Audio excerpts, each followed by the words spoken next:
Uluslararası Kurumsal Yönetim Zirvesi'nin çalışmasını gerçekleştirmek üzere Governance Association of Turkey.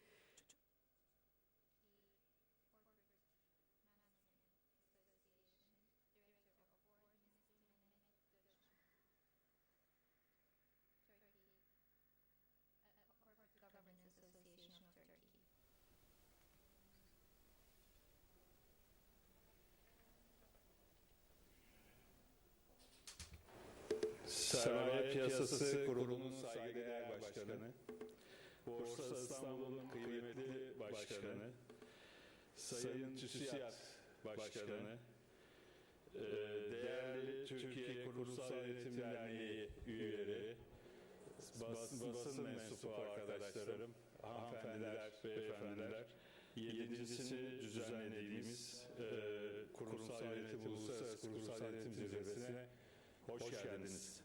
Türkiye'nin bu yoğun gündeminde vakit ayırıp buraya geldiğiniz için hepinize çok teşekkür ediyorum. Ayrıca bizi internet üzerinden ya da televizyon aracılığıyla takip eden sayın konuklara da izleyicilere de teşekkürlerimi, şükranlarımı iletmek istiyorum. Katılımın bu kadar yoğun olması, katılımın bu kadar yoğun olması görüyorum.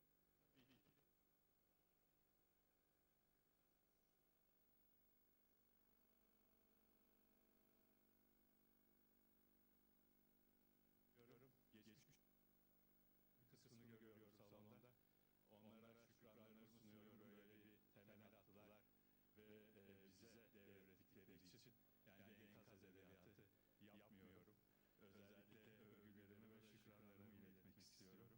Ve mevcut yönetimdeki arkadaşlarıma da verdikleri destek için teşekkür ediyorum. Biz dernek olarak Türkiye'de kurumsal yönetim altyapısının iyileştirilmesi ve geliştirilmesi yönünde çaba harcıyoruz.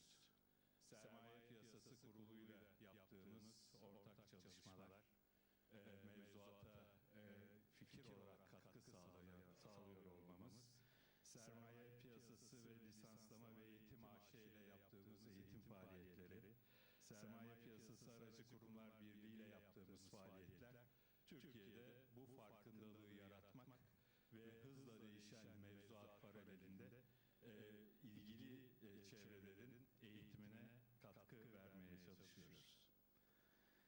Ayrıca IFC ile, İş Yatırım'la, Borsa İstanbul ve Kalkınma Ajansları ile beraber yürüttüğümüz Anadolu seminerlerini gerçekleştiriyoruz. Aile şirketlerinin bir nesilden diğer nesle devredilmesi konusunda destek olmaya çalışıyoruz. Bir akademik kurulumuz var ki başkanı da bugün aramızda. Bu akademik kurul sayesinde üniversitelerde bu alanda yapılan çalışmaların eşgüdüm içerisinde gitmesine katkı sağlıyoruz. Bu kapsamda Sabancı Üniversitesi Kurumsal Yönetim Platformu'yla yaptığımız stratejik işbirliğinden de bahsetmeden geçemeyeceğim. Ayrıca bu sadece bir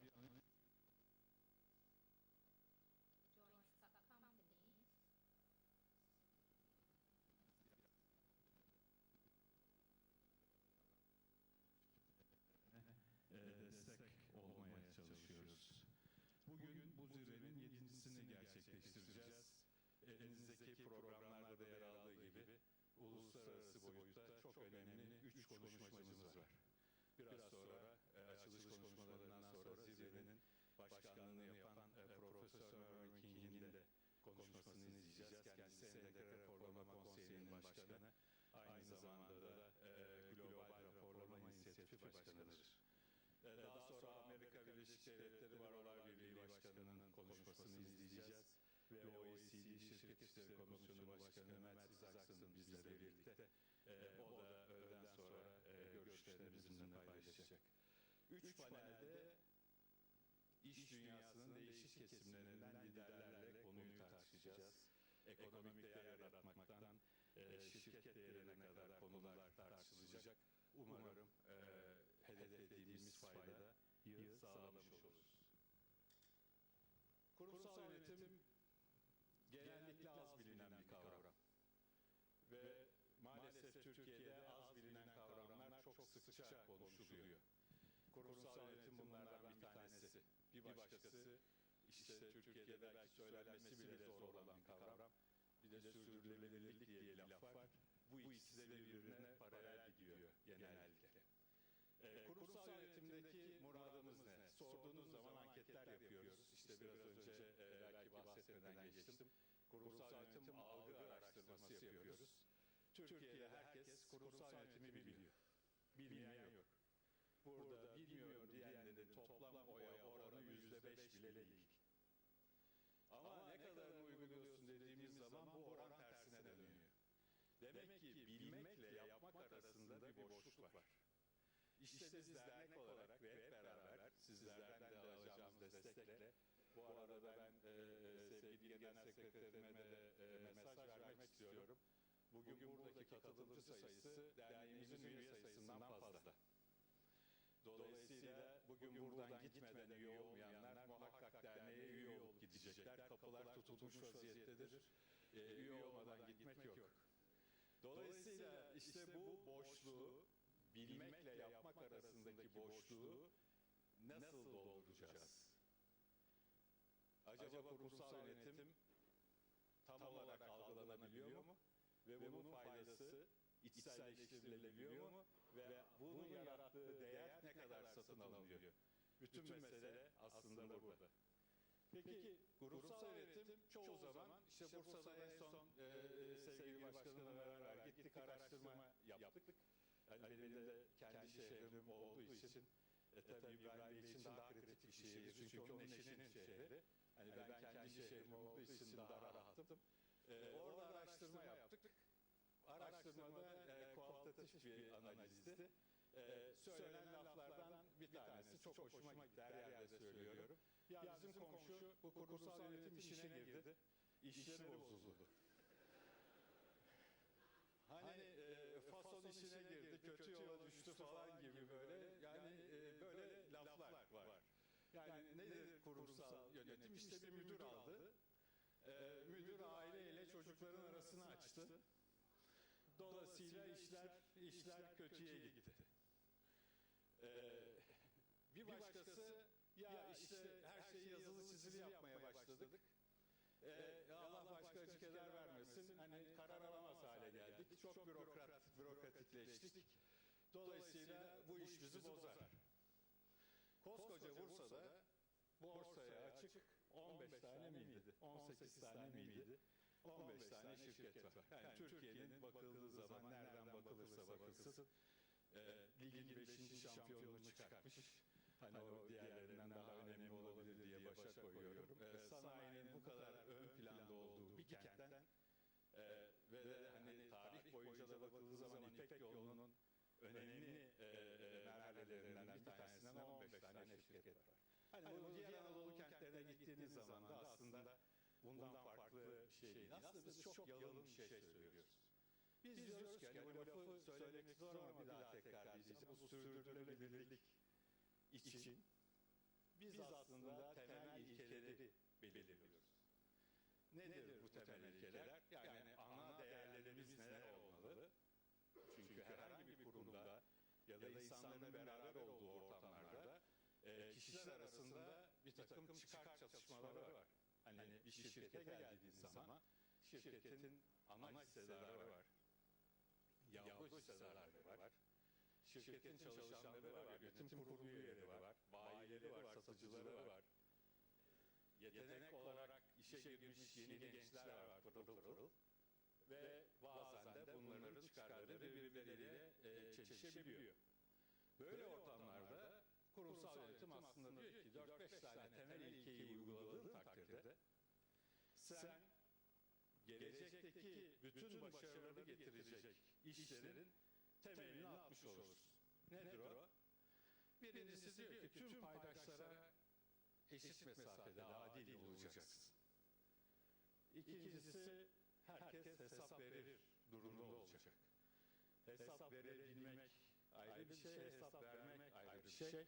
Yani emre amade, hesap vermeye amade olacaksın. Bütün bunları yapmak için şeffaf olacaksınız ama bütün sadece finansal raporları yayınlıyor olmak yetmez. Sorumlu bir vatandaş olarak davranacaksın. Peki bu niye önemli? Her şeyden önemlisi, hani ben yine Allah başka acı keder vermesin, kariyerimin bir döneminde insan kaynakları yöneticiliği yaptım. Hem benim için hem çalışanlar için ceza gibi bir şeydi ama kabus gibi bir 3 yıl hepimiz için geçti. Orada öğrendiklerimi tekrar edeceğim. Yetenek yönetimi bugünün dünyasında en önemli şey. Ama Türkiye'de 75 milyon insan var. Türkiye'nin medyan yaşı 29. Demek ki Türkiye'de kabaca 37 milyon 500 bin kişi 29 yaşından daha genç, 37 milyon 500 bin kişi de daha yaşlı. Ama yönetenler ikinci grupta, yönetilenler birinci grupta, bütünce yayıtı da buradan kopuyor. Evimizdeki yani yaşları bana benzer olanların da yapacağı gibi evdeki cayıtlar da buradan kopuyor. Bir kuşak farkı var. Ve yetenek yönetmemiz gereken en büyük, en önemli aktif. Avrupa ülkelerine bakıyorsunuz, gelişmiş Batı, onlar da rekabet güçlerini son dönemlerde kaybettiler. Gelişmiş Batı diyor ki, ben geçmişte rekabetçiliği Türkiye'den, o günkü Yugoslavya'dan, İtalya'dan, Arnavutluk'tan devşirdiğim işçilerle yakaladım. Şimdi yeni dönemde inovasyonla rekabet avantajını ben bu ülkelerden ithal edeceğim, yeteneklerle karşılayacağım ve teşvik ediyor. Türkiye'de biz Boğaziçi Üniversitesi ile bir araştırma yaptık. Türkiye'deki araştırmada da çıktı ki üniversite mezunlarımızın %37'si gizli ya da açık işsiz. Yurt dışına gider misin diye sorduğumuz zaman hemen hepsi gideriz diyor. Daha acısı %77'si gidersek bir daha dönmeyiz diyor. Dolayısıyla eğer biz bu yetenekleri bu ülkede tutacak ve gelecekte bundan bir fayda umuyorsak, hani bunlardan nasıl olsa bizde çok giden gider yerine yenisini koyarız demiyorsak, o zaman bizim ciddi şekilde kurumsal yönetimde bunların kalacağı iklimi yaratmamız lazım. İkincisi, aile şirketlerimiz ekonomimizin büyük ağırlığını teşkil ediyor. Aile şirketlerimizin büyük bir kısmı bir sonraki kuşağa devre olmuyor. Ancak 100 taneden 5 tanesi 4. kuşağı görüyor. Dünyada sermaye azaldı. İşte FED bir karar alabilirim dedi. Ne hale geldiğimiz belli. Bu kıt sermayeyi ülkelere çekmek için biz rekabet ettiğimiz ülkelerle ciddi bir mücadelenin içerisine gireceğiz. Kurumsal yönetim burada da önemli. Ve sonuç olarak biz bugüne kadar hep aramızda üstad maliyeciler var. Onların affına sığınarak söylüyorum. Dikiz aynasına bakarak şirketleri yönettik. Bütün mali raporlarımız geçmişi gösteriyor. Ve ileriye gitmek istiyoruz. Yatırımcı geleceğe yatırım yapıyor. Genç yetenek geleceğe şirketini seçmeye çalışıyor. Biz dikiz aynasına bakarak şirket yönetiyoruz. İşte Sayın Profesör'ün öncülüğünü yaptığı entegre raporlama modeli geleceğe raporlamasında da bize ışık tutacak. Dolayısıyla kurumsal yönetim risk ve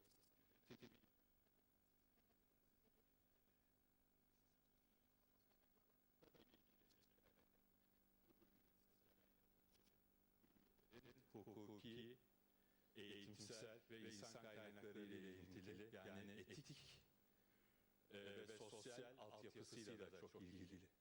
Maalesef son dönemlerde ülkemizde yaşadığımız ortam bu konuda bize çok fazla bir rekabet avantajı sağlamıyor. Sadece kurumların kurumsal yönetim ilkeleriyle yönetilmesi yetmiyor. Giderek toplumun bütün kesimlerini içeren sivil toplum örgütlerinden diğer kurum ve kuruluşlara kadar, yargıdan yasamadan yürütmeden bütün devlet erklerine kadar herkesin o 4 ana ilkeyi doğru bir şekilde hayata geçirecek adımları atması lazım. Medyan nüfusu 29.7 olan bir ülkede yaşamaktan büyük bir mutluluk duyuyor ve gelecekle ilgili ümit besliyorum. Umarım 2014'ten başlayan yıllar geçmişten çok daha parlak bir Türkiye'yi oluşturmamıza fırsat verir. Yaşanan her sorun Çince'deki karşılığı gibi her tehdit bir fırsattır. Dolayısıyla umarım bugün yaşadığımız ve risk olarak algıladığımız ortamı olumlu bir fırsata dönüştürürüz. Burada geçireceğimiz bütün gün bugünü ve yarım gün yarını faydalı işler için geçireceğimizi umuyorum. Katılımınız için başta biraz sonra panellere katılacak, fikirlerini bizimle paylaşacak insanlar dahil herkese çok güzel, çok verimli, çok faydalı bir buçuk gün diliyorum. Saygılarımı ve sevgilerimi sunuyorum.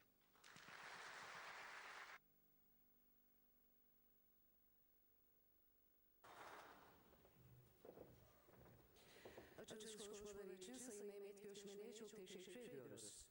Kıymetli konuklarımız, ülkemizin lider sivil toplum kuruluşları arasında önemli bir yere sahip olan TÜSİAD Yönetim Kurulu Başkanı Sayın Muharrem Yılmaz'ı açılış konuşmalarını yapmak üzere kürsüye davet ediyorum.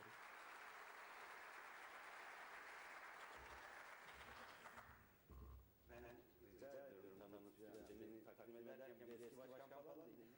Eski başkan. Alınacağım. Eski mi yapalım?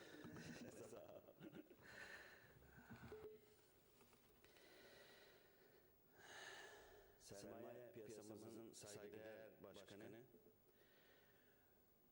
Sayın Borsa İstanbul Başkanı, Türkiye Kurumsal Yönetim Derneği'nin saygıdeğer başkanı, çok kıymetli üyeleri, çok kıymetli katılımcılar, değerli basın mensupları, şahsım ve TÜSİAD adına hepinizi saygıyla selamlıyorum efendim. Türkiye Kurumsal Yönetim Derneği'nin 7. Kurumsal Yönetim Zirvesi'nde böylesine büyük bir buluşmada sizlerle bir araya gelmekten uzun bir yıldan sonra, uzun bir ara demeyeyim, aşağı yukarı bir yıl oldu, uzun bir yıldan sonra tekrar sizlerle bir arada olmaktan büyük mutluluk duyuyorum. Doğrusunu isterseniz sivil toplum kuruluşlarında çalışmanın en güzel, en keyifli karşılığı da sizlerin bu güzel katılımı ve sağladığımız bu birliktelik. Bu bakımdan hepinize ayrı ayrı teşekkür ediyorum. Doğrusu bu sabah keyiflendim bu salonu ve ilginizi görünce. Bu toplantıya kattığınız değer, birer kurumsal yönetim gönüllüsü olarak kurumsal yönetime sağladığınız katkılar için ayrıca hepinize müteşekkirim.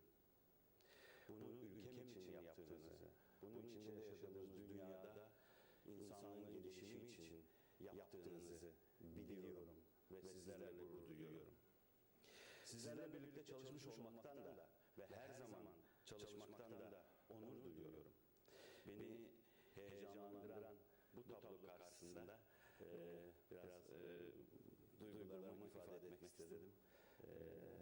Tekrar hepinize bu toplantı vesilesiyle saygılarımı sunuyorum. Tabii başta Yönetim Kurulu Başkanımız Sayın Mehmet Göçmen ve Yönetim Kurulu'ndaki arkadaşlarımız TKYD'yi bu gurur duyulacak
well. I hope that it is going to be deserves this high level of attention. Distinguished guests,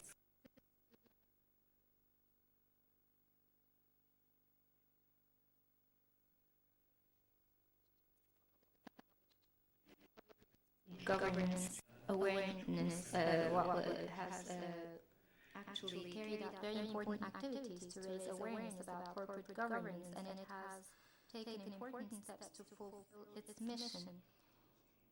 In addition to increasing the knowledge and consciousness about corporate governance, it tried to develop a model that is suitable to the realities of our country. There was great contribution in that regard, and we should be all proud of that.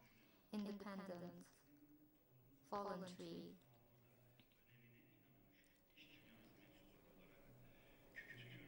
democratic members of governance know that how a poor management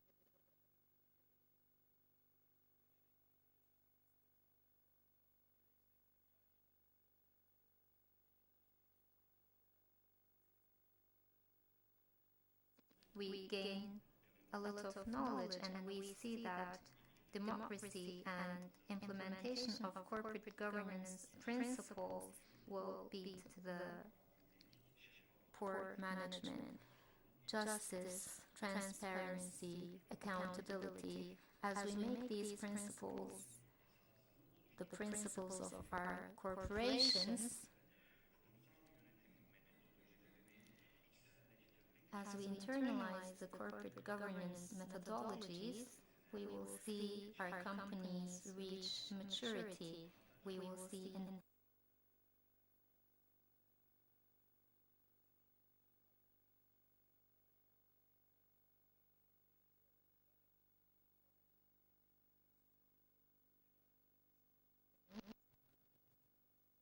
so an important stage in terms of people living together. Both corporate governance and democracy are about social maturity.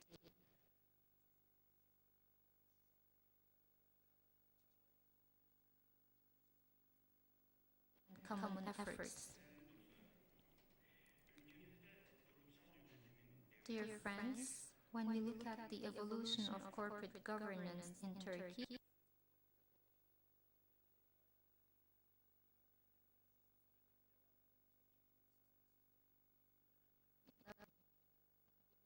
covered a long distance thanks to all these endeavors.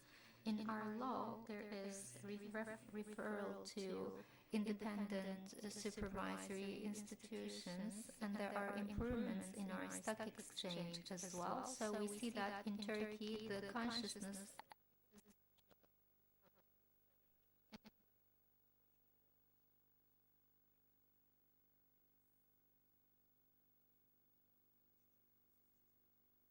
of countries in this regard. We are working very hard, and the ground on which we're working has to be suitable, qualified, and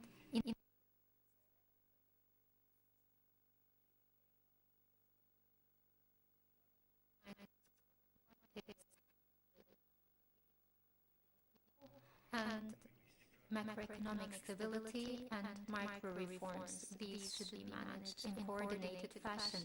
However, we should not forget that these two supports nurture one another and they influence one another. So when we look at the picture today, there are doubts about democracy and rule of law, and this has a negative impact on the investment climate, and it shakes the trust of the investors. It also creates suspicions regarding macroeconomic stability. At the same time, corporate governance is not only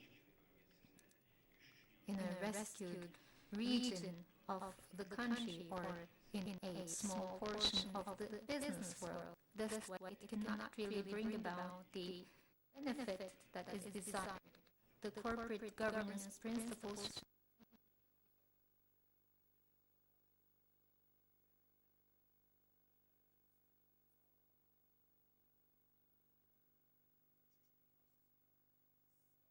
Because actually, the relationship between shareholders and companies is like the relationship between the rulers of the state and the taxpayers. In the competitive environment, companies try to exist by improving the corporate governance understanding. TÜSİAD and the Corporate Governance Association have important wealth of knowledge in these fields. They have a lot of work with companies, they have gained a high level of experience, they have pioneered several activities. So these are important sources for establishing good public sector governance, good governance in the public sector as well. I believe it's the right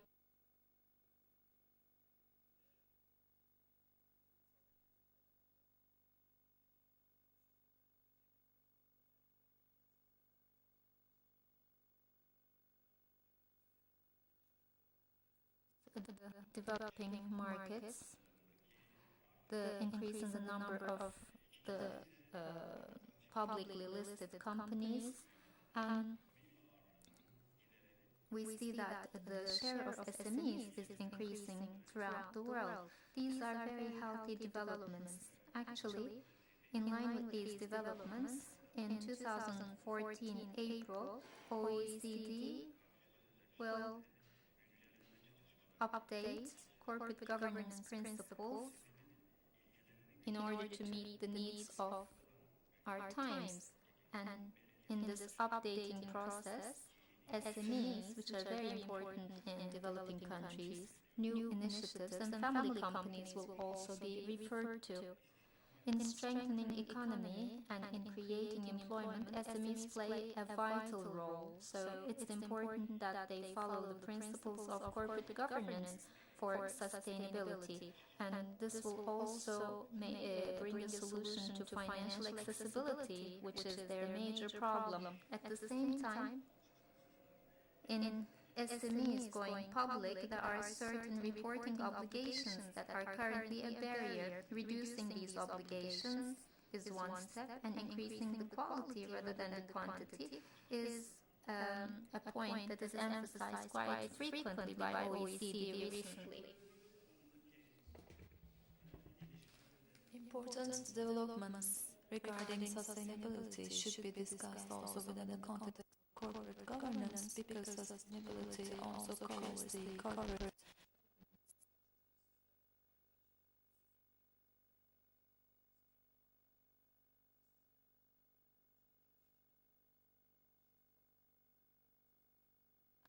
of these concepts, and an eco-friendly, transparent, accountable reports should be published and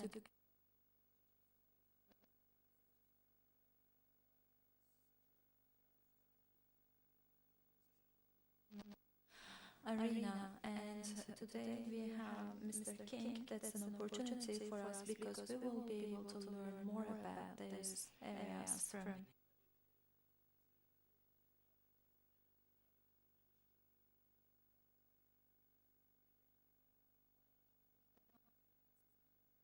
and we should be ready and prepared for the desires of our shareholders. When we focus on Turkey rather than the globe, we can say that investors, they use the Doing Business 2014 report of the World Bank and investment decisions, and Turkey now ranks 69th among 189 countries. There's a leap forward because we protect investors together with a big leap. Now Turkey ranks the 34th rather than the 67th. Together with the new commercial code, now investors are protected and access to the company's information is now easier, and there is the positive impact on Turkey. And we always talk about the corporate governance at the international arena, and we can see the impact on the competitiveness of this country in a crystal clear way. In this period, there is also an important regulation. As of the 3rd of January, we have the communique on the corporate governance. Now, the principles of the corporate governance are revised in the context of the Capital Markets Board, and in the preparation of this communique, we try to play an active role and we try to contribute as much as possible. And our opinions are included in this communique, and we're proud of that. In bilateral transactions and in transactions of investors about the board of directors, there are 24 obligatory principles, and these principles are an obligation to be publicly listed, and they are a norm, and the implementation of those principles will improve the Turkey's situation at international context, in my opinion. And of course, when I completed my work at the association and now I go on into SİAD, and people were afraid whether I would stop working in these areas. That's why I'm explaining all those issues. More experienced people will talk, but just I want to show that I'm still into the corporate governance. I still believe in it, and I'm a volunteer of the corporate governance, and I'm as excited as the past. I have a quick note. I would like to thank you all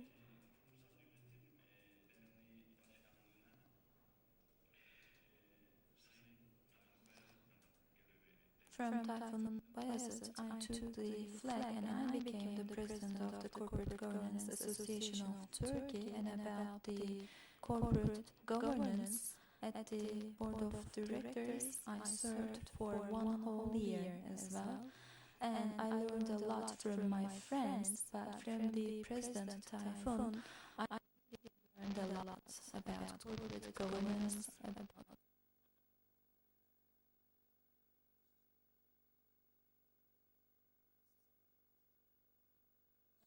I got used to join a meeting at 7:30 in the morning, and still we celebrate our meetings, our board meetings.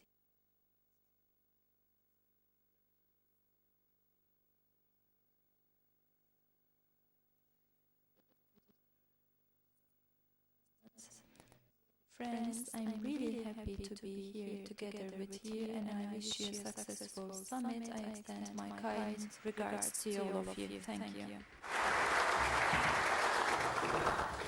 Sayın Yılmaz'a açılış konuşması.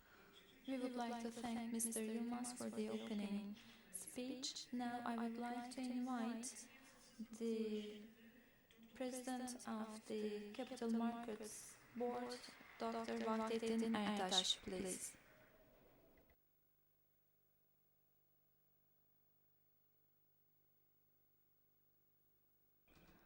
This year, this hall is less crowded than last year.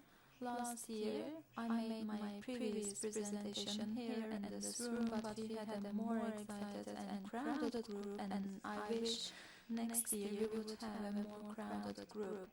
Distinguished members of the press, esteemed international colleagues, the Capital Markets Board, OECD, and the Corporate Governance Association of Turkey have cooperated in the organization of the 7th International Corporate Governance Summit, and I would like to welcome you all to this event. Last year, I guess it was again the 15th of January 2013, we celebrated the 6th International Corporate Governance Summit, and this will be an overview of the last year, and it will be about self-criticism, I guess. Distinguished colleagues, when we look at the last decade transitions of our economy, and when we see the impact of the new legal infrastructure for companies, we saw an necessity to change our legal infrastructure, and as it's put forward before in the last year, the Turkish Commercial Code, the Liabilities Code, Factoring and Financial Institutions Law about the private pension initiative, lastly, the last step of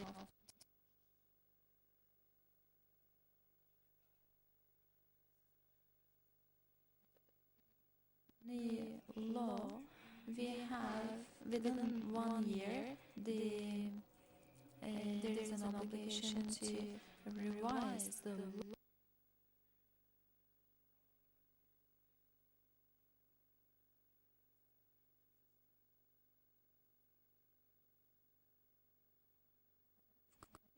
The legal infrastructure, most of it is already published in the official gazette. In the coming week, all the legal work will be completed, and all the publications will be available on the official gazette. Of course, it's an ongoing process. There would be future amendments, but we believe and we assume that today our new legislation of the Capital Markets Board will meet the needs of today and also the needs of future, and it would be an example at the international arena also.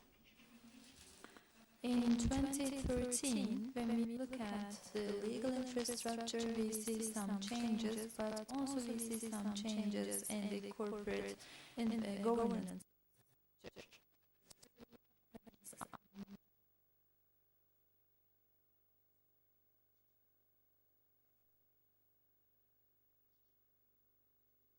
We have signed a cooperation agreement, and together with the renewal of technological infrastructure, it will be on the agenda to privatize the stock exchange. And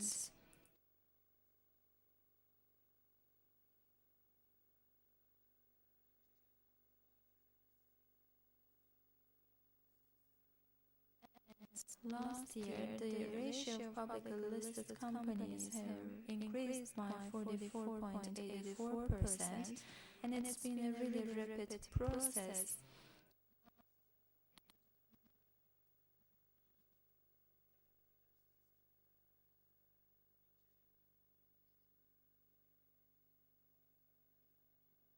Success is a result of the precautions we took last year. Distinguished guests, in the year 2000,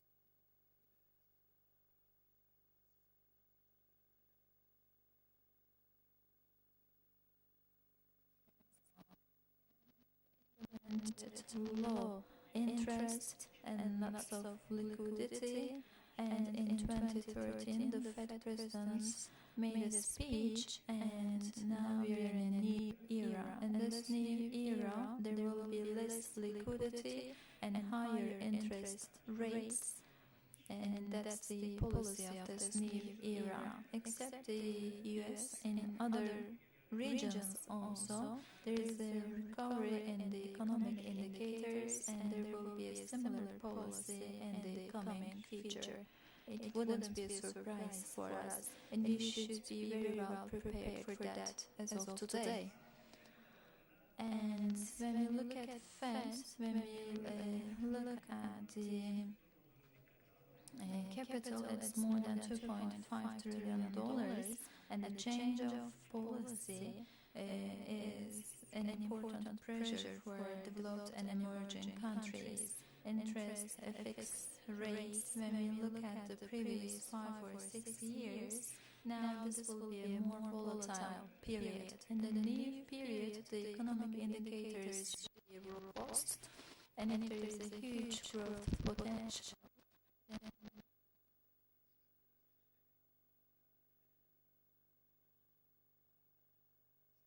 Global targets will have an opportunity, and they will be able to attract more global capital, and they will be able to reach their targets in an easier manner.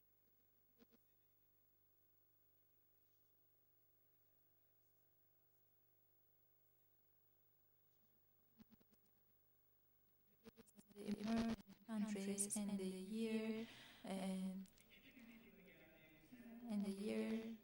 2000. In 2001, it was 50 and 50%. And according to the program of OECD in 2050, the ratio of G7 countries will be less than 20%. And Turkey is also an emerging country in the new period. We are candidates to take more share from the international global capital. And we have renewed our legal structure, and we are also renewing our technological infrastructure. Those are important components. We would like to make Turkey an ascending star, and we would like to take more share in the future. In order to catch up with this target, there are some important parameters, and one of those are the principles of corporate governance. When there is a global crisis, including banks, we see many insufficiencies in the management of companies, and we see its direct effect on the loss of trust on publicly listed companies. Last month in the EU,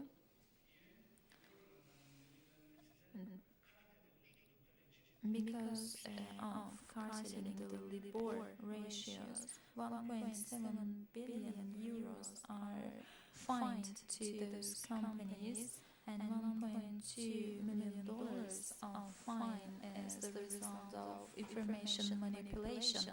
When there is a global crisis, including the US and the EU, the LIBOR and FX manipulation fines are more than $40 million. And at the global arena, we see a problem of trust. In order to cope with that, we need to make the principles of corporate governance more visible. In order to cope with global or local crisis, again we need the principles of corporate governance. In Turkey, in order to enhance those principles, in the last decade, Turkey has taken some important steps.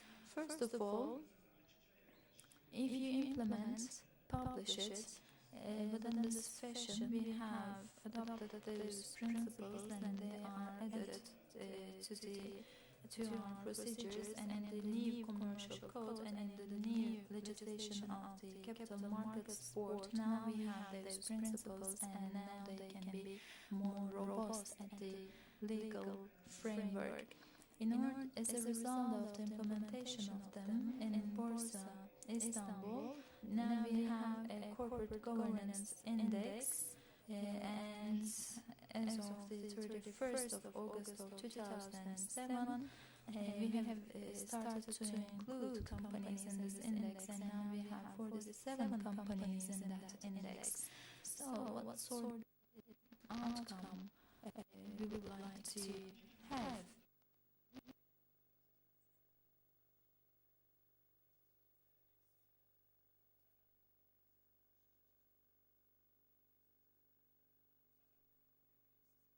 Corporate governance, and in the period of 5 years, the BIST index has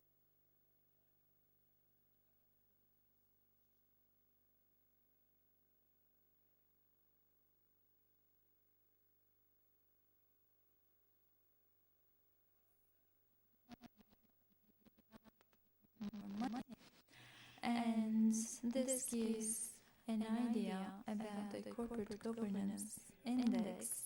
It is better, and of course we need more empirical studies and more data in order to strengthen this outcome, but we can assure that as of today.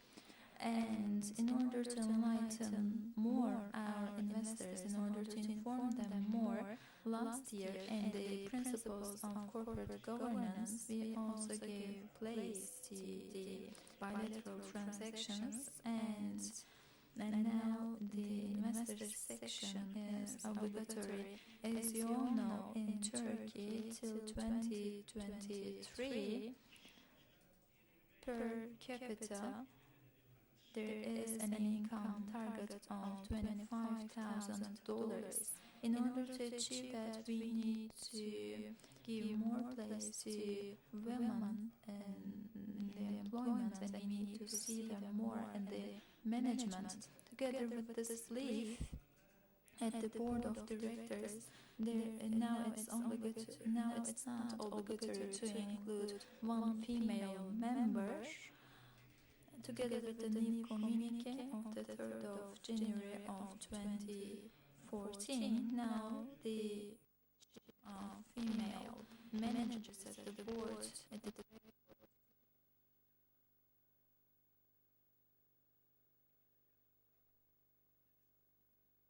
target is 25%.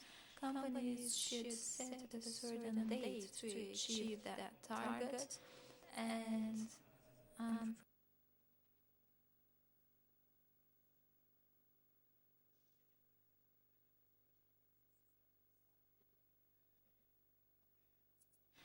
each year the companies should publish their results, and of course it should be a voluntary process, but in the near future it will be obligatory, and we will also announce that at the official gazette. I would like to conclude my speech now, and I would like to wish you a fruitful international corporate governance summit, and I would like to thank OECD, the Corporate Governance Association of Turkey, my colleagues, and you, the distinguished participants. I wish it would be fruitful for our country and for each one of you. I would like to extend my kind regards to all of you.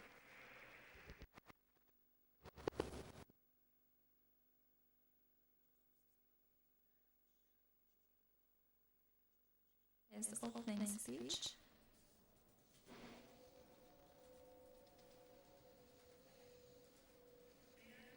Distinguished guests, dear friends,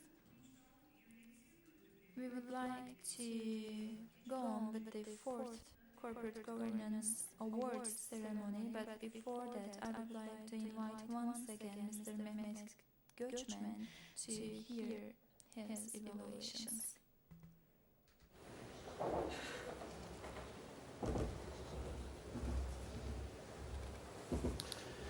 Zirve.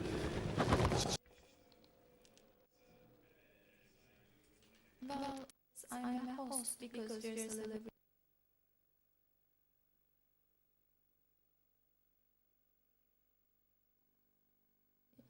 Can be more comfortable. This corporate governance index, we really care about it in Turkey, and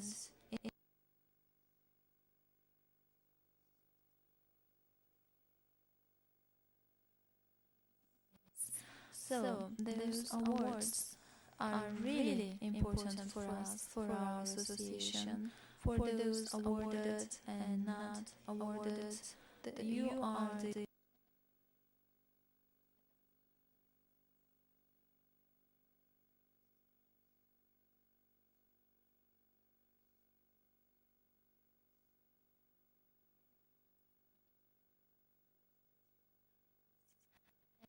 non-public companies also receive an award. They are volunteers, and I would like to thank them also, and I wish to see more volunteers in the coming years. This year, for the first time, an NGO will be awarded with the prize, and I hope, of course, I cannot disclose the name right now. We should wait for a couple of minutes. You all know this NGO, very well-rooted institution. It has been an example for Turkey, and I hope we will have their contribution in the future also. First of all, I'd like to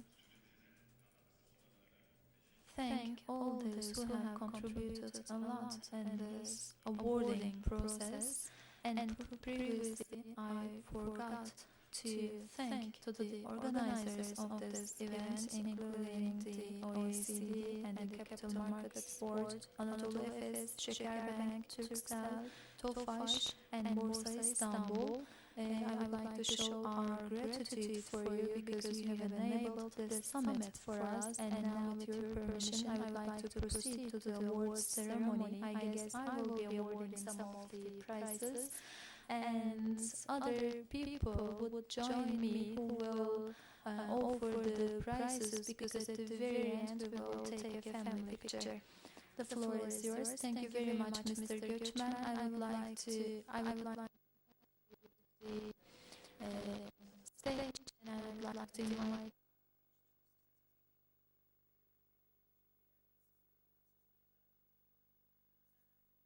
the president of the secondary president of the Capital Markets Board, Mr. Bekir Suçka, and Mr. İbrahim Turhan from Borsa İstanbul, TÜSİAD President, Mr. Muharrem Yılmaz, Tofaş CEO, Mr. Canlı Başaran, and the President of our association, Mehmet Göçmen, is already on the stage.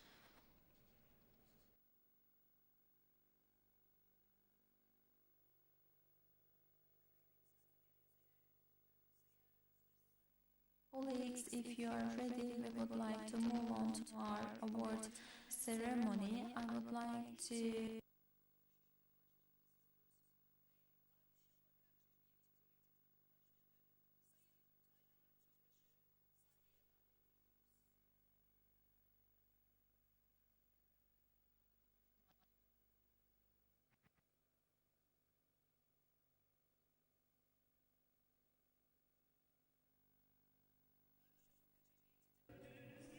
Mr. Kamil Başaran will be handing the award of Darüşşafaka Society.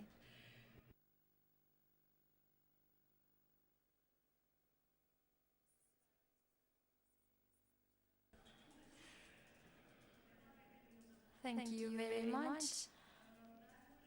And all the participants who are awarded with the prize and who are handing the awards, could you please take your place on the right hand side of the stage, because we'll take a family picture at the very end. We will move on with our prize ceremony. We will now give the prize of a non-public company, but which has been an example for the society with their follow-up of our principles. Now I would like to invite the General Manager of Leader Factoring, Mr. Can Güney,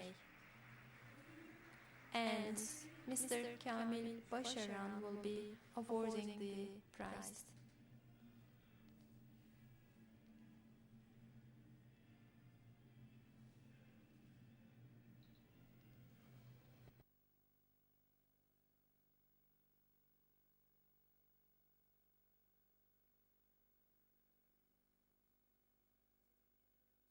We congratulate you, and we go on. In the BITS Corporate Governance Index, we started to calculate it in 2007, and now 46 companies are included in BITS Index. And among those institutions in the last year, the institutions which have increased their score at the maximum level, Garanti Yatırım Incorporated Company and Yapı Kredi Bank. I would like to invite the President of the Board of Directors of Garanti Yatırım, Mehmet Rehan Tanor, and the General Manager of Yapı Kredi Bank, Mr. Faik Açıkalın, Mr. Mehmet Göçmen will be awarding the prize.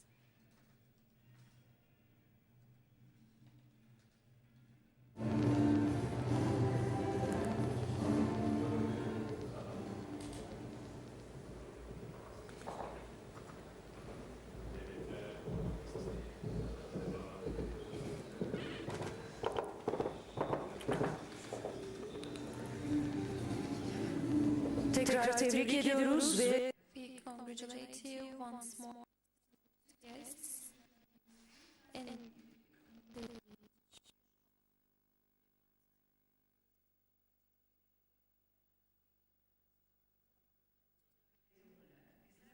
make this index with the shareholders, with the principles of transparency, and now I would like to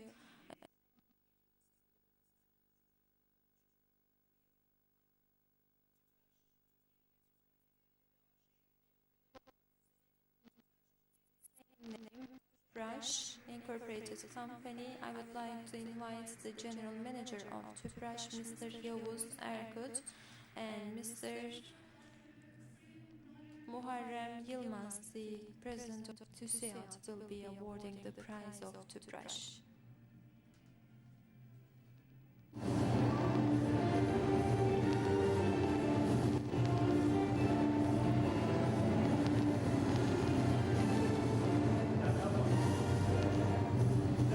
İki tane var efendim.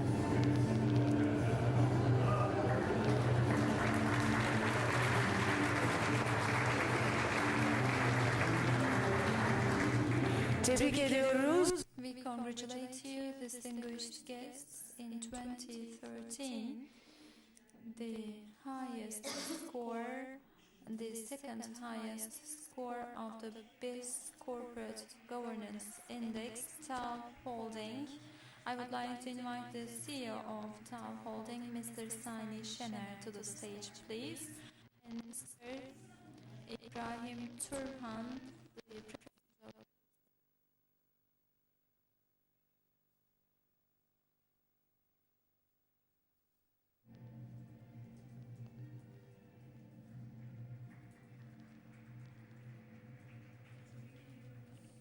We congratulate you, and the fourth Corporate Governance Prize ceremony will be concluded with the highest score.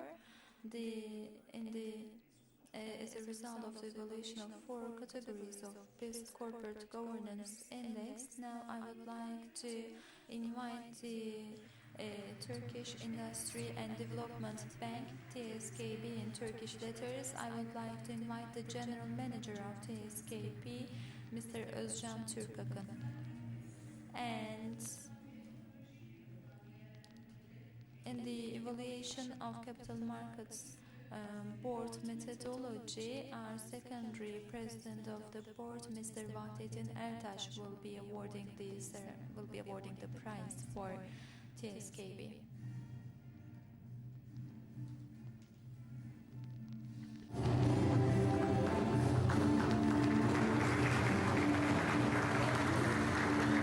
Ödül olan bütün I would like to congratulate you all, and together with the institutions we'll make a family picture. So can I invite you to the stage? We will take a photo.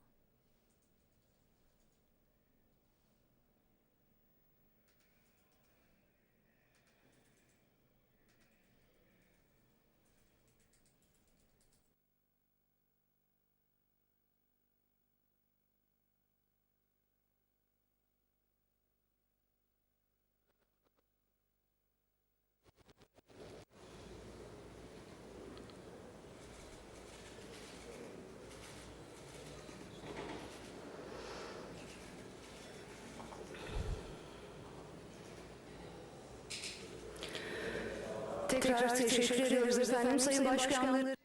We would like to thank you, and our presidents can now take their seats. And we will also present a plaque to our sponsors, and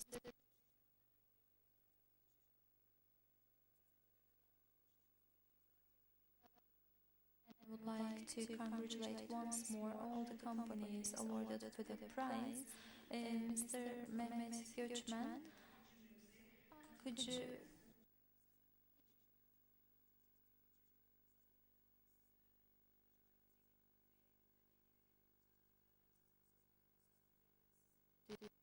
please, distinguished guests. First of all, I would like to invite Mr. Haluk Özdemir, the Communications Director of our main sponsor, Anadolu Efes.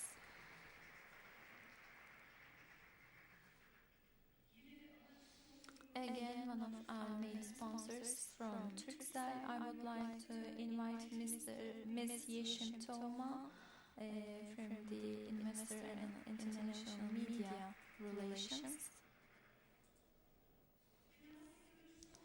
Our financial industry sponsor, Şeker Bank, the corporate communication manager, Ms. Aybala Şimşek.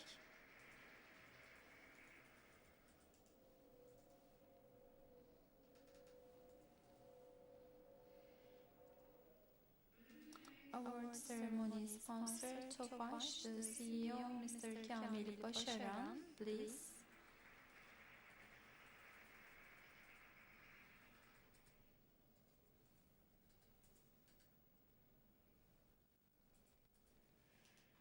Our cocktail sponsor,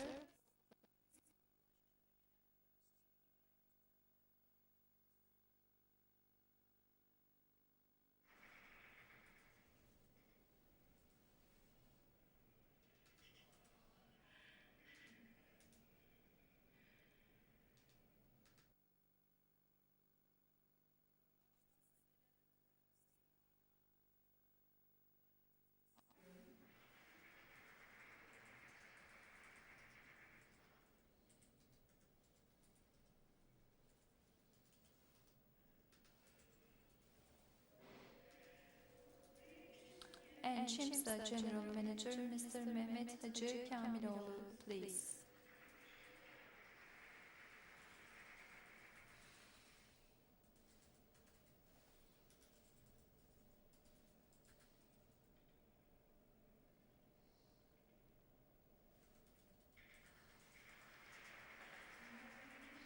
We would like to congratulate you all, Mr. President. Thank you very much.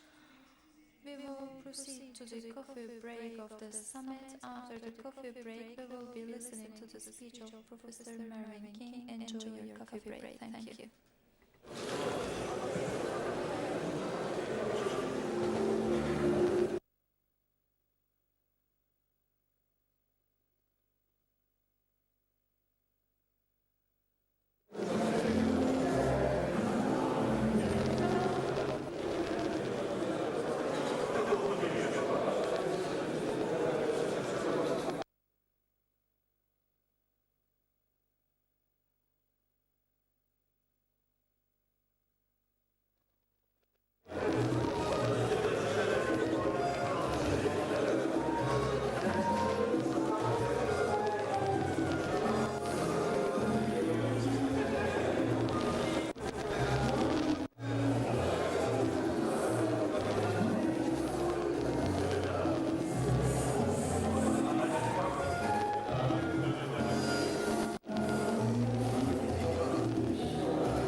Since 2008,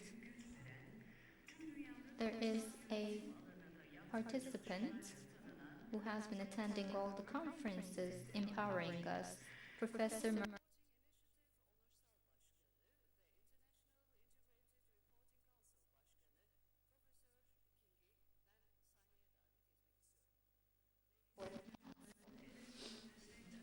To invite Professor King to the stage.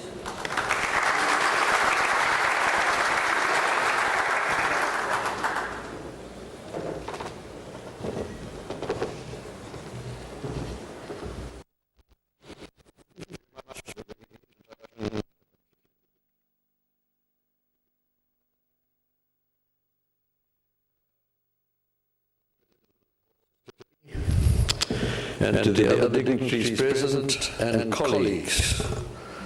I don't address ladies and gentlemen because we all here are of a like mind. We all believe that governance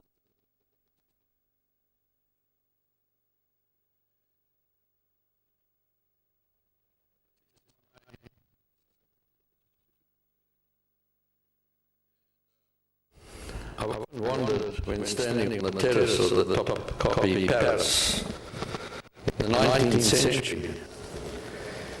Imagine the beauty of this magnificent city, looking out from that terrace onto the green hills around the Bosphorus, the air unspoiled.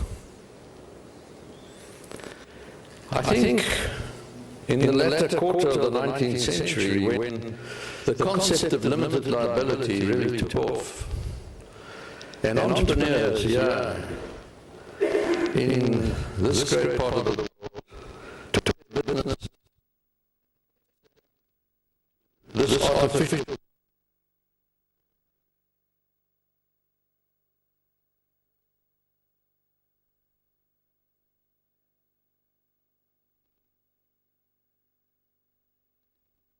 near the palace, and looking out and believing that the natural resources of planet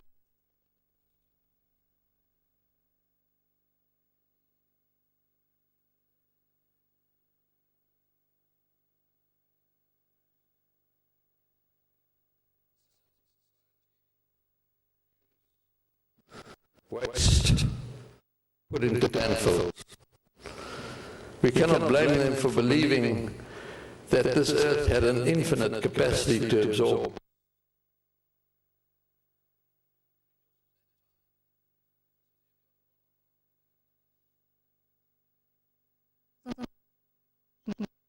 nüfus olarak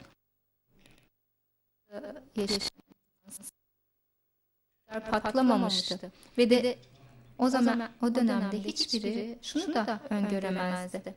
Bunları öngöremezdi. O yüzden onları affedebiliriz ve büyük bir tıbbi gelişme ile nüfus The demand for it and for greater services. But now we've got 7 billion people.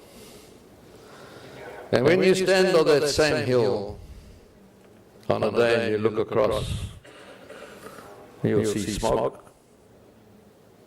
Sometimes you can't even see parts of the bridges. None of us in this room who have children hate our children. I'm sure. And yet there are directors out there of organizations, both public and private, who will steer their incapacitated, inanimate company in a direction which has an adverse impact on society and the environment. They hate your children. Extraordinary.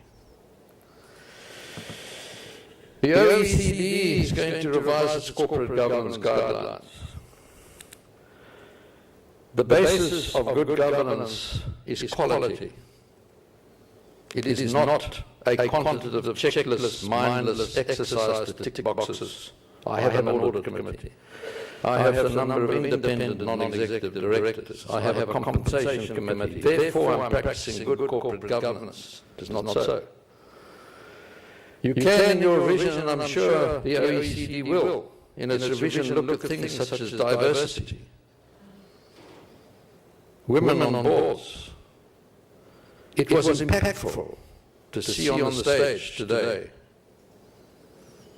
the awards. I didn't see one woman receiving an award. It's a question for observation and comment. Diversity will be looked at. Enhanced disclosure. The question of value. Look at the present guidelines that talks of share value. Is that the only value? Well, it took the Great Depression of the 1930s to make almost of universal application financial reporting. Before that time, companies were not obliged to report, even on the financial aspects of governance. And through the 20th century, we developed two great bodies of financial reporting. One is the International Accounting Standards Board with International Financial Reporting Standards, IFRS, which you adopt here. And the great capital market of the world, the US, has another standard set by the Financial Accounting Standards Board of America. And the chartered accountants in the room and experienced business persons will know these two great standard setters have for the last 15 years been talking of the convergence of these standards, so we have one standard on financial reporting. Financial reporting is critical, but it is not sufficient. When the GFC happened, the Financial Stability Board have said clearly, no one can tell the stability of an organization, be it public or private, by looking at its balance sheet and its profit and loss statement. It's not possible. The trustees of your pension funds cannot make an informed assessment that the business of this company will sustain value creation in the next 20, 30 years when you retire, and those shares are realized by looking at the balance sheet. It's not possible. You might just be looking into a fishbowl. Let's think that away for a moment and assume there is no mandatory obligation on any one of the companies here in Turkey to report on the financial aspects. And you only had a mandatory obligation to report on the so-called non-financial aspects, the sustainability issue. Critical, but not sufficient. You've all heard the famous statement of the triple bottom line. We have and will continue to report in monetary terms. We are business persons. We need the company to make money. We need it to be successful. The critical issue is, how did the company make its money? It is not sufficient, as India has done in its new Corporations Act, to say 2% of net profit has to be set aside for corporate social investment. I'm a director of a company here in Istanbul, and I directed it so that I continue to pollute the Bosphorus, but I create a new school and I offset it. I've complied with the law. But I have caused harm to society. Who is society? It is the critical licensor of every organization and company. Society is made up of individuals, human beings, who are tied together through an entity or a common purpose. They identify themselves. Let us look at a company here in Istanbul. The company borrows money from a bank. Where does the bank get its money from? From the people walking in the streets of Istanbul and Ankara depositing their money, the individuals. The equity of shares on the Turkish Stock Exchange, do a beneficial download, pension funds, your money, society. Who's the purchaser of the company's product? You, the members of society. Who are the suppliers of the company's product in the supply chain? Companies that have individuals. Society is a critical part of corporate life. The company is a part of society. It is not apart from society. The way you carry on your business impacts on society either positively or negatively. It impacts on the environment either positively or negatively. When those directors of the 19th century,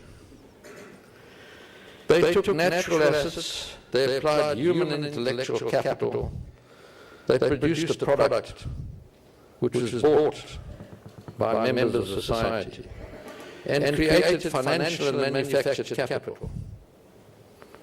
Fascinating, isn't it? That we were all taught only to report, however, on the financial and manufactured capital. Plant, machinery, buildings. Do an analysis, the S&P 500, the New York Stock Exchange. I'm sure the Turkish Stock Exchange, which I haven't done, but I'm going to assume it's exactly the same. No company, market cap equals its book value. The average is 80% of market cap is not represented by additives in a balance sheet according to international financial reporting standards. What is the other 80% of value that the investor invests in? When the trustee of your pension fund has to make a decision to invest in the equity of a company, they owe you a huge duty of care. Today, as we sit here in this room, the EU is thinking of and finalizing a directive that its largest companies must report on ESG factors, environmental, social and governance factors. Well, responsible investment today is critical. I heard in some of the talks this morning the question of seeking the allocation of capital. To allocate capital to companies here in Turkey, there are 50 of the world's great asset owners who have joined the asset network of the International Integrated Reporting Council. And by great, I talk about the Japanese pension fund, the Norwegian pension fund, Kelpers, Managers, Prudential, Hermes. They've all agreed on the responsible investment guide and asked questions such as the following of companies. Have you done an integrated report? If not, why not? Have you done a sustainability report? If not, why not? Have you got a supply chain code of conduct? If not, why not? If you have a supply chain, have you been monitoring it? Tell us about it. We want to know what's happening in your supply chain. If you're using child labor in one of your suppliers, that's going to impact on value, e.g. Nike. They have to look at these things. We live in the world of the 21st century. At the turn, towards the turn of the 21st century, there was this realization that NAVs expressed in the balance sheet never equaled market cap, and there were other things in which we as directors were not telling our stakeholders. Talk about enhanced disclosure. Well, let me make a little bit profound statement. To be accountable, you have to be understandable. Your users must understand that which you report on. And yet for 80, 90 years, we've been content to report on the financial aspects in IFRS speak, which is incomprehensible to 999 people out of 1,000. Even chartered accountants do not keep up to date with all the changes and complexities which arose after Enron, Tyco, WorldCom, etc. Many of you in this room as business persons know in doing an external audit from time to time, your designated auditor will say we must consult one of our technical directors on this subject, on this aspect. All this led to a meeting in St. James's Palace in 2010. I was there in my capacity as chairman of the Global Reporting Initiative. Sir Michael Peet was there in his capacity as accounting for sustainability, an organisation started by Prince Charles, to look at what he called connected reporting. What is the connection between the financial and the impact of a UK company operating in London on the environment and society? What is the connection? He called it connected reporting. So Michael and I met, and arising out of discussions I had with the United Nations, I chaired the United Nations Governance and Oversight Committee, we got Prince Charles very graciously agreed with his convening power to invite people to a meeting at St. James's Palace, and we drew up the guest list. Now, you know when you get that gold embossed invitation from His Royal Highness Prince Charles with the 3 feathers on, you don't say no. You want to keep it in your scrapbook anyway. We invited the chairman of the International Accounting Standards Board, the chairman of the International Auditing and Assurance Standards Board, the chairman of the Global Reporting Initiative, me, the chairman of Accounting for Sustainability, Sir Michael Peet, the chairman of the Financial Accounting Standards Board of America, the president of the World Bank, the president of the World Business Council for Sustainable Development, the world chairman of the Big Four auditing firms, the Secretary General of the United Nations Environmental Programme, and the chief executive of WWF, the president of the Institute of Internal Auditors. You will see that sitting around one table, suddenly here were the world leaders on corporate reporting in one room. They all turned up. In 2009, I had expressly reported and recommended to the Johannesburg Stock Exchange integrated thinking and the integrated report, which became a listing requirement. I addressed that meeting on those issues, and it was agreed that the way we had been reporting for 90 years was no longer fit for purpose. On the question of value, as we had been taught, the present value of expected future cash flows was not the only determinant of value. We had to look at how the company made its money, its business operation, its business model. What were the positive impacts on society and the environment? How was the company long-term enhancing those positive impacts? What were the negative impacts? And how was the company in its strategic thinking eradicating and ameliorating those negative impacts? You will see that in strategy, the principles of corporate social responsibility are incorporated as a business issue, which it should be. And so it was agreed, extraordinarily enough, yes, the FASB and the IASB cannot agree on commonality in financial reporting, but agreed the future was integrated reporting. And on the 5th of December, which is last month in London at Mansion House with the Lord Mayor and His Highness Prince Charles, we issued version 1 of the framework of doing an integrated report. I'm pleased that 3 Turkish companies are now pilot programmers. We have 103 of the world's iconic companies as pilot programmers. When I say iconic, Microsoft, Marks & Spencer, Shell, Coca-Cola, etc. Unilever, Procter & Gamble. Are they all wrong? Are they all wrong to say we cannot carry on as usual? We have 7 billion people demanding product. And in 30 years' time, we're going to have another 2 billion people. We have to use natural assets which are finite and diminishing. And if we carry on as usual, well, obviously those two lines get further and further apart. Hence the change in strategic thinking by the Coca-Cola company about reduce, reuse, replenish, recycle water, the most critical natural asset on planet Earth. But not only that, we cannot stop there.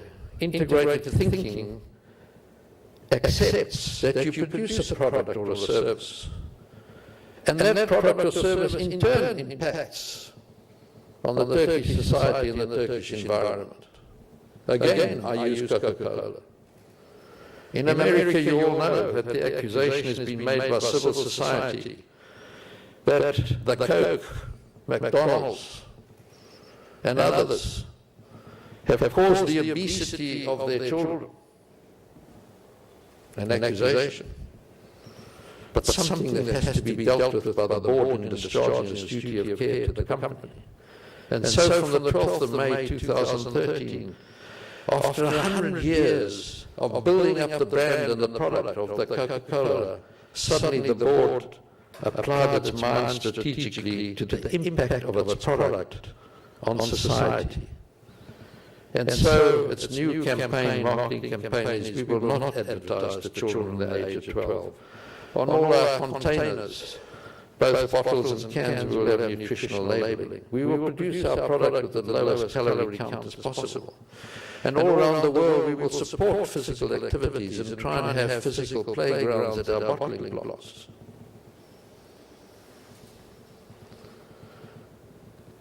Integrated thinking is an acceptance that every company uses financial assets, manufactured assets, human resources, intellectual capital.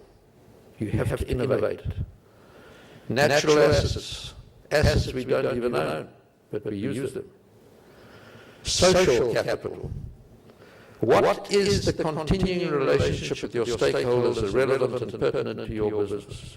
Do you know what are the legitimate and reasonable needs, interests, and expectations of your stakeholders of your company? If you don't know, are you thinking strategically correctly to meet those expectations? If you know them, management is more informed and can develop strategy on a more informed basis. At every board meeting, you should have an agenda item, stakeholder relationships. Some of the great companies I've mentioned to you have appointed corporate stakeholder relationship officers.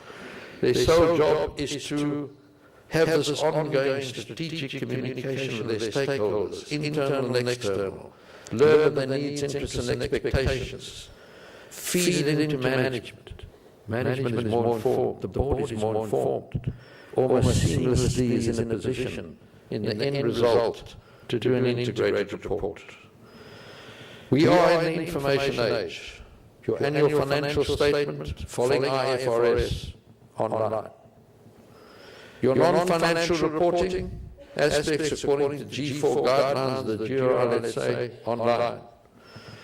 But the collective mind of the board, and the board's mind is a collective, should be applied to the material and important issues in there, extracted out of this IFRS incomprehensible speak, extracted out of the SR sustainability reporting speak, such as ecological overshoot, explain it in clear, concise and understandable language so that the user can make an informed assessment that the business of this company will continue to create value short, medium and long term.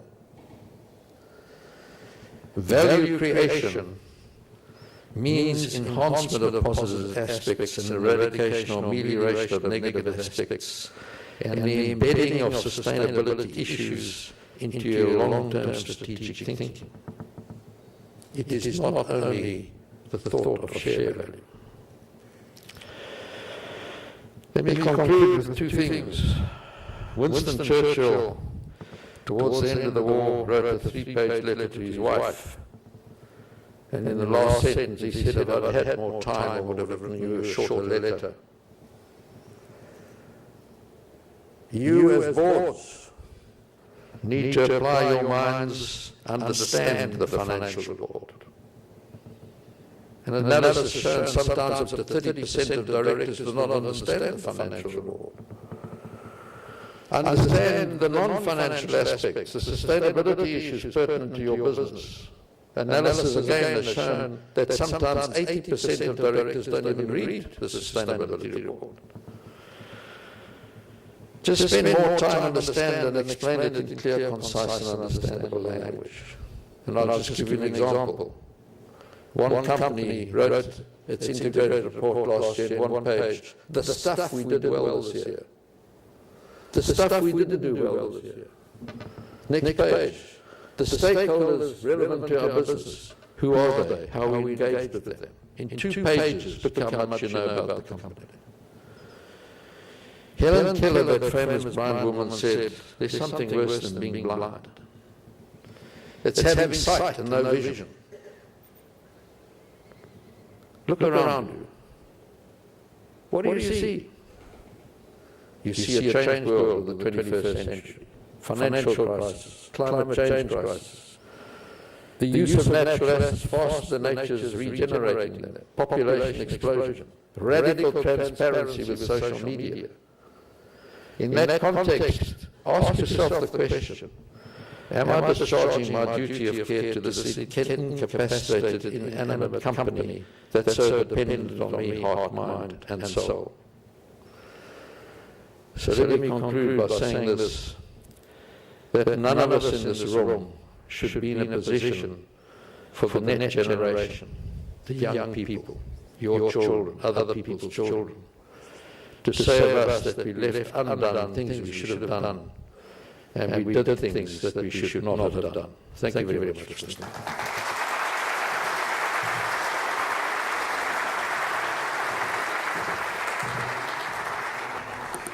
Yedinci Uluslararası Kurumsal Yönetim Zirvesi'ne katılımıyla bizleri onurlandıran Profesör King'e teşekkürlerimizi iletiyoruz. Kıymetli konuklarımız, şimdi 7. Uluslararası Kurumsal Yönetim Zirvesi'nin açılış oturumuna geçeceğiz. Doktor Sayın Artunç Kocabalkan tarafından yönetilecek oturuma birbirinden değerli konuşmacılar katılıyor. Ben öncelikle moderatörümüzü hemen davet etmek istiyorum sahneye. Türkiye'nin geleceğinde kurumsal yönetim ilke ve uygulamalarının etkisi konulu panelimizle başlatmak üzere Doktor Sayın İbrahim Turhan'ı davet ediyorum. Sayın Sani Şener'i davet ediyorum.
Once more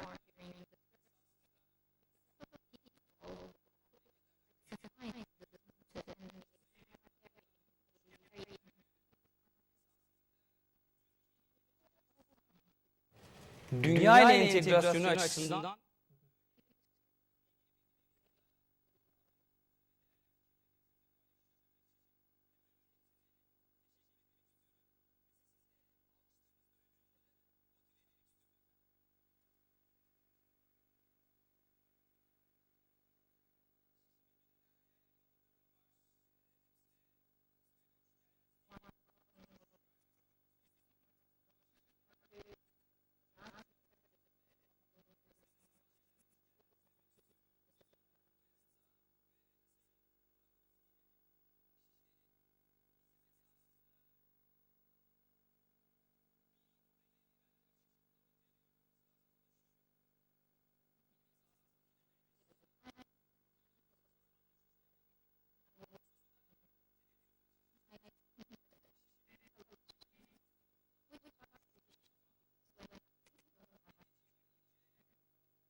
Well, I the community of friends as a meeting between friends, so I'd like to speak with all my sincerity in a straightforward way. The total value created by Turkey or our national income is 1.7% within the world total. As for the foreign trade volume that our companies generate within global trade, that is about 4%. As for our banking system, the banking assets have reached 100% when it comes to capital adequacy and profitability. The banking sector is ranking at the top. So those who produce, those who trade, and those who finance this production and trade, we should congratulate those banks who finance this production and trade. When it comes to the issue of a finance center,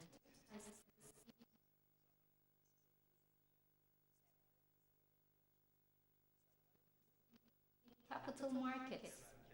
And how do we do? How are we doing in the capital markets? Well, on my way here, I checked. 85 for top 500.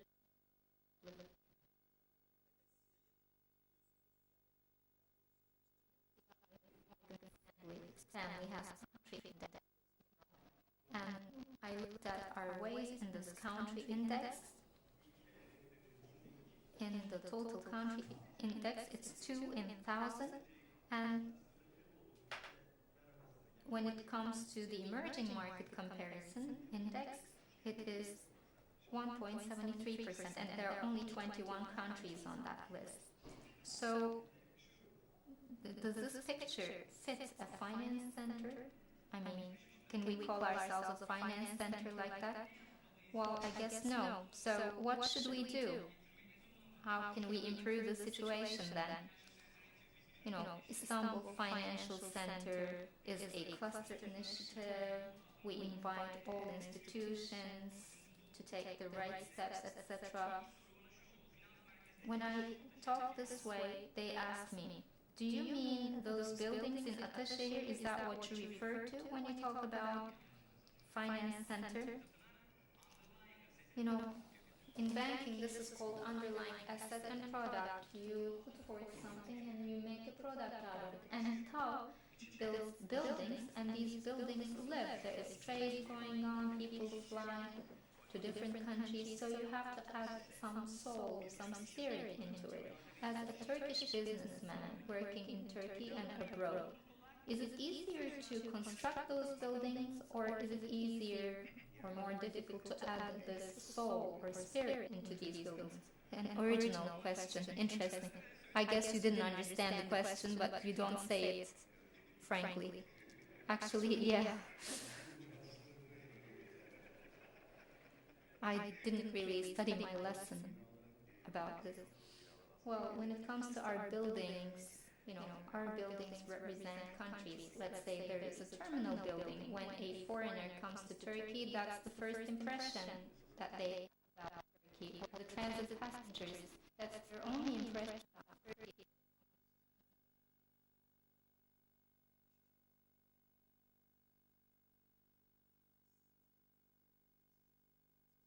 Finance people, they just look at that building and they get an information about your finance capacity, your engineering capacity, your operation capacity, your architecture.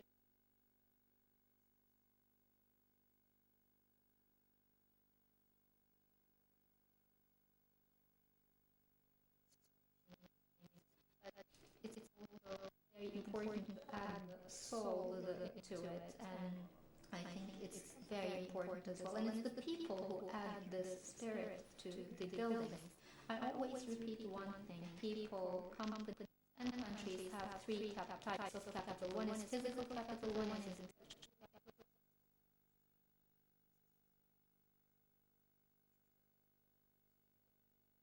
These are build, operate, transfer buildings, and it belongs to the governments or authorities of the countries where we build them. But we have very high level of knowledge accumulated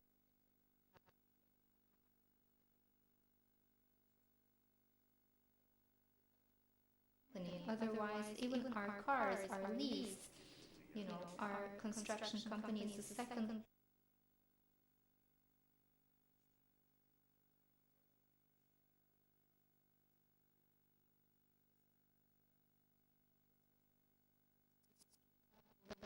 very important. Your network of people, that's very important. It needs to be very high. This also improves your business skills, techniques. So human resources are very important in all of this. I guess you did understand my question because, those buildings in Ataşehir, they don't mean anything on their own. When you add the spirit into it, when you bring international investors there, when you build your superstructure and infrastructure, then it becomes meaningful. Typhoon Bay. In fact, I got to know corporate governance concept thanks to you. And I realized how important it is and how important it is to internalize this. I read the president's New Year message. He was talking about the rule of law, and he says accountability, transparency, and justice. Those are the concepts that will carry Turkey to the future. You are also working in the board of a very important NGO. What do you think?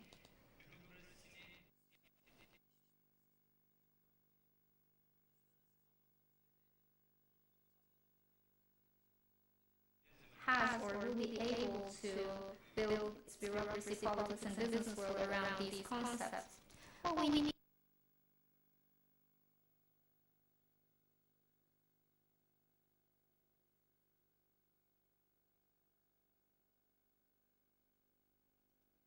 In fact, the president of the association put it really well. The association was built in 2003, and since 2003 we have been trying to introduce corporate governance. Companies trying to detail the principles, we try to monitor, but it's actually much beyond that. We see this more clearly with each passing day. It's not possible to manage this only through rules and regulations. If that were the case, life would be very easy, but it's beyond that. As for the finance center issue, when this topic first emerged, Banking Association conducted a detailed study with consultants, and they said this is not only about the buildings, the legal system, and functioning legal system on global standards, the new tax system that has advantages. These were more important points that came up. So you cannot really solve these issues with a couple of rules and regulations. There is a need for very hard work to back it, and that work is going on. How fast are we going? Well, in corporate governance, what we need to discuss is how fast we can realize this evolution, because competition does not stop. For example, being in the top 10 economies in the world is a great target. It's an ambitious target, and it is not impossible, but in realizing this, what do competitive countries do? There are those competitive countries, and there are these countries approaching our level, so we have to look at them and analyze them very well. So internalizing the philosophy of corporate governance is very important. Dr. King touched upon very important points today. It's not just about financial figures. Of course, one of the most important aspects of corporate governance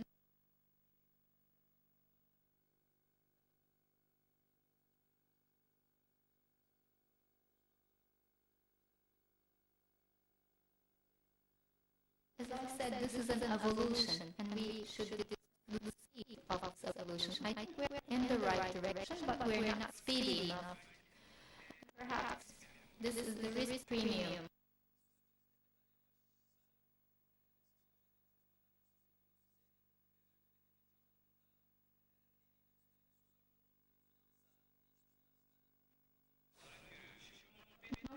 I would like to thank Murat.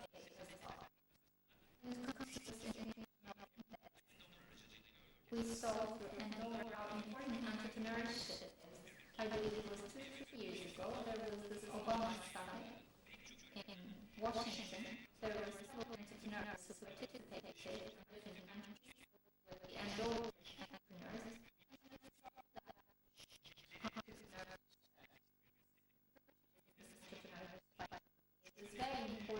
to carry the nation. We talk about board of directors of the company, family companies, mainly, and internalizing corporate governance by family companies. Perhaps that's important not only for the company, but do you think about family company?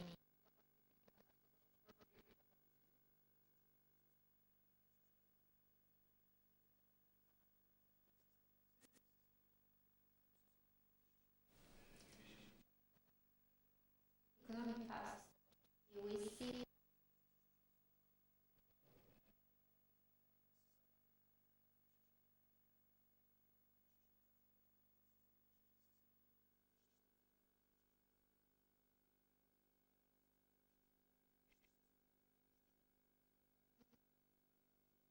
more stakeholders involved gradually. So when this becomes the case, it's very important to have certain rules and structures in place.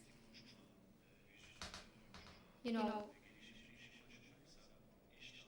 it's easier to run a company when the visionary is leading the business, or when the founder of the company is leading the business. But when that person retires, or when he leaves the position willingly, how will the company be managed after that point? It's very important to have designed this from the very beginning. When we look at the economic history of Turkey, we see a lot of companies who have reached this level. In fact, there can be differences of opinion among family members. One of them may prefer to get more dividends, another one may prefer to make more investments or grow the business. So there are several methods involved here.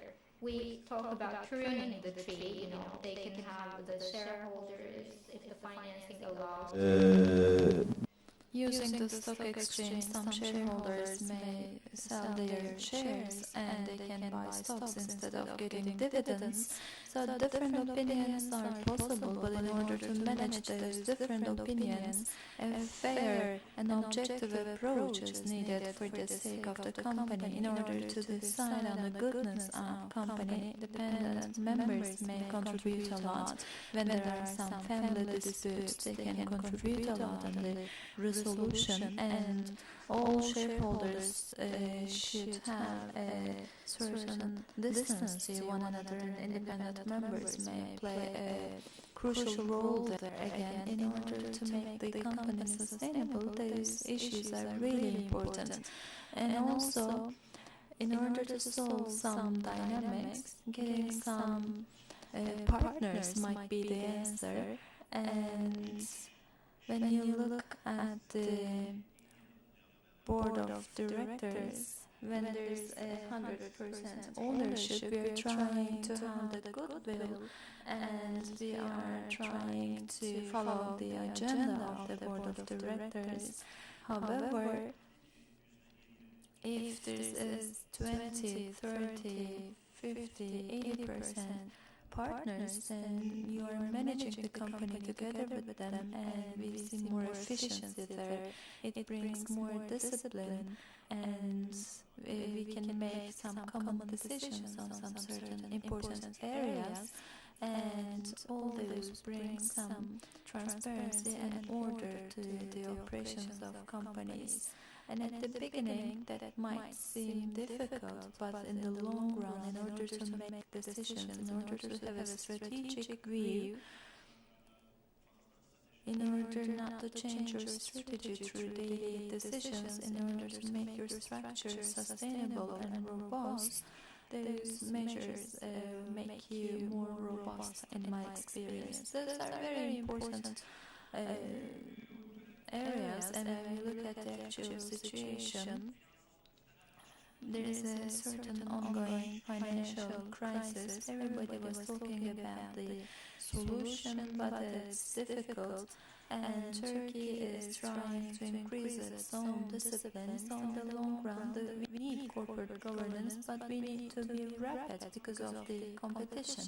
So sometimes through obligations, sometimes through motivation, the companies should be encouraged to implement the principles of corporate governance. Last year at the summit, which you also joined, we said that in the index, for example, the good companies are listed in the stock exchange, and the president of the capital markets board was also here, and you said that these are the ones who will make the decision, and then you started to serve, and it has been a historical period for the world economy and for the economy of Turkey. Implementation of the principles of corporate governance is good in the long run, and in the long run we want robust companies, and that's also your desire. So how do you see the motivation? What do you do for motivation? Thank you very much. What you're talking about, well, this situation, as I was working at the central bank, and at the beginning you tried to define your identity, and as I worked before in the central bank, it's a timing problem, because it will be a difficulty in the short period, but in the long run it will be advantageous for you. So timing inconsistency, how is it solved? The World Bank is now independent. For many years, the central bank is now independent. And in the past, the central bank used to fund the public spending, and we thought inflation was a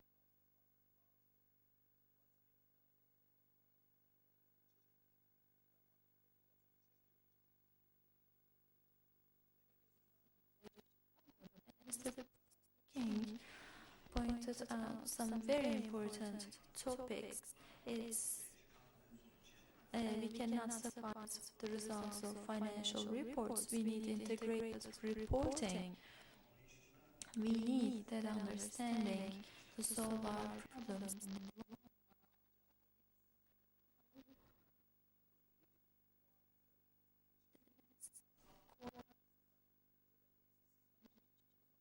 Performance is an obsession for all companies. How can we make those companies think in the long run?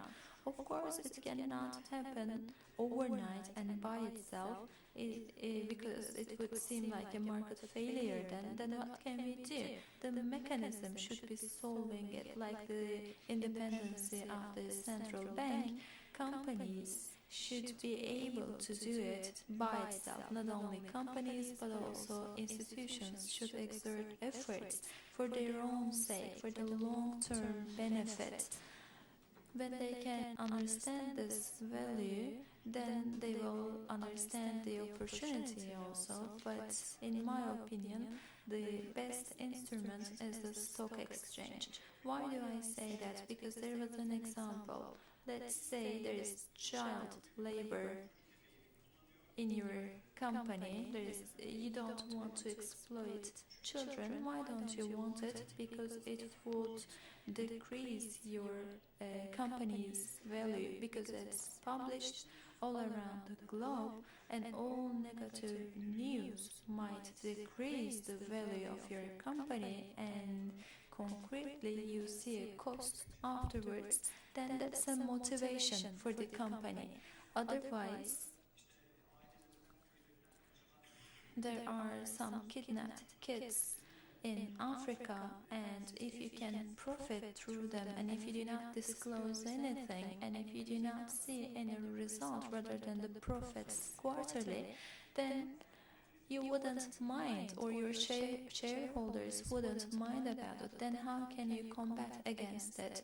You need some legal supervisions, etc. And there is another example. In the past, the credit values of companies was measured by credit rating, and then we had CDSC instruments, and after that the CDS market has become such a market that the risk premium of an asset is visible whenever you want, and then you react more, of course, if you can see it immediately, like the smoking code. when you take a puff of cigarette, then your lungs turn into this. When people see that, they don't want to lit another cigarette. It's something similar. What I'm trying to say is that if we want to accelerate this process, and if we want to focus on sustainability, if we want to make it more visible, if we want people to care about this planet, then the most meaningful, the easiest, and the most efficient way is to have more publicly listed companies. At the beginning of my speech, I said that only 85 of 500 top companies are publicly listed. That's what I'm trying to point out. So, maybe we should do the following. The corporate governance and the value of the company are interrelated, and to show it, you should look at the stock of the company because it's an immediate indicator. Then, at the international framework, you can tell us what the stock value of Tau. It has an impact and it's determined by not only the local operations but international operations. Then my question is, in spite of the difficulties, Tau has seen the opportunities in the long run and it has moved on. Yes. We said that we're engineers, and in order to solve a problem, you need to have some obligatory conditions and some situationary conditions. What is the situation? It's about the freedom, and the corporate side is about the discipline. And 24/7, if your company is operating and if 50,000 people are working, then you put some rules and you call them the discipline. But if you do not set people free to make decisions, then you cannot grow. And today we are awarded with a prize, and we would like to thank for that. That award is really important. It's not only taking a plaque and making some photographs. It's an indicator of the importance we attach to corporate governance, and we see some pension funds or other sorts of funds, infrastructure funds. Those people say that these people are taking it seriously. So they care about the prize you receive from the association. Of course they care, because they say that the top management of this company is fair, and the most important shareholders are partners and then employees, customers, the banks that give you a loan, your suppliers, your contractors. You should be equal to all of them, and you should be fair to all those parties. If you cannot make your customers comfortable, of course you cannot be successful. So we're talking about millions of dollars of funds, and if the owners of the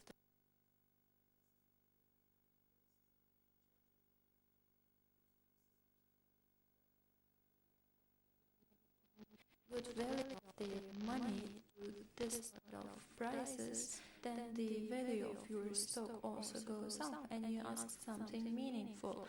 Last year, for example, we talked about the value of our stock until 2021. Together with the assumptions, our value of stock is calculated, but we do not know after 2021 about the airport. And there is a compensation report given by the Ministry of Transportation, and all my shareholders know about it. I don't have any problems. Of course, there are some speculative news, but they are not now hedged for us.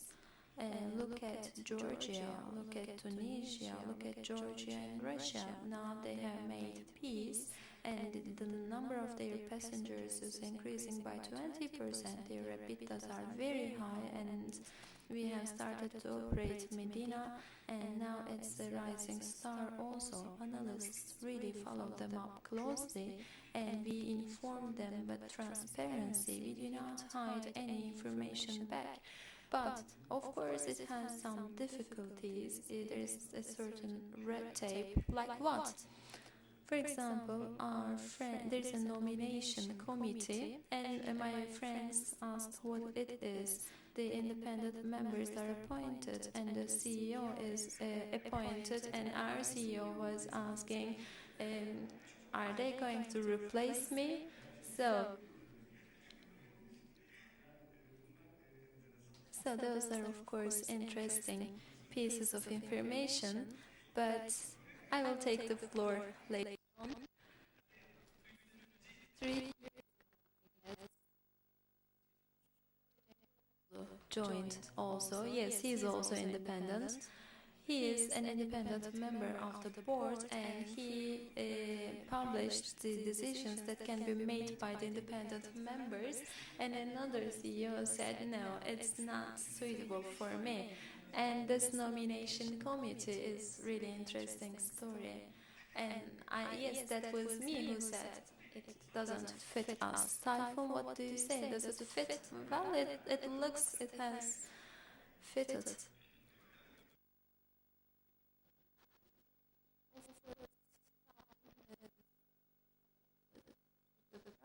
About corporate governance, they show that they have internalized this process. They have done a lot, and I'm an independent member of the board, and before that I was also observing this. Well, I have offered consultancy to many different companies, and generally I hear that, and mostly family companies are, first we have first generation, and then we have the second generation of them. They have a very good business volume, they have their customers, they are competitive. Of course there is room for improvement in other areas, but the main shareholders are too oppressed with the opinion that they shouldn't make any errors. They're trying to avoid errors, and that's the essence of the corporate governance. That's why we have boards of directors. About strategic opinions, of course, the consultancy is needed. And with TAO, for example, for strategic opinions, we saw that there are different opinions of shareholders, there are different backgrounds of independent members, and in this panel I see that there are lots of engineers, and it's something healthy, and it enables us to make robust decisions, and maybe managers fail to see some risks, some elements, but they are discussed in a proper manner in the board of directors meetings. And about this nomination committee, in most of the companies that's not available because it's not an obligatory topic to be obligatory or not, but for sustainability of the board of directors, that committee is important in my eye, and the main shareholders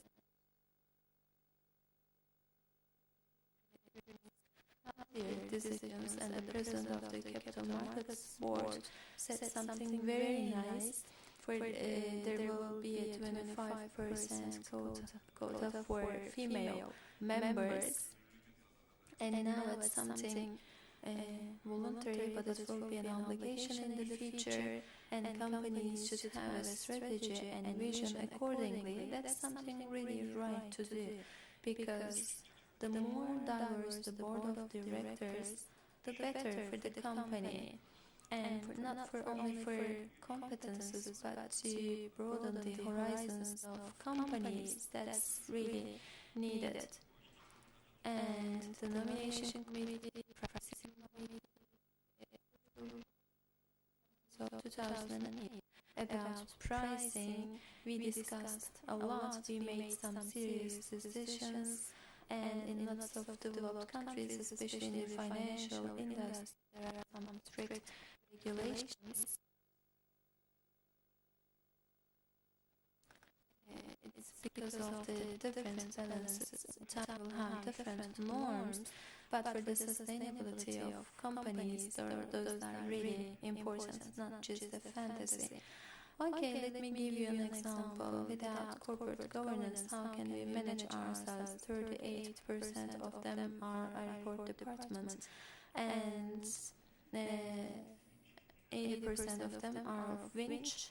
The other part is from the Netherlands. They come here. Then we have Akfen, Tepe, Bilkent University, 4 different independent members. Of course, we need corporate governance. You need to set some rules and you need to follow them, and then you will have a smooth operation. So you should have a global set of rules, yes. And that's a burden on the members of the board of directors. In the past, for example, when I saw airports only a transition point, but now I have a different look at those airports. You should discuss it afterwards, because you have a different view, and I would like to discuss it with an independent board member. Of course, he is independent. Murat, our president, mentioned the stocks, and he said that the stocks of the company are a good indicator of whether you implement corporate governance or not. As a group, you had lots of publicly listed companies, you know about the structure, but when we focus on family companies, as Typhoon put it forward, you need to take the control, I guess. In Bursa, in the survey, we were together with the president. The previous generation fathers say, my son doesn't care about my word, they need to be involved more, we need to be responsible for the management, they say. And when they are not public, it's a serious responsibility for them. In order to cope with this, well, you have coped with this, there should be a reason for that. At the beginning there are difficulties, but then there are opportunities. Typhoon said there is an ongoing competition all around the globe, and Sami said the same thing. There is competition. Without them I cannot survive, he said. How about the competition in Turkey? Is it because of the situation in Turkey why family companies want to implement corporate governance? Well, with the bank in Netherlands,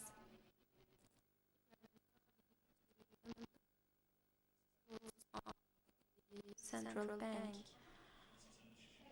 in Europe, we have internalized those rules, and 50% of our board members are independent. So there are great things to do. We are just at the beginning phase, and the president of our board is independent. So next year will be more enjoyable. Yes, the nomination committee is functioning for 3 years, and we have seen some very interesting decisions. But on the other hand, it's a really smooth process, and it has an objective methodology. So I wanted to just mention that because it's related to what you have said. On the other hand, competition. If you focus on more than one area, if you're in a holding or if you're a conglomerate, for those companies, for family companies, that's a big issue, that's an important issue, because in each industry, the competitors are the ones who do a single business. If you're a holding manager, and if you're operating in more than one industry, so the most important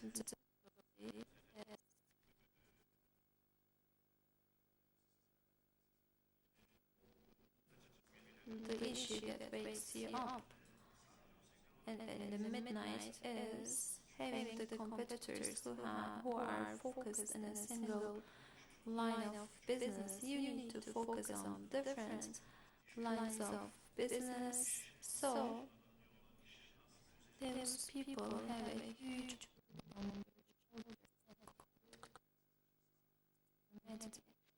the owner of the business is responsible to make all decisions. Normally, and family companies, they may be afraid of giving this up, but those people who gave up say that now I'm relieved and I can design the future of company together with different parties, and it's relieving, they say.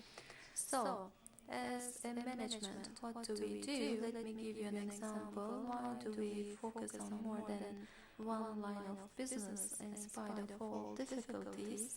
Because we try to manage our companies in a decentralized way. We give a share to our shareholders and partners. We make an agreement, and it's like they're not shareholders, but all premium payments are calculated as if they were shareholders. So if you exit a certain industry, then you get a premium as if you were a shareholder. So we are trying to make them feel they were the owners of this business. So we are trying to cope with difficulties in this fashion. And as a result, they need to manage the companies if they were the owners, and of course in a corporate governance understanding, we make our suggestions at the board and we try to integrate our opinions. And in the daily operations of the company,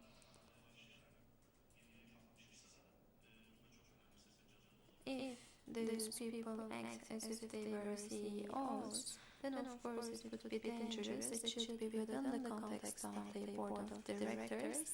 That's our system, just an example.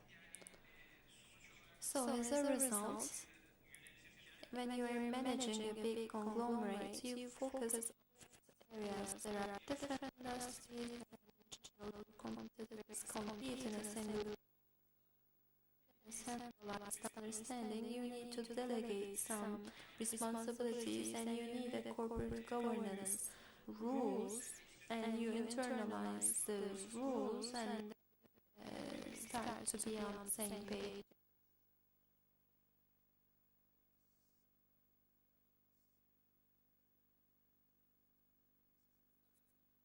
The shareholders. That's something important, because speaking the same language, I guess corporate governance is all about its implementation, or at least it's one of the basics. Turkey and the agenda, the national agenda, because we look question arising in the world, there will be a liquidity shortage. What will be the result? In Turkey, there are some political risks. So, okay, corporate governance is something to catch up with. We should implement it because in the long run we need it. But nowadays, in the corporate governance,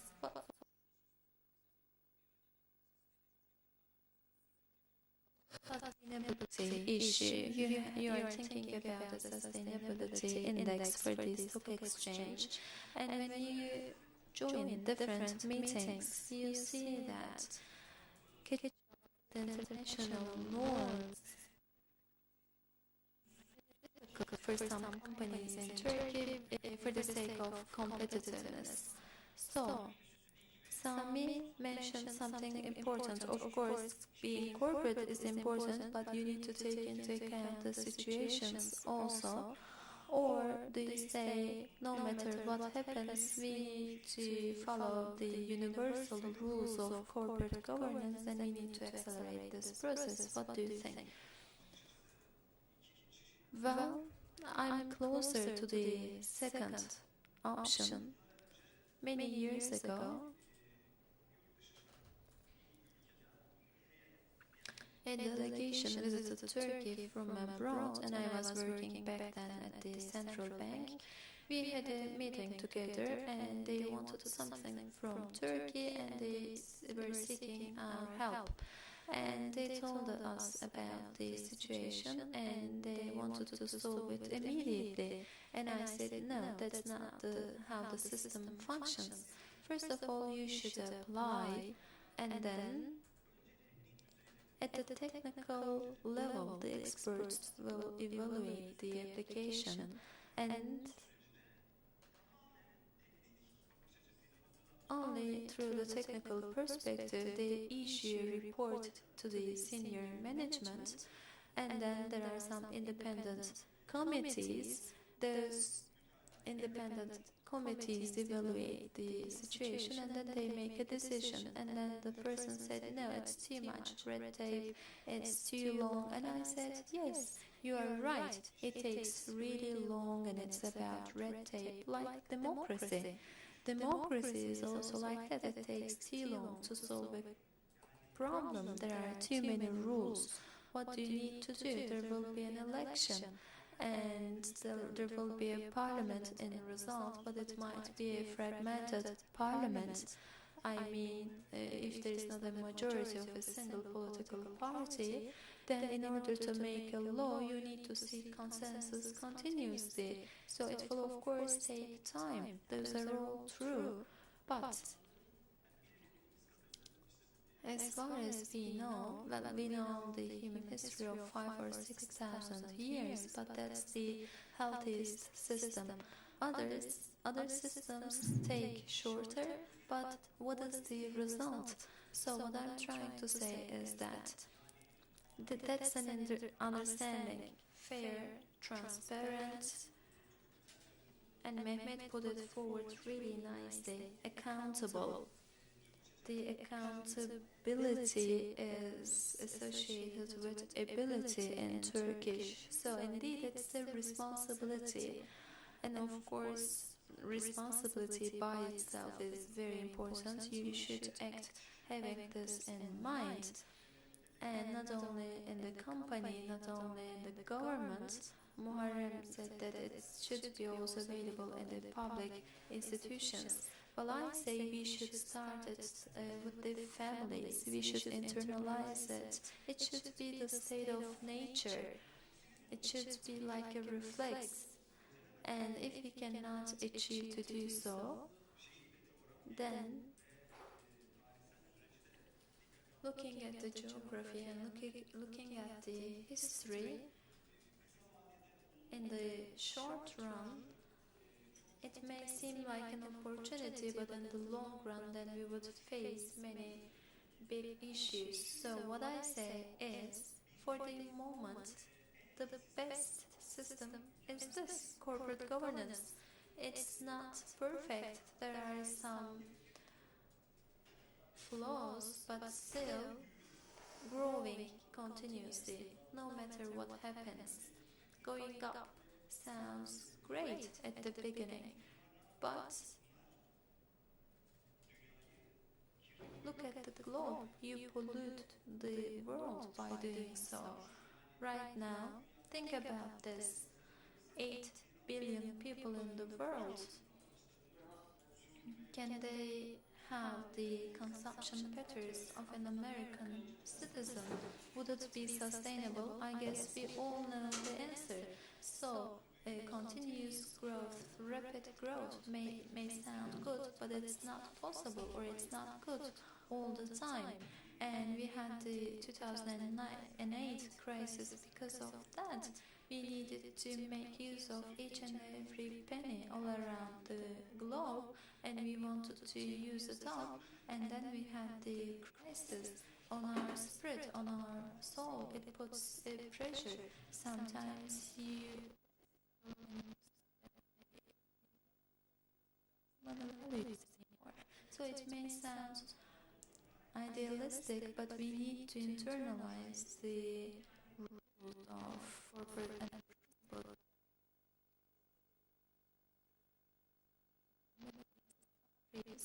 and we celebrated a forum of capitals of Turkey and the Arabic countries, we said that those principles are own principles. We are all Muslim, and what is our belief? We have two angels. They record whatever we're doing, and we will give account for all we do. So everything is visible. All you do is transparent, and you will give account to whatever you are doing. If you cannot internalize this and understanding, no matter what sort of sparkling financial reports you emit, it's not meaningful. So it's about philosophy, I guess, but it's about being a good person. And like the Rumi's world, you should appear as you are, or you should appear as you are, or you should be as you are. So in the global world, we see a rapid movement of capital, and we need to make good use of human capital, and we need to carry forward our companies. Our president says we should follow this direction. Okay, but what does the world want from us? From Harvard Business School, for a project, 6 students visited us in Ishiyatırım. I met some of them, and we made an interview, and I said, you have a current deficit, we also have, but all people have your money in their pockets and not ours, so how do you save? I asked.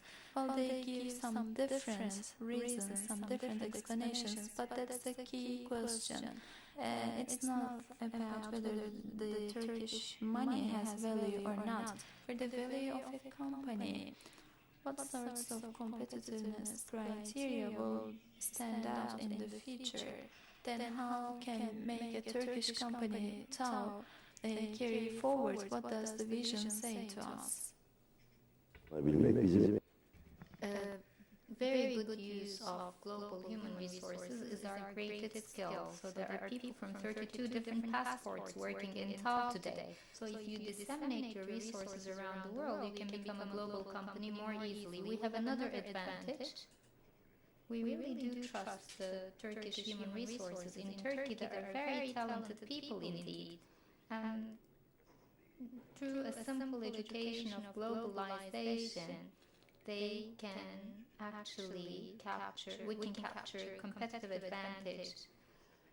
You know, when it comes to globalization, this enables transfer of knowledge, transfer of capital, transfer of technology, but not a transfer of cultures. It's not possible. You can only add cultures to one another. And Turkish people really do have an advantage in that regard.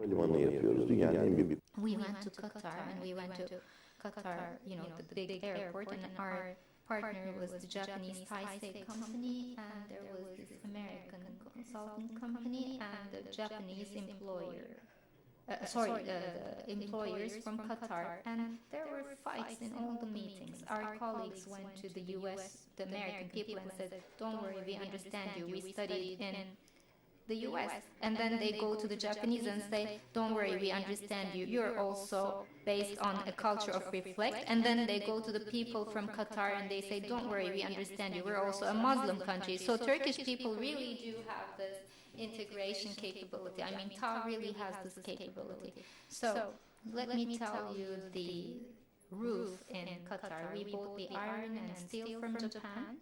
The engineering was in the Philippines, the plant was in Thailand, and the Nepalese, they're very good, you know, in walking. They did the workmanship, and the Turkish foremen and engineers also worked. When you do this, nobody can stop you. You have to speak the same language. We're entering the tender of LaGuardia Airport in the US. Our partner is Goldman Sachs, and there is also a large construction company to Perry from the US, and there is Aéroport de Paris, our partner, and there is us. If these guys can't talk to one another, then you're out in the first meeting. If there is good communication, you will become a leader. But then you are talking to the best guys of these companies, the best engineers, the best finance people from Goldman Sachs, the best operators of Aéroport de Paris. So when you have a team that knows this, you will have a bright future. That's why I truly believe in the importance of human resources. And I believe there is sufficient human resources in Turkey. When we, forge them with global motives, nobody can stop in the way of Turkish companies. And I don't think he's saying this as the president of the stock exchange only. It's very important to open up to the people. After we went public, we had a lot of opportunities, tenders, capital. Well, I will finish with a brief anecdote. IPO, initial public offering. I didn't know what IPO stood for, honestly. But we were preparing a company to go public. Reuters came and a guy called me. I said, okay, let me talk to you. He said, I want to buy 5% of your company shares. I say, why?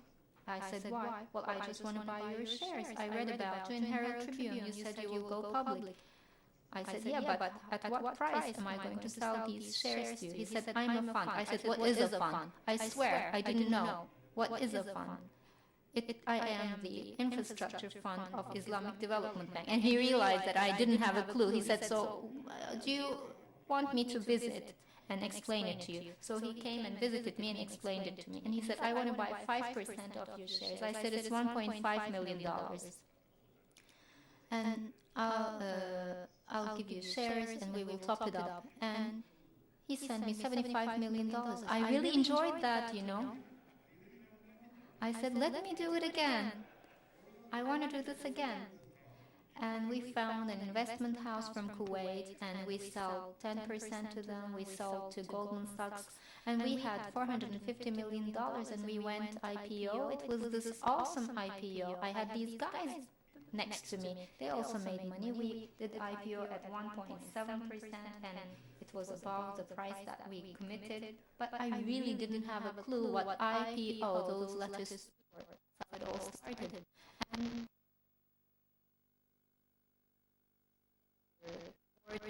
it gets more lively and people like Tayfun Bey come to you only then. Otherwise, they wouldn't want to be in your board.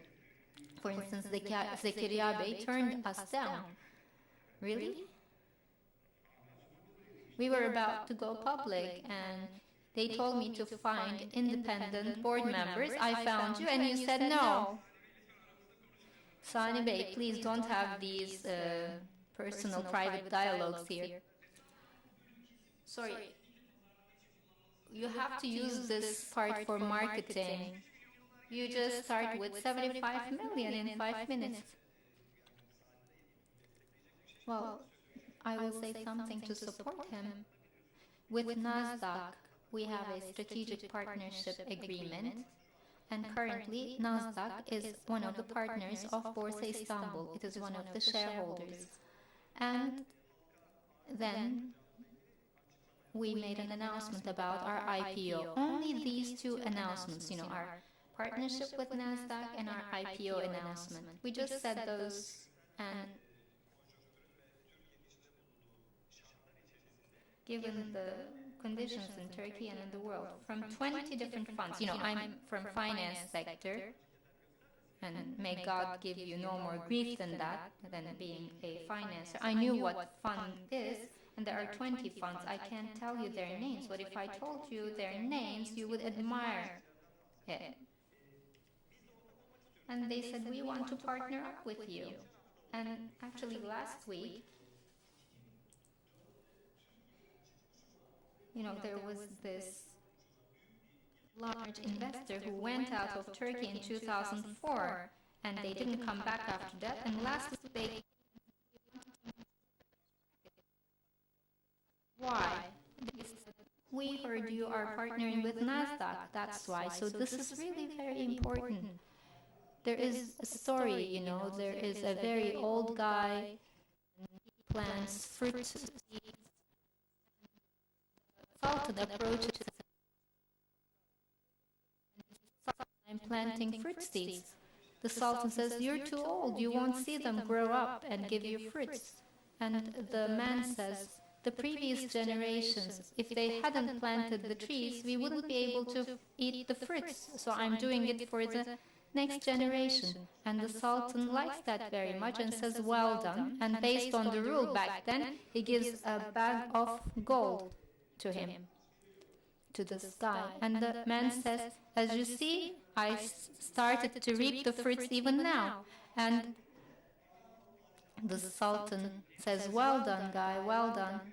And his assistant takes him away from the scene. You talked about Goldman Sachs. You know, it's about selective perception. Our president is a supporter of Galatasaray. You know, in the last report of Goldman Sachs, they say Turkish lira is fair value. And sometimes Goldman Sachs says Turkish lira may lose value too. But anyway, what I'm trying to say is, you know, having this strategic partnership with international organizations has a lot of benefit. In Turkey, the Turkish lira had this fair value for about 8 years. Nowadays, there is some volatility. We can discuss separately why that is happening. But this integration, this is very important, and doing business index and corporate governance are important points to capture this. We are to send the message of a liberal, democratic country. There is this institution called Stratfor. I read their report, and they listed the major events of 2014. And they list three main things. One of them is Turkey and India, the internal political development took place in Turkey and India.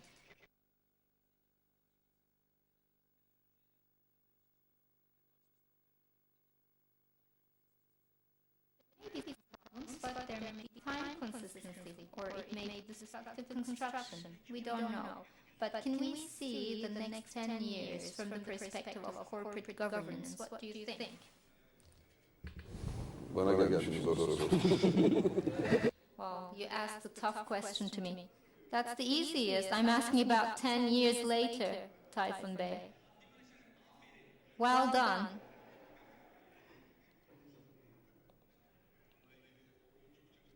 Well, 10 years just flies really fast. Let me tell you a story. When I was a banker in my earlier years, the Postal Communication Office decided to issue bonds. You know, there was Deutsche Mark back then, and the Postal Office decided to issue bonds. And we were discussing this in the Treasury, and one of the elderly members said, "Let's buy this bond. It's a 7-year maturity. We won't be here 7 years later. Whatever will happen, will happen." And 7 years later, I was still heading the Treasury. And at the end of the day, it was paid. So 10 years actually flies really fast. I've been attending this panel for 4 years, so you know time flies. Well,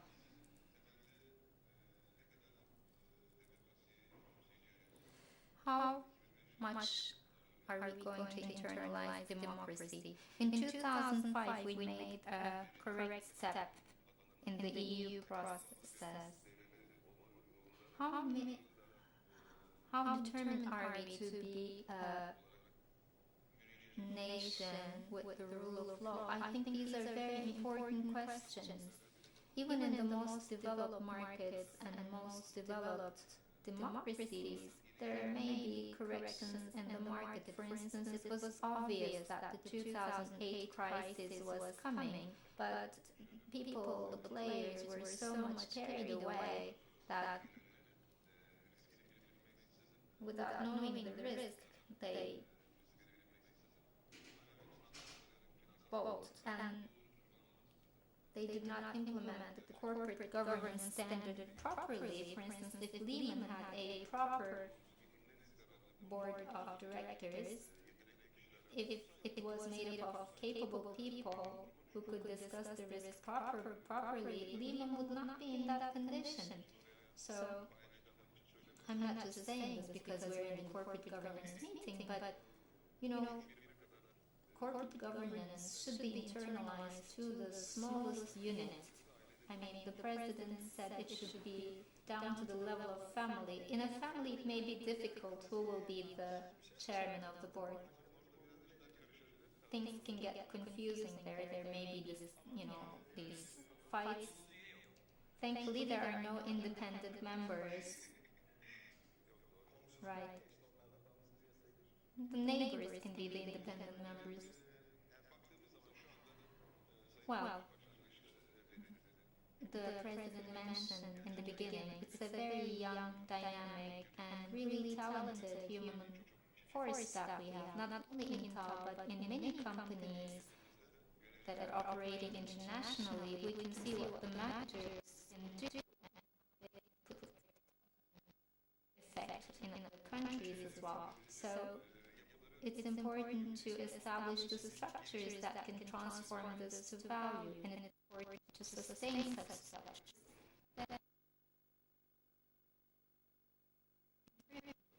Speed is important here.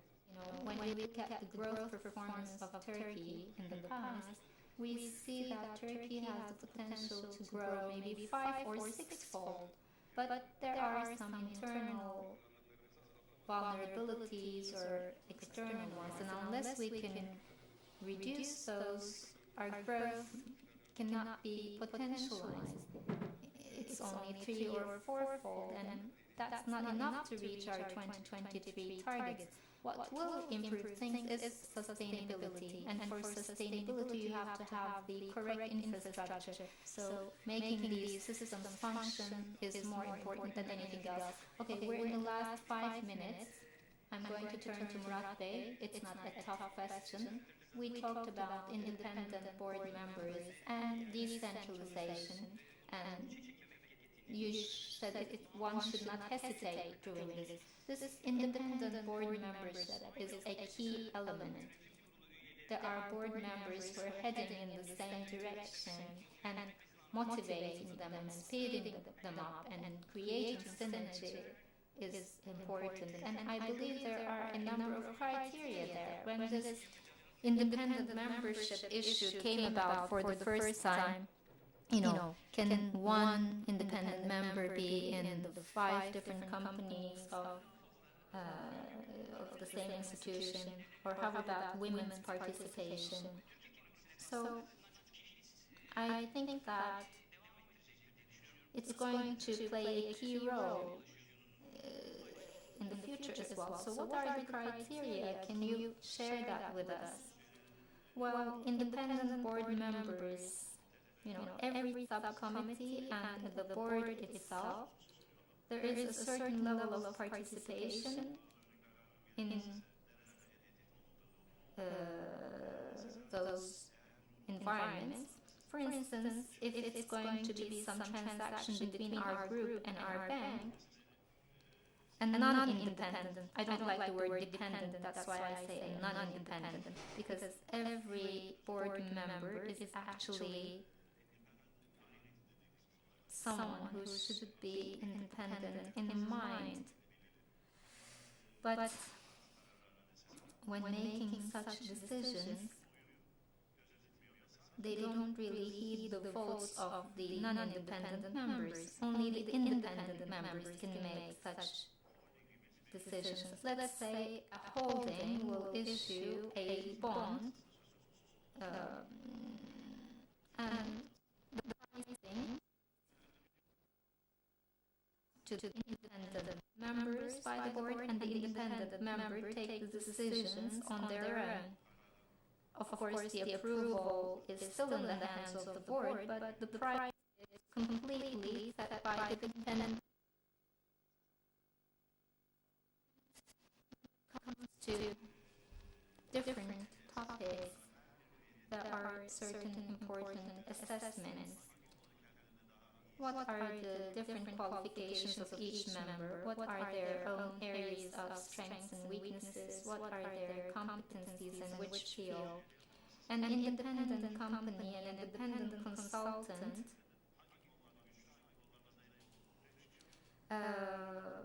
identifies the strengths and weaknesses of the board members, and they just present opinions as to what competencies the independent members should have the next time. For instance, there was this board member who worked in Oliver Wyman, and we tried to recruit him, and there was someone from Clifford Chance, a Dutch citizen who was a lawyer, and he became our chairman. We had also recruited him on our board because we believed that these people would be very beneficial in their own fields, and indeed, we are only from a banking background as a team, so having this different perspective, these people from different backgrounds was of great contribution.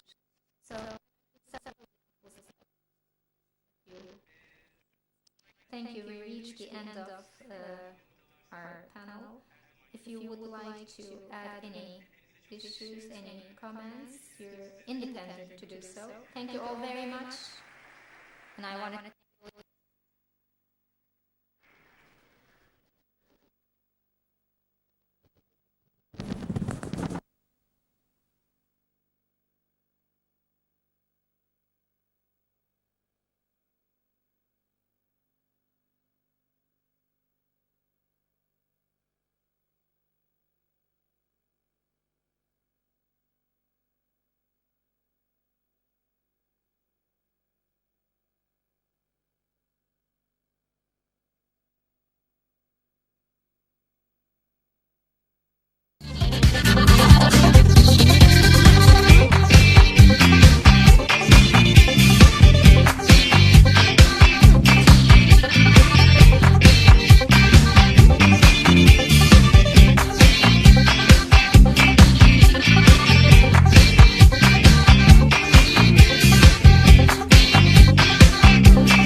and his excellent law firm for making this connection for me and for the American Bar Association.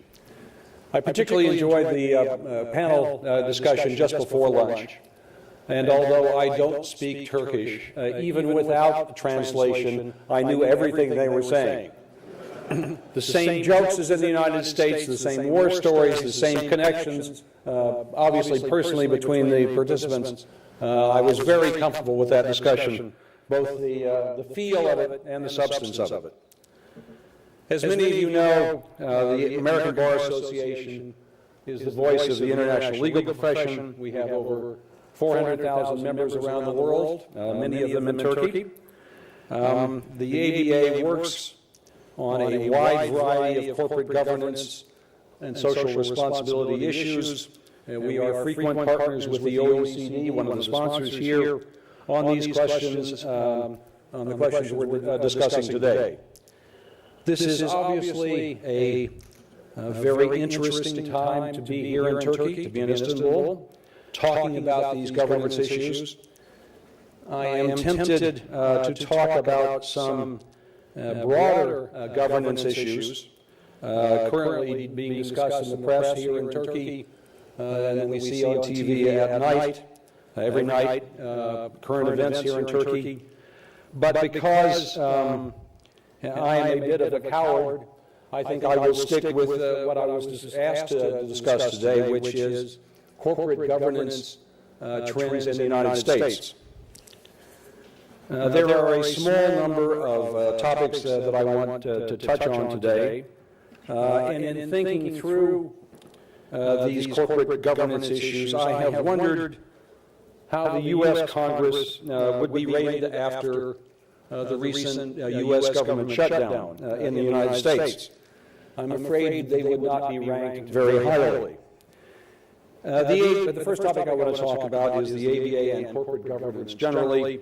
After the Enron scandal in 2001 and other corporate scandals in the U.S., Congress at that time enacted corporate governance reform legislation known as the Sarbanes-Oxley Act of 2002. Sarbanes-Oxley, as many of you know, created a new accounting oversight board with the authority to establish and enforce auditing standards and to investigate and discipline accountants who violate those standards. The ABA has long recognized the crucial role that lawyers play in corporate governance. Since Enron, the ABA has taken an active role in proposing new corporate governance reforms, including new practices aimed at enhancing the role of lawyers in ensuring the legal compliance of the companies they represent. And these are companies at all levels in the United States, large companies, others that you've seen on the board here, and smaller companies as well. In 2000, the ABA also actively sought to strengthen the ethical standards governing all lawyers, including those who represent those companies. So in 2003, the ABA endorsed a variety of things, but a set of proposed corporate governance practices, including regular executive meetings between the company's general counsel and its independent directors. We pursued an amendment to the ABA rules of professional conduct, requiring corporate attorneys to report misconduct up the corporate ladder to the company's senior management and, if necessary, its board of directors. And we pursued an amendment to the ABA rules of professional conduct, permitting lawyers to reveal confidential information, client information, to third parties if necessary to prevent serious financial harm resulting from a client's crime or fraud. Now, the ABA has spearheaded many efforts on corporate responsibilities, particularly in adherence to international human rights principles and human trafficking. In 2007, the ABA House of Delegates adopted policy urging corporate adherence to international human rights principles in the conduct of business activities. Last year, the ABA House of Delegates adopted a resolution endorsing the United Nations Framework for Business and Human Rights, its companion guiding principles on business and human rights, and also the human rights provisions of the OEC guidelines for multinational enterprises. That's a very powerful package and one that has only really developed over the last year or two. and that I think will be a growing part of what all of us do, whether business people or lawyers, in guiding our corporations in the future. In this coming February, the ABA House of Delegates will consider a resolution drafted by the ABA section of business law that would adopt ABA model business and supplier policies on labor trafficking and child labor that would encourage corporations to voluntarily adopt and implement their own policies based on the model policies that we've prepared. Another topic I want to talk about is the rise of shareholder activism in the United States. From 2010 to 2013, the number of challenges by activist shareholders worldwide jumped by 88%, according to a recent report by the Linklater's law firm. This is from 172 interventions in 2010 to 323 for the first 9 months of last year. The majority of those took place in the United States, and over the past decade, the number of activist shareholders themselves has more than doubled. And I think that's a trend we all need to be aware of for the future. In recent years, activist shareholders have begun targeting companies more than once, showing that they have more staying power and more sophistication. Originally, as many of you know, a gadfly would come in and propose something, it would fail, and the corporation would move on. Now this has become a repetitive process. Shareholders, activist shareholders, are able to pursue those for longer periods of time and with greater vigor. Increasingly, activist shareholders now include institutional shareholders, such as pension funds. This is an enormously important development, so that we're not just dealing with gadflies anymore, but with serious major players in the business world. In addition to executive compensation, which has always been an important topic for activist shareholders, some of the most popular issues challenged by shareholder activists include proxy access to press for more board seats, share buyback programs, those are particularly popular in the U.S. right now, and financial and non-financial reporting issues. Those are the topics that the activist shareholders are now pursuing most actively. Another significant development in the U.S. which relates to governance and shareholder activism is the rise of benefit corporations. Benefit corporations are a new class of corporation that are now authorized in more than 20 states, and I think over the next few years in almost all states. These new benefit corporations enable a particular corporate entity to declare a benefit or mission as part of its DNA beyond simply increasing shareholder value, so that they can focus on social issues as a real purpose of the corporation. As a benefit corporation, a company is held accountable for adhering both to this social benefit as well as to the traditional stakeholders that one would normally assume to which it would be responsible. Benefit corporations are a new class of corporations that are now authorized, as I indicated, in 20 states. I think we will see a lot more of their kind in the future. Another topic that I wanted to touch on briefly is proxy advisory firms. Concerns have been raised in the U.S. about the influence of proxy advisory firms on shareholder voting. Proxy advisory firms are hired by shareholders to recommend and sometimes cast proxy statement votes on their behalf. I'm not quite sure whether that has arisen with much activity here, but that is an increasing concern in the U.S. because of the concentration in a small number of firms without much regulatory guidance. With the increase in institutional share ownership, proxy advice is in high demand in the U.S., and currently two firms, Institutional Shareholder Services and Glass, Lewis & Company, dominate this proxy advisory business. Those two companies control 97% of the market, which is really unusual, and I'm expecting we will see some competitors come in if they can force their way into the market. However, these firms are unregulated and little is known about how they compose their reports to shareholders or how their voter recommendations are prepared. In addition, ISS also provides consulting services, including to the very companies that they analyze, for voting recommendations, obviously creating a potential conflict of interest. And Glass Lewis is owned by a pension fund, which also creates a possible conflict of interest. Among others, NASDAQ in the U.S. as a regulator has called for greater transparency and accountability for proxy advisory firms. The SEC and a subcommittee of our House in Congress, the Financial Services Committee, have held recent public hearings to address concerns about the unchecked influence of proxy advisory firms. The European Securities Market Authority issued a report calling for a code of conduct for these kinds of companies early last year. And the ABA's business section, Corporate Governance Committee, has held discussions on this topic. We have heard a discussion already today about sustainability reports.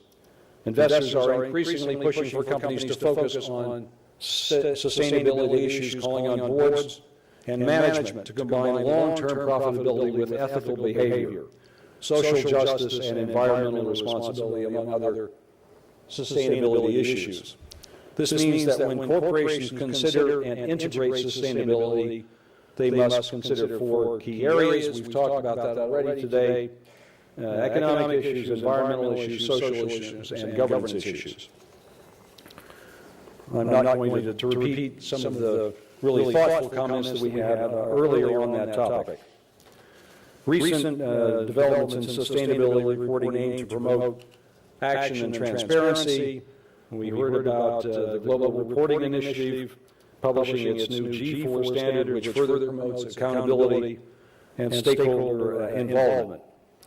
Also last year, the Sustainability Accounting Standards Board introduced its own sustainability program with industry-specific standards.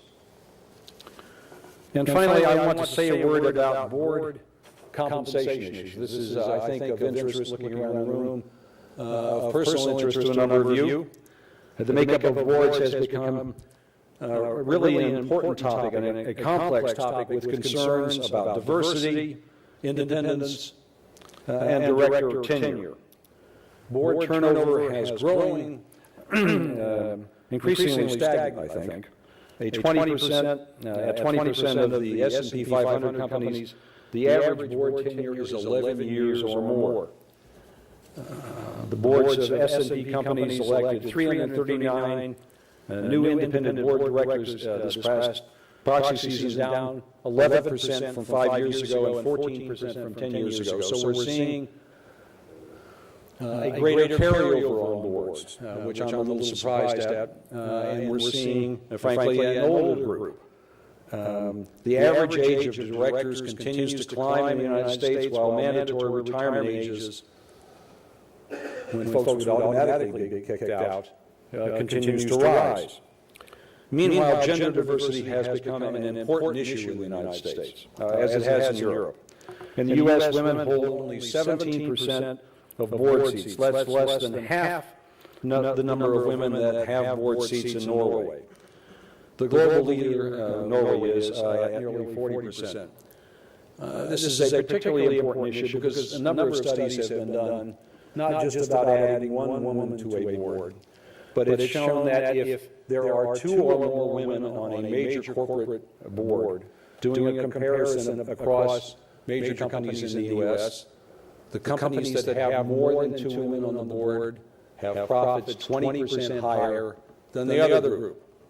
So for companies in the future, this is a factor to take into account. What part of your prospective audience, your prospective companies, are women? What sorts of decisions do they make about the products you sell?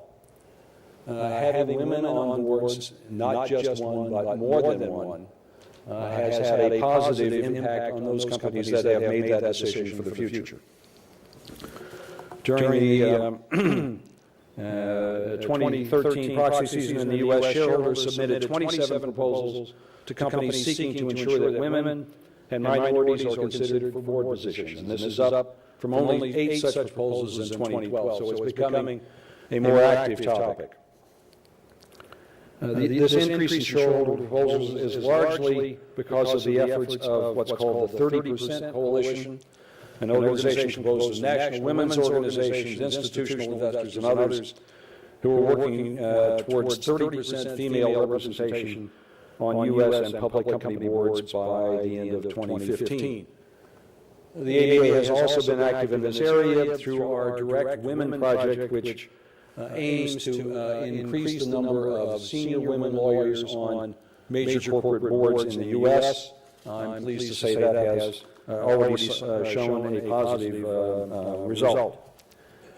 Racial and ethnic diversity also is an important focus in the United States. Organizations such as the Alliance for Board Diversity note that racial and ethnic minorities have made few gains in terms of board representation in the past decade. In 2012, African-American men comprised just 7% of the total board seats at Fortune 100 companies, while African-American women were only at 2.2%. The same applies to Asian Pacific Islanders, Hispanic men and women, all at very low levels. So there is much work still to be done in those areas. Other types of diversity are important as well, including professional and educational diversity. Many boards continue to be dominated by directors who only have management expertise. There was a trend maybe 7 years ago to include more finance people, but now we're really back to just management expertise on the board, despite the need for a wide variety of skills on a fully functioning board, one that can really help a corporation meet the needs of its clients, meet the needs of its shareholders, meet the needs of its employees. Shareholders and advocates continue to call for a focus on the independence of directors, seeking those with no personal connections or business dealing with the company. For multinational corporations, many shareholders and others are calling for more international representation among board members to ensure that boards are able to understand the different cultures in which so many of them are now operating. As an international lawyer, and now that I'm about halfway through my term as president of the American Bar Association, I want to focus on one other area of board diversity that I hope can be increased, and that is board positions for former ABA presidents. I was supposed to get a bigger laugh than I got. Anyway, I know that including former ABA presidents on your boards will help you immensely, might even help me a little bit. Thank you very much for including me in your discussion today. I much admire what you are doing. Thank you.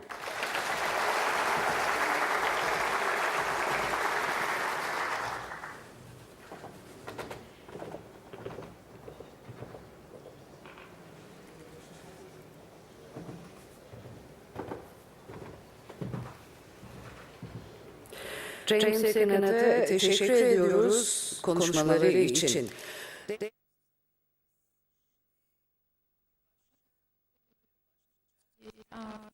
panel, I would like to invite the CNBC moderator, our moderator. We will be discussing about the role of corporate governance and the creation of economic value and company value. I would like to invite our moderator first. And then I would like to invite Dr. Yılmaz Arguren, Mr. Zafer Kurtul,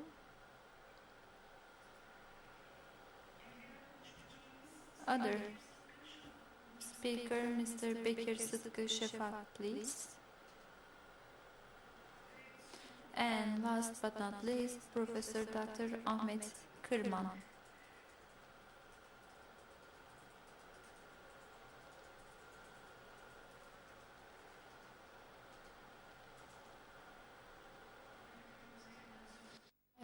Give the floor to our moderator.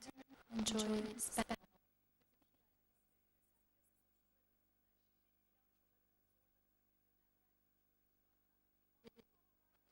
financial statements are deteriorating, but in order to ensure the trust of investors,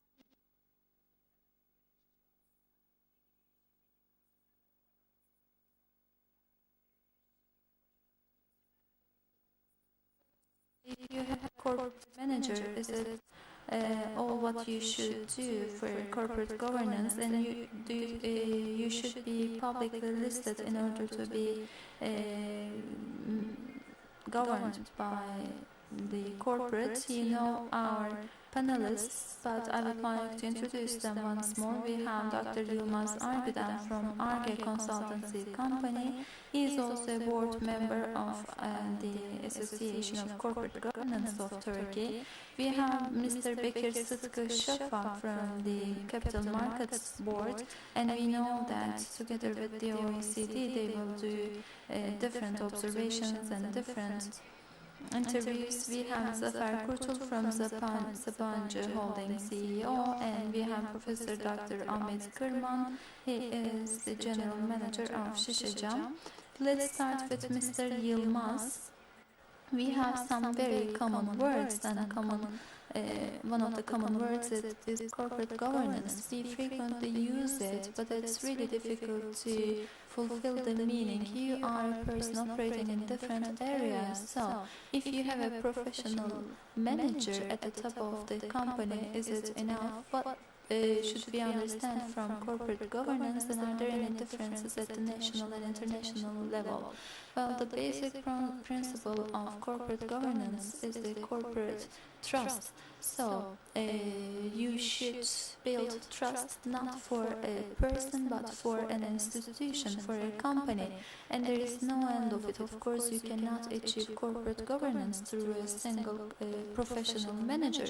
There are different risks. Indeed, all decisions of the board of directors include different risks. There is the balance issue between shareholders, the risk appetite balance, etc. There are different sorts of balance, and a single person cannot ensure those balances by himself or herself. So for the board of directors, in order to discuss those different options, we have a board. And as James put it forward, diversity is really important, and it's not only about gender diversity. With all its perspective, you need diversity at the board of directors. You need different perspectives, and this will enable to commit less errors in different areas if you can discuss issues with different perspectives. But corporate governance is not only an issue of the board of directors, it's the culture, so it should be adopted by the whole company, by the whole institution, be it a private company, be it a government. In all transactions, some certain principles like transparency, accountability, responsibility, and fairness should be followed, and also being reasonable should be added to them, in my opinion. And if the company is doing interactions following those principles, there will be more trust built for the company or institution. So that's the basic target. So mainly because of the capital markets we have had this concept, and because small companies were at risk, it is regulated. That's why we have the president of the Capital Markets Board. Because if someone is giving capital, that person should be protected together with regulations. But if a company, if you want to enrich it, if you want to make it sustainable, then only financial capital is not enough. You need also intellectual capital, you need human capital, and also, together with all partners, including suppliers or dealers, you need them. So corporate governance should increase the trust in all those areas, because if there is no trust, the cost will be higher through prices, through interest rates. If there is no trust for the institution, the best employees will not be there. So it's not only a topic of the capital markets. For the sustainability of an institution, and in order to be cost efficient in all interactions, you need corporate governance. That's why I call it a culture. It's not only a set of rules.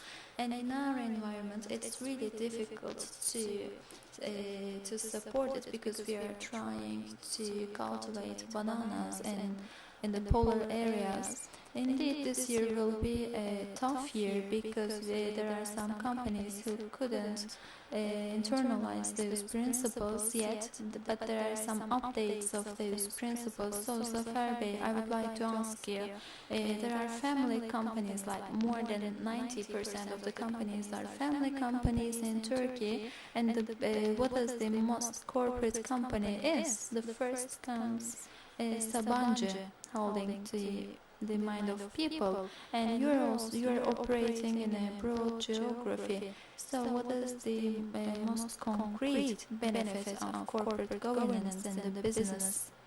So do you hear me? Well, when you ask the most concrete benefit, I would say that it increases the performance of companies. It also improves companies, and one of our most important targets is to achieve sustainability.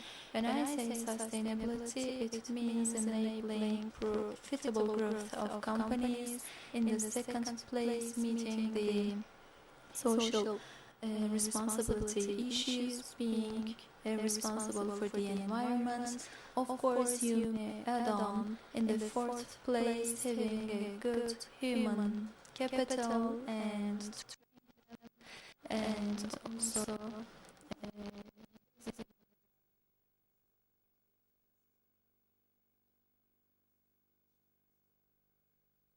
growth for the performance.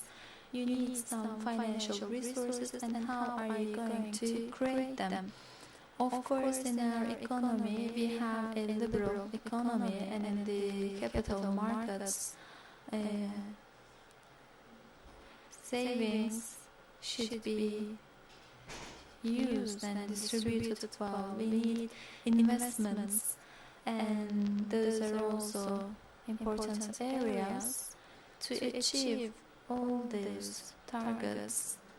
How should we manage companies? What sorts of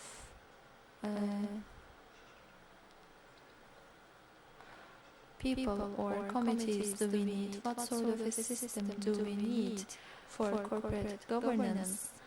What sort of policy procedures do you need? Job definitions. First of all, how are the decisions made? Who is authorized to make a decision?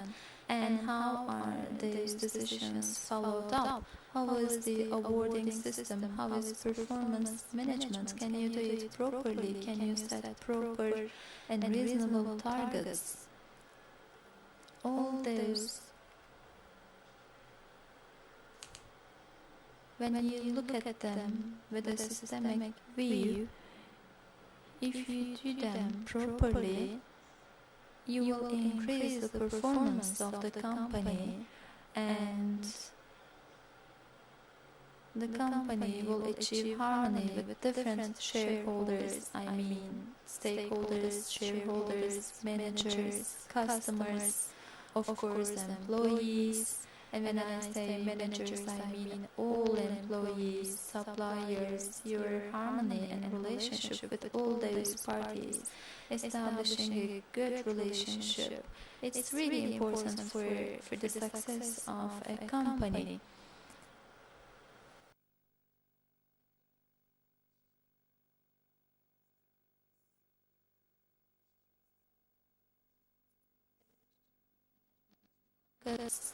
Or we may call it public offering, or for minor, we can call it the participation of minor shareholders. Sabancı Holding was publicly listed in the year 1997. Before that, Akbank was doing all investments. Within Akbank, there were different subsidiaries, and Sabancı Holding was publicly Sabancı Holding went public, and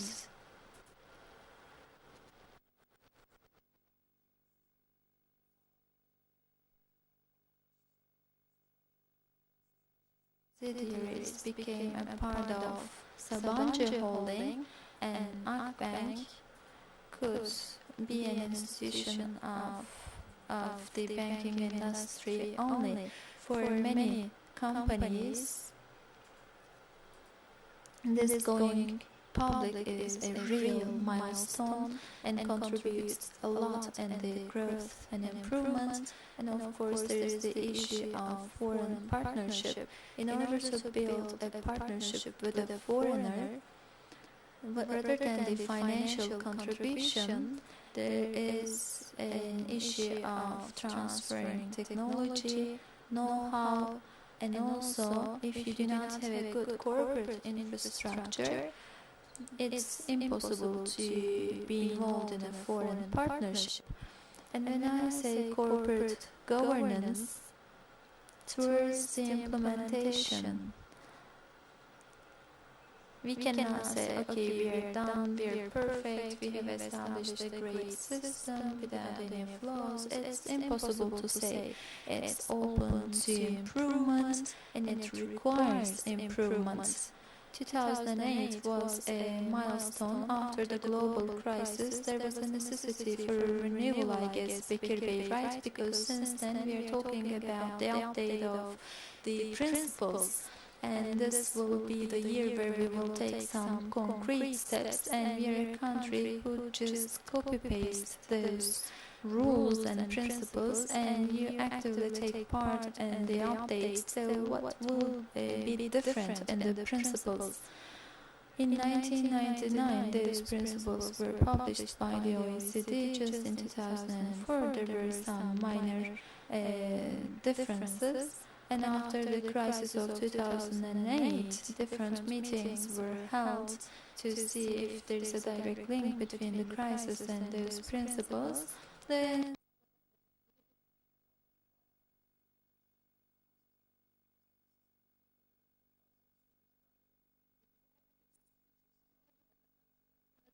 the crisis, we have seen some different changes, like different actors in the capital markets. In the past, the equity or sovereign funds were not existent, or the stock exchange didn't have the structure. In the past, they were about only trading and setting price, and companies could get some capital to use in investments later on. It was just a tool.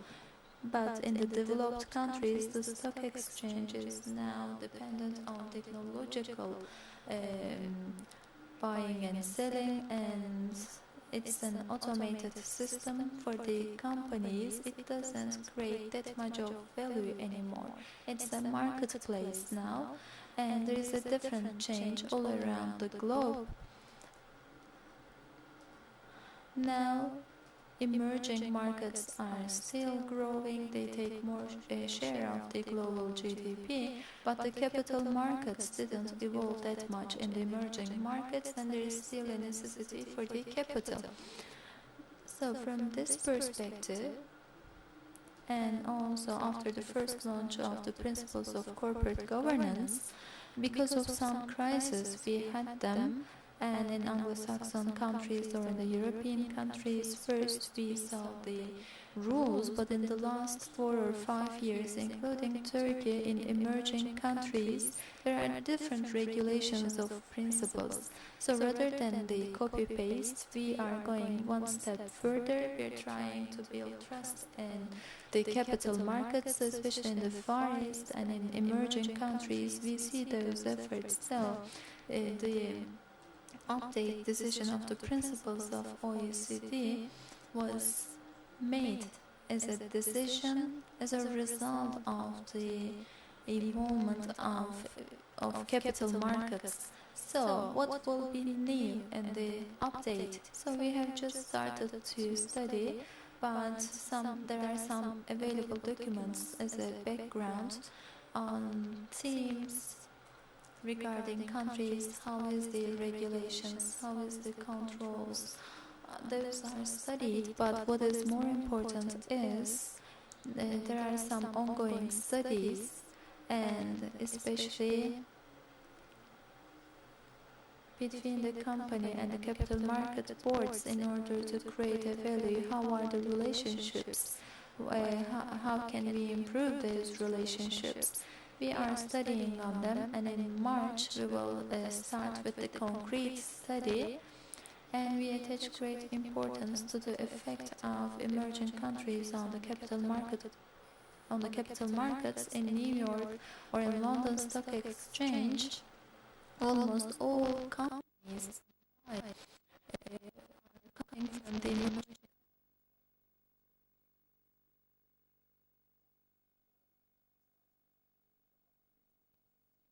Hence, for a better corporate governance, we need more implementation, but we need a regulation that fits into the culture.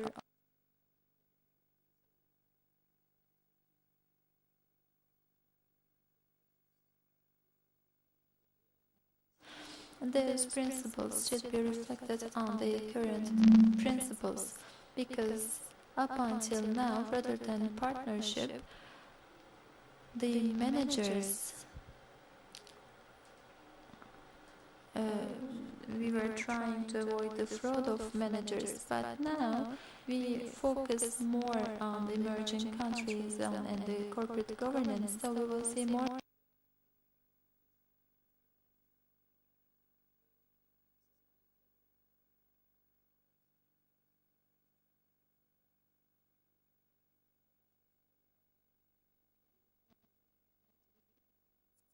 Those emerging countries will be in need of big capitals, and the corporate governance infrastructure should be made more robust in those countries. Ahmet Bey, each day we have a different threat on the balance sheets and financial statements of countries. The FX rates are changing. Difficult times, it really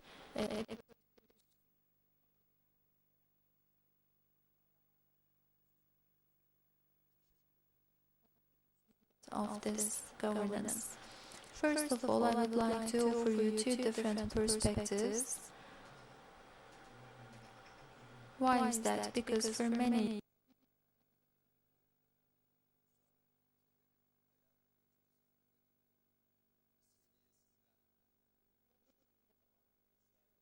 efforts, I am only responsible for the execution, and at that part I am trying to make it possible. There is a crisis environment, and it is really attractive to discuss the principles of corporate governance. That's why I say I will show you two different perspectives.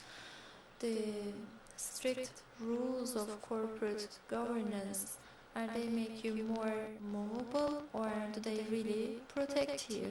We should also look at it. In terms of flexibility, of course, it puts some limitations, because first of all, if there are some rules, there are some procedures to abide by. But if you ask me which way we should be heading to, be it peacetime or wartime, or be it a crisis time or a good time, we need the principles of corporate governance. Why? Because Yilmaz talked about trust. Trust is a sine qua non for all companies. So it should be, of course, covered by the corporate governance. But in my understanding, the corporate governance is a sustainable balance of the separation of powers. We have the board of directors and we have the executive board. Together they evaluate different risks, and execution is more responsible for the implementation, but the other party has different responsibilities. So corporate governance is all about balance to me. And of course there is the trust element inside. So when we look at Şişecam, what I should say is that in 12 different countries, we are working with 20,000 people. In all those 12 countries, we have different partners. We have almost 10 different cultures, including France, including Russia, principles via different countries and cultures. So for corporate governance, I'm really proud and happy to say that we are like an exporter. We export those principles to those people. We go to generally emerging countries. That's why we are an exporter of those principles. And of course, it's difficult to conduct those principles, but we are also an importer in different areas. In Germany, we also have a company about independent corporate governance principles. We learn a lot. So what's the benefit of corporate governance? It really creates balance, and against the crisis, you get more patient in a calm and a cool way. You can make decisions. So indeed, it is like a shield against making swift decisions. But we shouldn't say that it causes to slow down. It brings more red tape. We shouldn't say that. Özellikle de Especially in the entire enterprise, not just in the board. If corporate governance is internalized, it will allow very fast but systematic work. This brings about several advantages. We can discuss it now or later. It helps acceptance, helping build partnership relations with image when you go to a different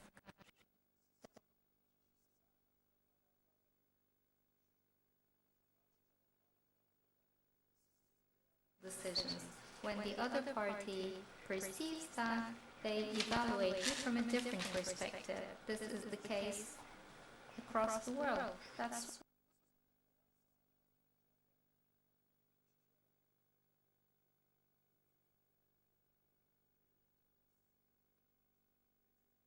it requires skill to implement that. Of course, corporate governance principles are implemented always from the perspective of family companies, but Şişecam or İşbank, there is no boss. That's lucky because we try to implement these corporate principles and we don't have much of a difficulty. We find it natural and we benefit from it.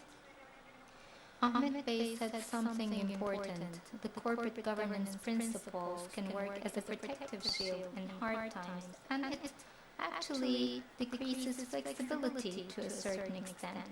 So, how ready are bosses in Turkey to internalize these principles fully? And there will be certain updates. And what do Turkish companies should expect in this adaptation process?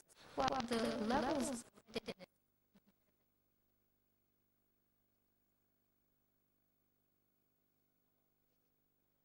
quite distant from that. And one of the most, Koç Holding is one of the most corporate institutionalized companies of Turkey.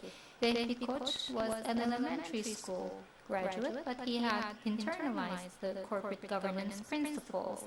And let me give an example. For instance, Vehbi Koç never gave instructions to any of his managers. He never gave orders. He just asked, how shall we do this? He approves or maybe doesn't.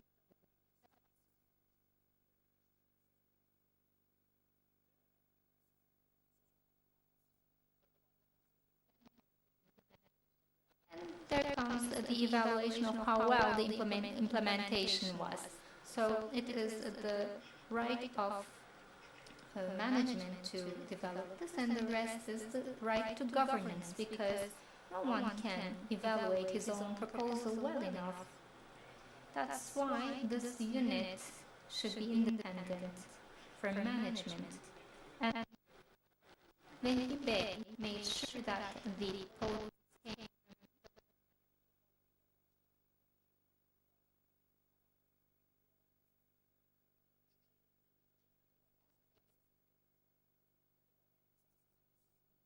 realizes and adopts what he used to do, he would implement this much better. Therefore, I believe that corporate governance maintains companies, it provides sustainability, and in fact, in the long run, it speeds up the process rather than slow it down in many places because it helps a better risk management. Otherwise, you learn the risks through experiencing them, which is very costly. But in places where corporate governance is done well, you learn this through others' experiences without bearing the risks, so you can move faster with fewer errors. And can corporate governance principles be put to the side in hard times? On the contrary, in hard times you need those principles more because there are more risks. So when you make this risk evaluation with people from different perspectives, you will overcome the crisis better. Let me share a practice by international companies. When the Asian crisis broke, they took several Turkish managers over there so that they could make use of the experiences there, because these are people who have fallen off the horse or fallen off the roof, and they really benefited by seeing their experiences. So in corporate governance too, the evaluations of people who have experienced these issues before, when these people are included in the boards, we can see that the risks are managed better.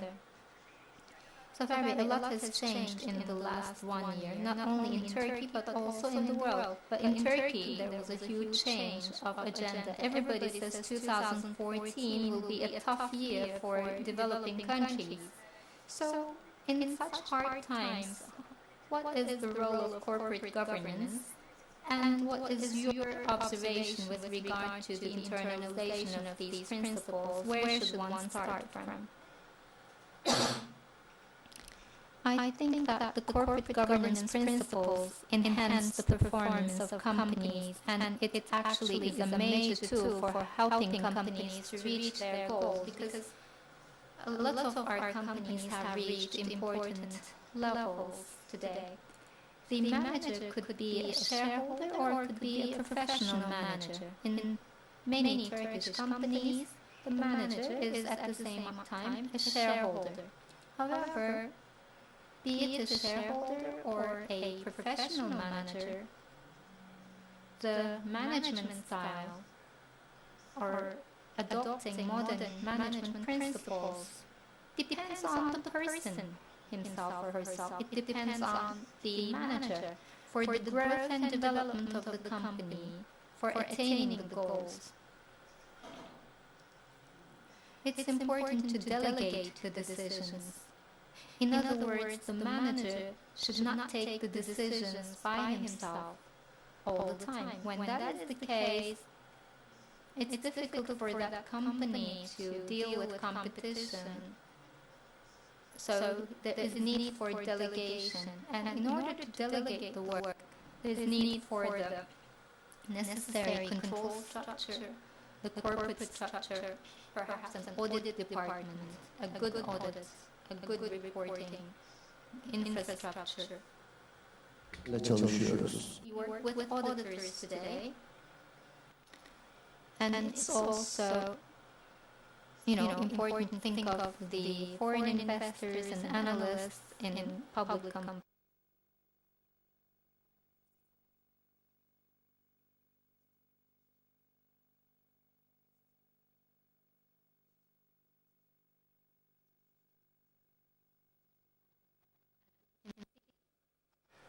There is a good structure in these companies. Well, as for delegation, if there is fluctuation in the economy, there can be a narrow down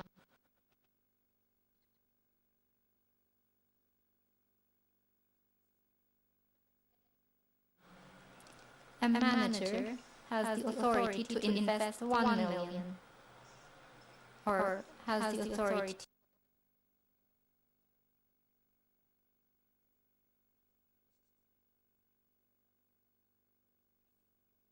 the corporate governance principles are put to the side in difficult times. Now, actually, you look at the figures and you can make certain revisions. based on the situation. You can also think of the opposite scenario. Let's say it's a great environment, there is a growing market. I can give the example of Akbank. We experience this frequently. Branches authority for extended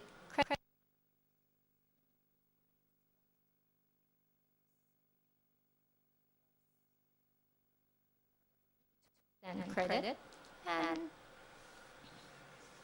they can make the criteria more flexible at positive times, but when the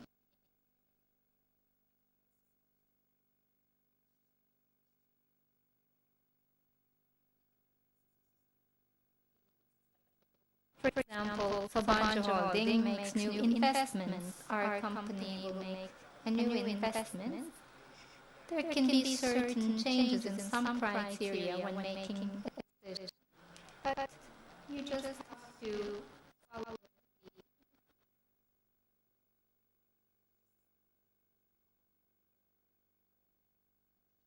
the governance principles, of course, but you have to adjust yourself to the conditions. And there is another issue that is also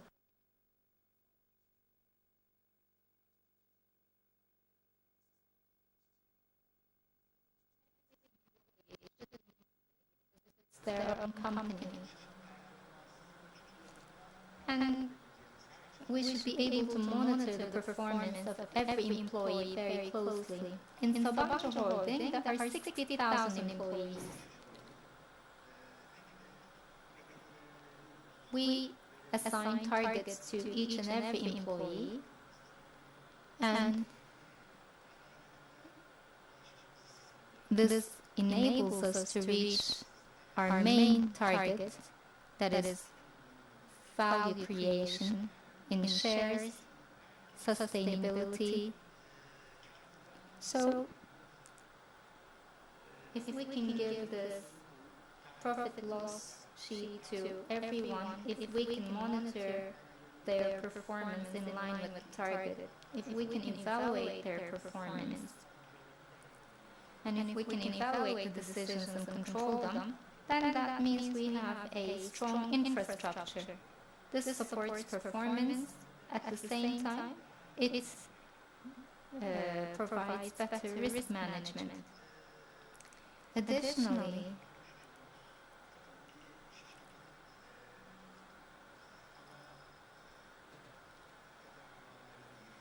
there are these main departments of the company. There are the shareholders, the board of directors, management, all levels of management. They should be working in harmony. They should be striving towards the same goal. They should be in consensus with regard to the targets.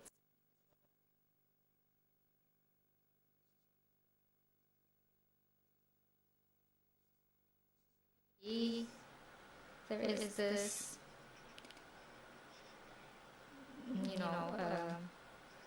unregistered economy.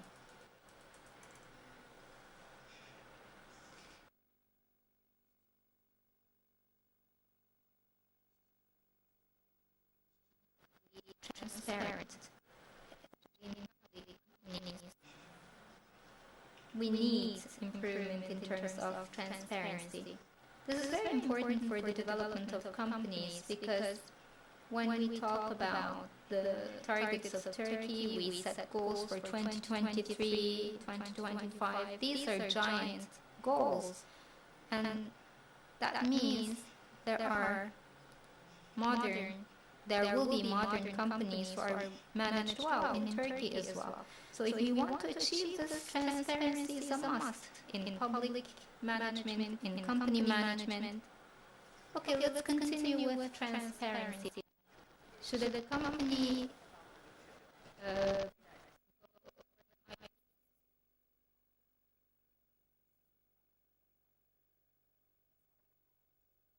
10% of the ISO 1000 are public companies, publicly traded companies. Well, of course,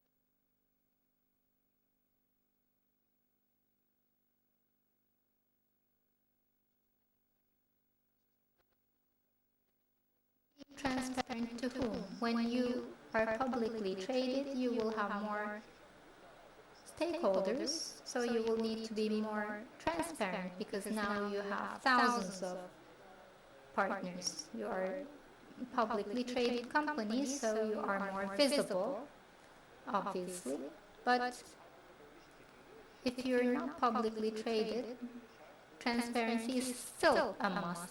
It's not just about public announcement, but you still have your shareholders, your stakeholders, your bankers, your financiers. So you have to be transparent to them.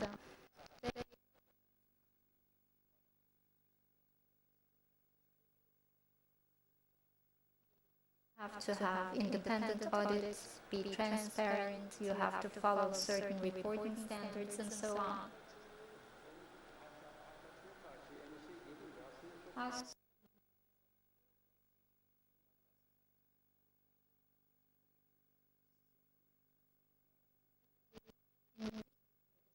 Is a similar problem around the world. Now, the investors have a different perspective. Investment funds have started to develop a different perspective. In the past, they had the target of growing the company with new partners. I mean, look at Apple or Microsoft or Intel. These were not giant companies when they went for an IPO. They were smaller back then, and they grew with their shareholders, with their partners. But in the more recent IPOs, we see there are billions of dollars involved, like Facebook and some other examples. After you reach a certain size, I mean, companies now go for an IPO after they reach a certain size, because that's what the investor wants. They want a certain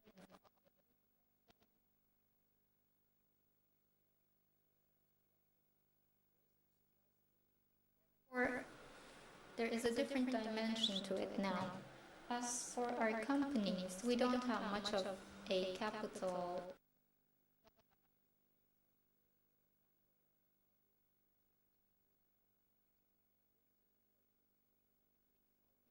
And since we don't have much of a savings, our companies need investors.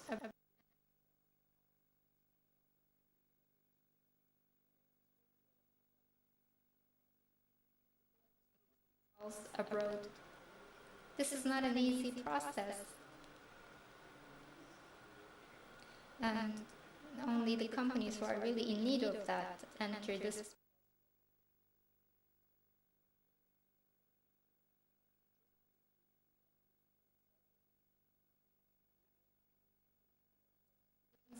A huge opportunity, and they may be turning it down, so they may be courageous. But when you started there is some time, and you decide to go for an IPO, and all of a sudden the world has changed, your perception in the world has changed, your image has changed.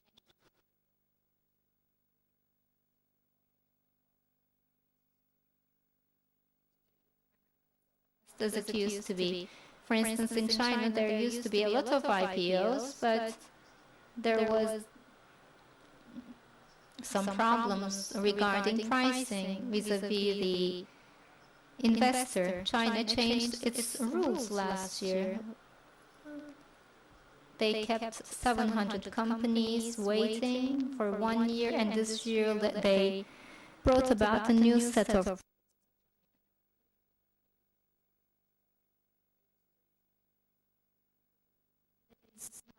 it's not easy to strike a balance. There are macroeconomic conditions, microeconomic conditions, the country's conditions. So perhaps the corporate governance principles could act as a guide, because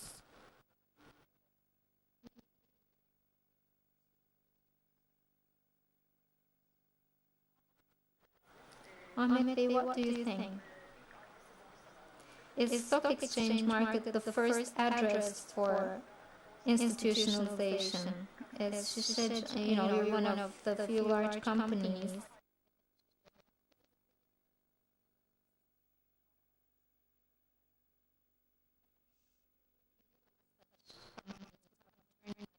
Corporate governance principles and going public.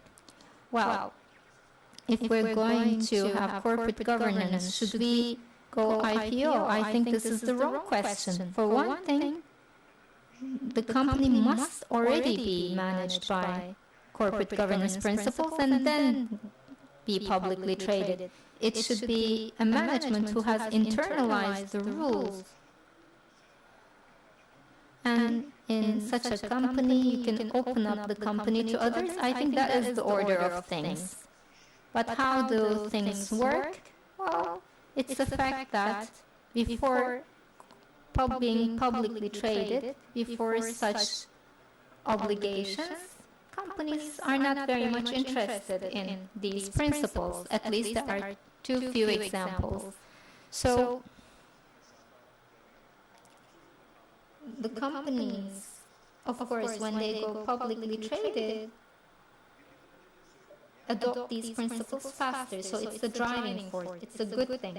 But you may not be publicly traded, but you may have your corporate principles and you may be adhering to these principles. From the perspective of your financiers, the partnerships or other companies in other countries, you always will have a prestigious position.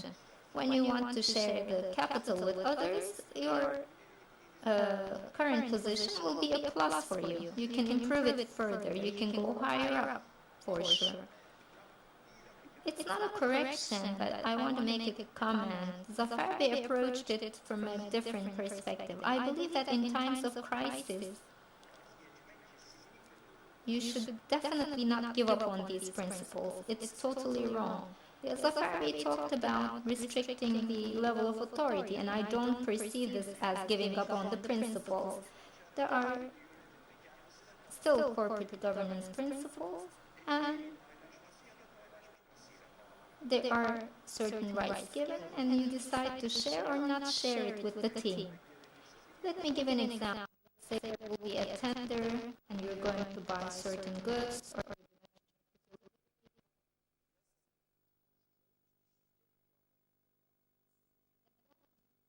in line with the corporate rules, you can perhaps collect the authority in one place or distribute it, depending on the crisis. But whatever you do,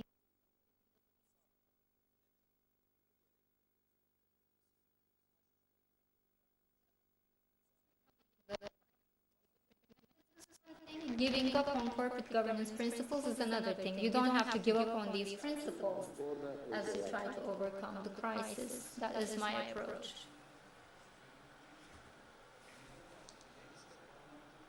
These are all related issues, transparency, sustainability. These are all concepts about corporate governance. But at the bottom line, you may be in the stock exchange market or not. Regardless of that, the management must have internalized the corporate governance principles. Otherwise, you can bring any rule you want. If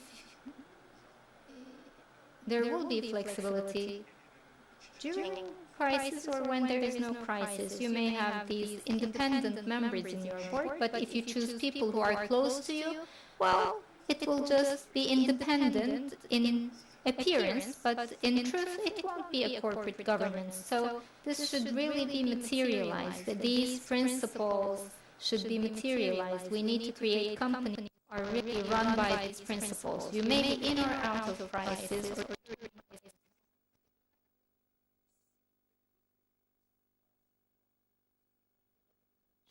through this kind of management style.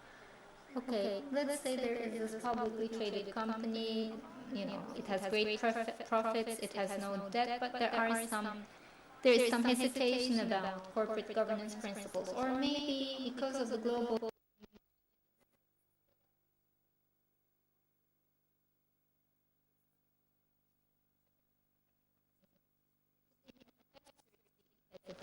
investors expect performance. They invest wherever they think they will get performance. However, those companies who adhere to corporate governance principles will have less risky investment. Perhaps their performance is not great, but since they have lower risk, they may have a higher chance. Another company may have high performance but high risk, so it may be evaluated differently by the investors. So, in fact, corporate governance is mainly about how risks are managed, and it is about a long-term perspective. The investor, business partner, and employee will be close to the companies that they can trust. But if the company does not perform, it doesn't matter how much they follow corporate governance principles either. That's why I think performance should be part of those principles too. Being very transparent, but going bankrupt is no use to anyone. I mean, you have to perform in addition to being transparent. And are we improving ourselves? We have to look at the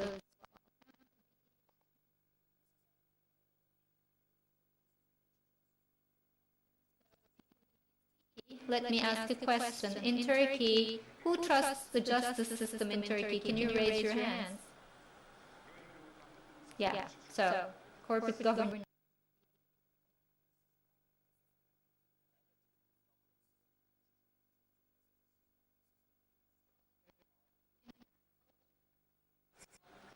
There's the sultanate culture. You always, praise the father of the family or the leader of the tribe. But when it comes to corporate governance, talk about an environment where each issue is discussed by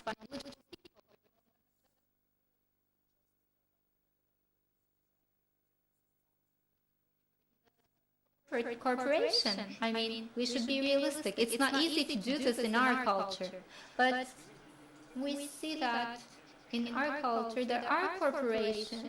Corporations don't live long. I mean, one day the corporations fall because of the risks. Let's give an example. In Rome, there are more historical monuments compared to Istanbul. Why? Istanbul is an older city. I guess it's about preservation. No, it's not about preservation. It's about property rights. Because in the Ottoman times, if you built a good house, the Sultan could confiscate that. That's why everybody made their houses out of wood. They didn't want to make it sustainable because there was risk involved. On the other hand, in Rome, there were property rights. I mean, in Istanbul, in Turkey, look at the buildings.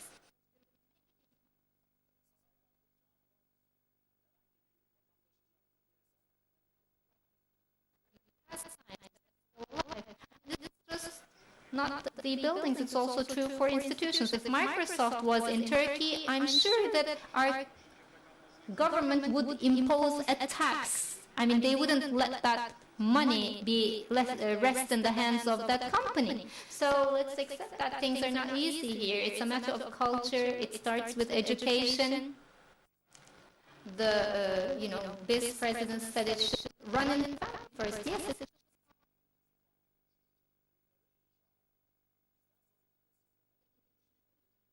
something that is more developed to the next generation. I mean, such managers, such country managers, it also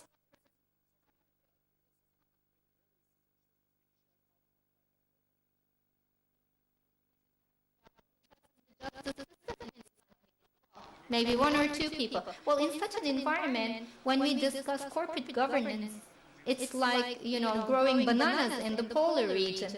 I mean, banana is very useful. It has phosphorus inside. It makes children think well. Old people can eat it, but it's difficult to grow it in the Arctic region. So how can you become institutionalized without being drawn in procedures? Well, corporate governance is not being drowned in procedures. It is thinking about the future of the corporation on a continuous basis. It's an environment where different perspectives discuss to come to a decision. And when there is an agreement, the whole corporation implements it. You need education for that, and you need procedures. But it's not drowning in procedures. When there is no procedure, there is no law. I want this like this today, and tomorrow when there is a conflict with that, then you can move very fast without procedures, but you think very fast too. So you need procedures. You cannot have... Well, procedure is not synonymous with bureaucracy. There can be efficient procedure. The important point is to sustain the processes that will bring about sustainability. Let's give a Japanese example. They just give you such a hard time until they plan, but once they make the decision to implement, they're the fastest because they are prepared very well. So we should look at where we create the value. We shouldn't be afraid of the procedures. If those procedures create value, if they help us to manage the risks better, then in fact it helps us achieve more sustainable institutions. It means more buildings will be carried to the future. That's what we should do for Istanbul as well. So far, Baby talked about going publicly traded. You started it first. So in Sabancı, you have about 10 subsidiaries in the stock exchange market. Where was the biggest benefit?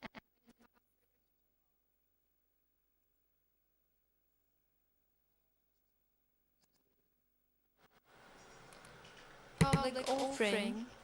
You are right. We do not have many publicly listed companies in Turkey. When we look at the size of our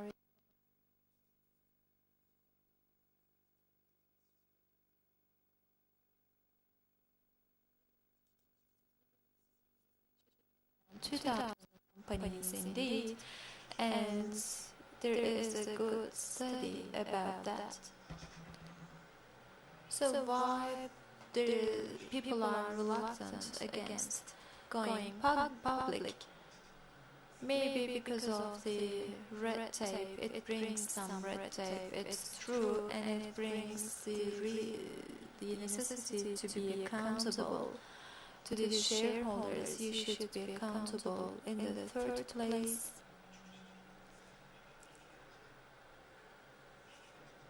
many companies say that they are not in need of money, or some are not at the required level. They are not ready to go public regarding the corporate governance or their size. Because of those reasons, unfortunately, we do not have many publicly listed companies. So, about risks, I would like to add something.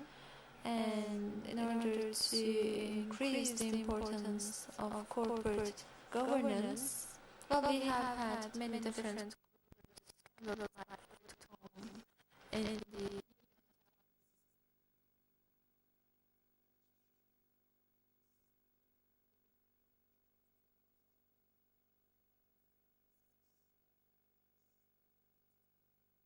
we have seen once more the importance of corporate governance.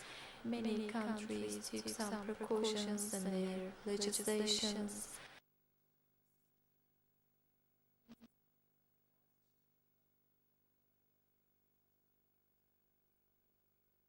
Bureaucratic in their operations, but when you look at Sabancı holding the Sabancı Group, we are trying to avoid red tape. We are trying to roll our systems. We are trying to maximize our performance, and we are trying to decrease our risks. Those are our focus areas, and sometimes, of course,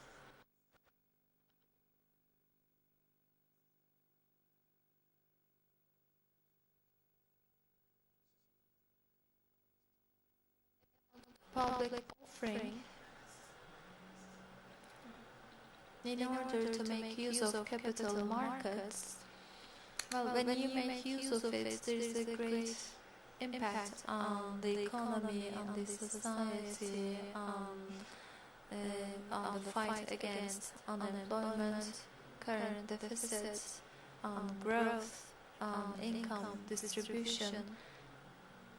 The efficient use of capital markets is required for all those areas. And in order to do that, we need more listed companies. The funds flow should be available for our economy. And of course, it's not all about public offering. We have the loans market, And through capital markets, we have the bills and bonds market, borrowing market, and we have less savings in Turkey. We need to make use of foreign deposits in order to evolve more rapidly. So, in order to put this mechanism into action, our companies should be able to make use of those funds through their infrastructure and different areas. We attach great importance to that. And also human resources. We touched human resources.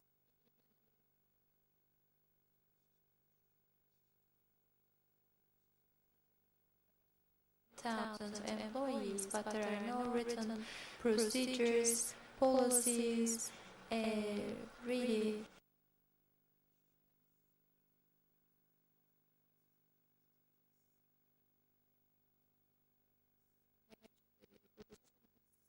enable an awarding system, including the financial systems or promotions. It would be impossible without those systems. A company cannot attract qualified labor. So how can you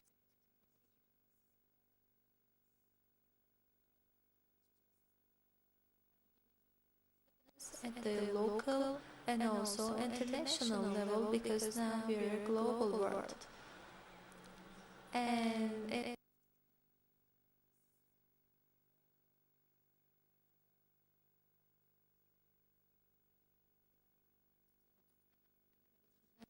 have different alternatives. In emerging countries, there are different industries, different companies.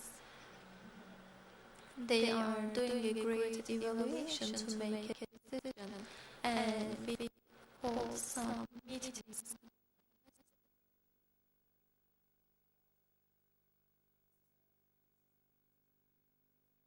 A budget for 2014, but they have a forecast for even they offer a more reasonable and on-target budget, and when they do the forecast, you forecast the economic growth, the FX rates, and they might be, of course, one may make a more proper forecast. So it is a really changing era for 2014. Do you expect any budget revisions? Because we see the booms and peaks of FX rates each day.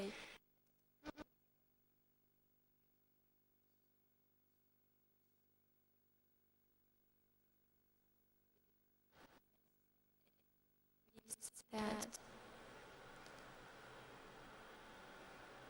FX rates either go up or go down, and then we see a more normal, let's say, level. And Turkey is in a different period, and there are upcoming elections. So, in order to see our future in a clear manner,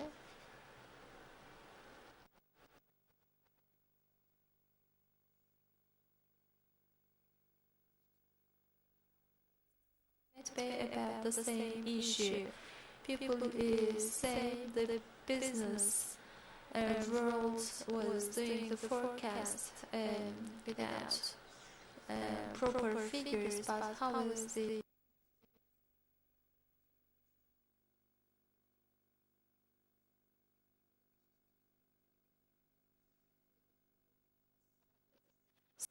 indeed, there are too many reasons, there are too many influencers, and it is really difficult to make an exact forecast. So about the corporate governance, what I should say is that especially in the period of crisis, as Yılmaz emphasized, we should discuss a lot, and then we should be flexible.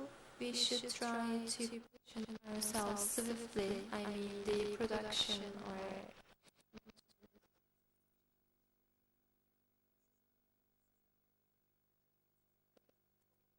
are not clear, the life is not like that, it's not possible in any market, so there is an ongoing process, there are some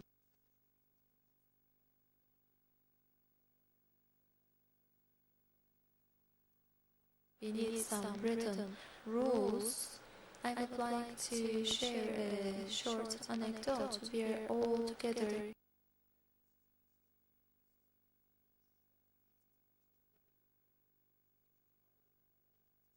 with the history, the treatment of human beings started.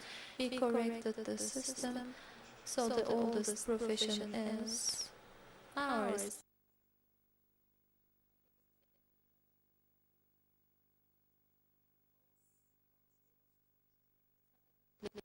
And everybody was talking the situation after the chaos. He said anything, and then they asked the opinion of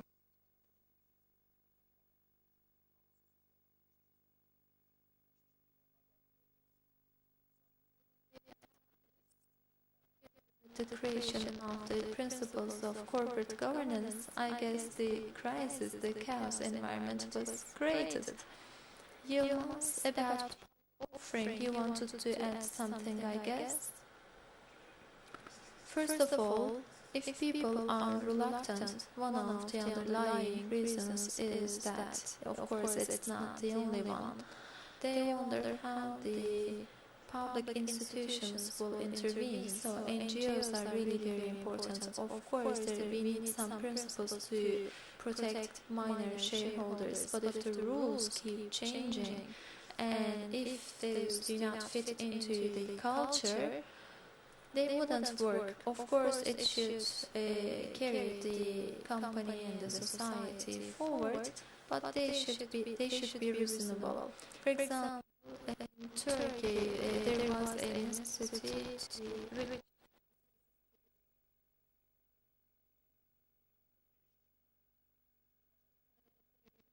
change. We also have some foreign members of the board now.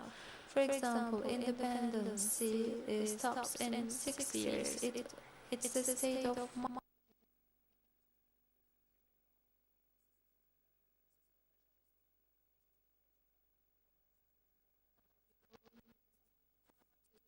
Some people between 10 to 15 also we need some people, otherwise we cannot get the benefits of independent members, or their contribution wouldn't be that visible, or the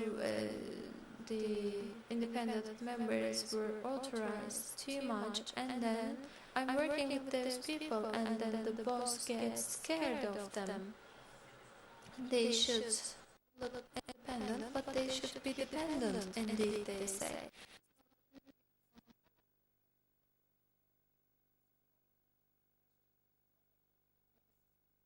The rules. So the rule setters should be really sensitive, should be really careful, and they should be able to understand the culture.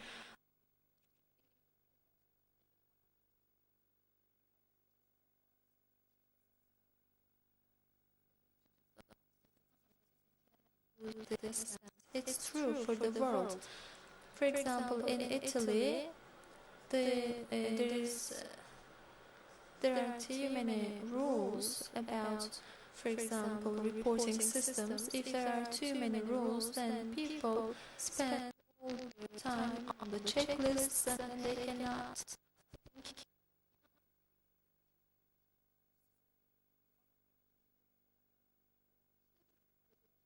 perspectives should be able to be evaluated by experienced people. It's easy to do, but not so easy to implement. And of course, it's about a culture, it's about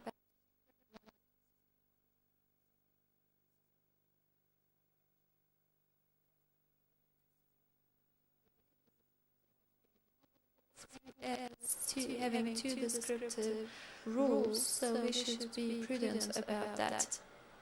So companies have some expectations, and the Capital Markets Board try to be a bridge between investors and the society and companies, and the expectations are high. So what do you think about the comment of Yılmaz, and should we wait for any updates? So 2 years ago, when we were first discussing, the things were different, and there's a quality difference. Indeed, we are at the point which Yılmaz said at the beginning. Nobody could understand the definition of independent members, but now we discuss their quality, their number. So it's the process, it's not easy, and when we set rules, when you put an obligation, for example in 2004, we wanted to make that an obligation, having independent members.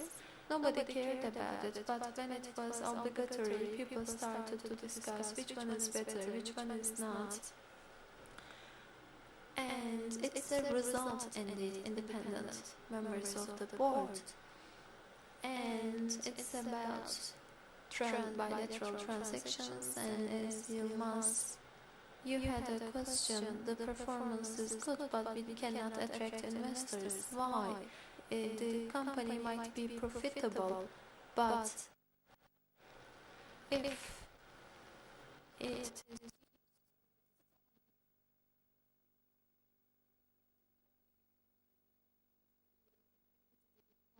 corporate governance, then you cannot attract investors, and you need to offer a discount for the stocks. But if you improve corporate governance,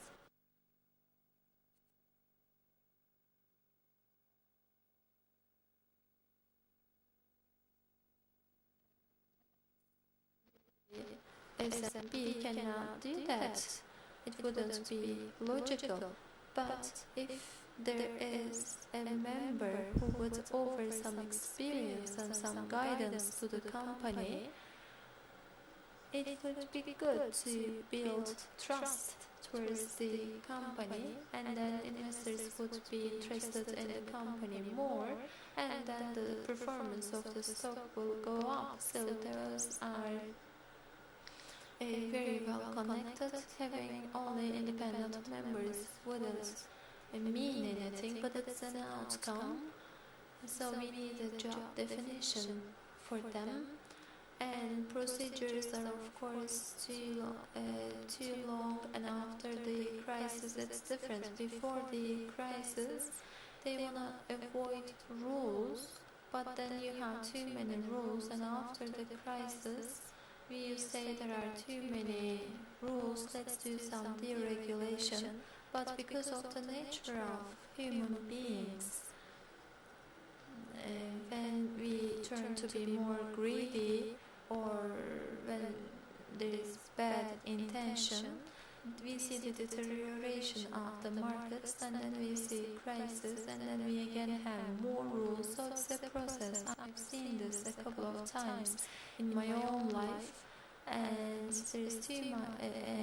there was too much regulation after the year 2008, especially in the banking industry. It's a process. Yılmaz, what you are saying is right. It's really difficult.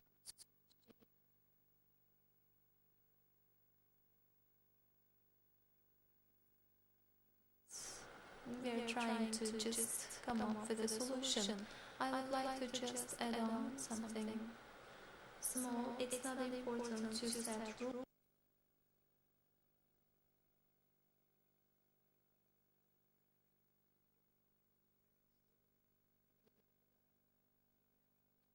And we looked at the EU, the US, and we copy-paste everything.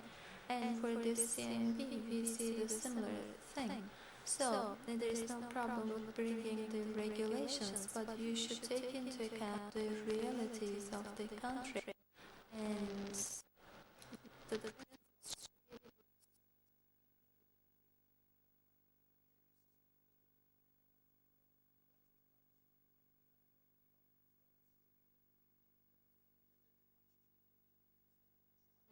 openness and dialogue and managing a country with these principles is the core of the corporate governance, but it's not so easy to implement them.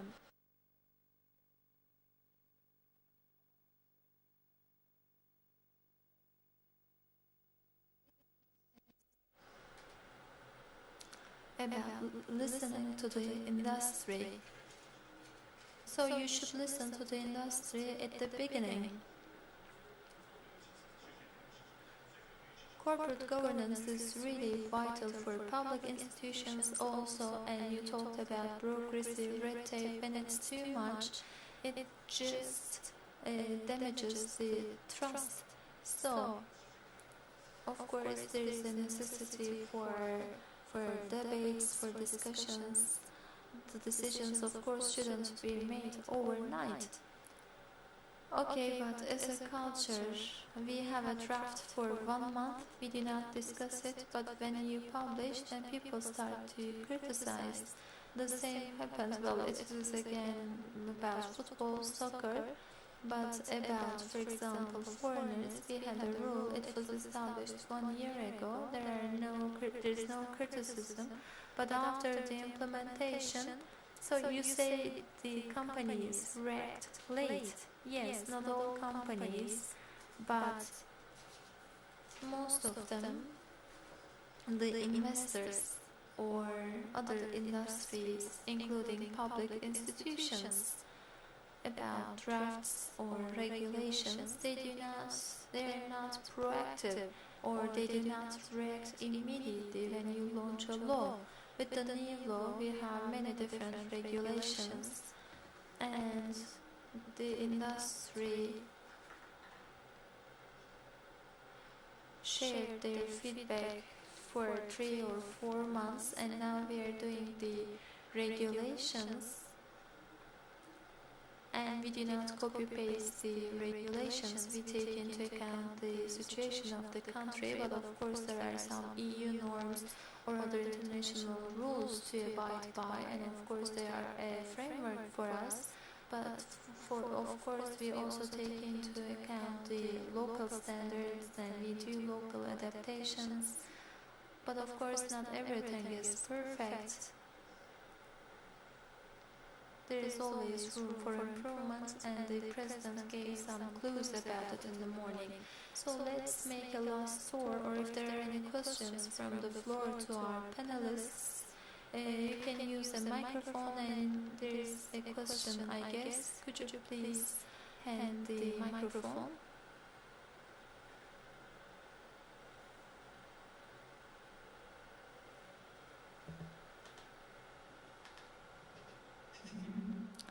Can you hear me? Go ahead, please. Thank you. Ayhan Sal from Turkish Football Federation. I am a candidate for presidency. And for 6 years, I've been talking about fairness, about accountability, about transparency, and of course, we should be able to accountable. And I sent an SMS to Ali Koch. If you want to be accountable, you should be able to take accounts, and then the process started. And we call it responsibility. As we can see on the board, indeed responsibility should come the first in terms of order. Just a modest proposal. So after this comment, I have a question. 6 months ago, I sent an SMS to the people.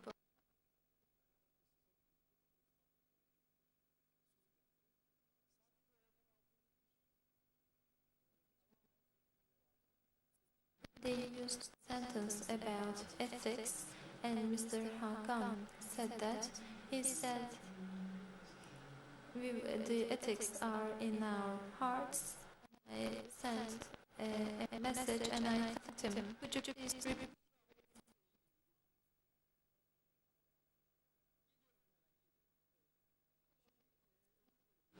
Sorry, But corporate governance is a familiar subject. How can we change ourselves? Let me sum it up. I didn't take down any notes previously, sorry. I'm really sorry.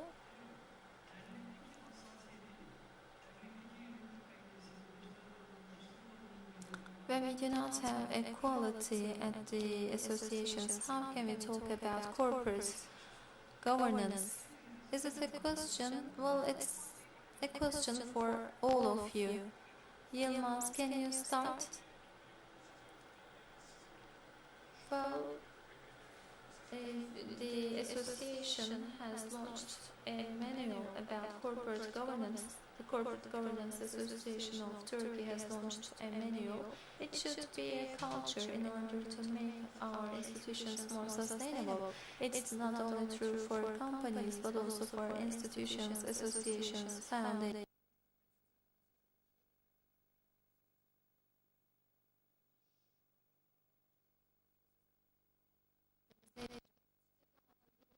The important thing is putting them into practice and internalizing them, and we should do it at all levels.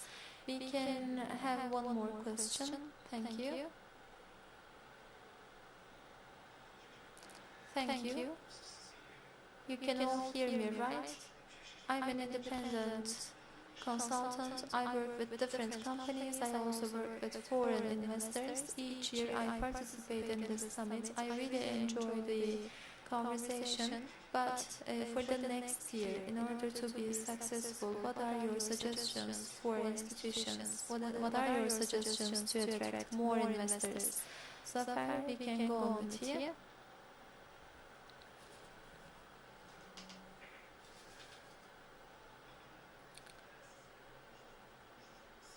The main governance principles should be established together with the vision and mission.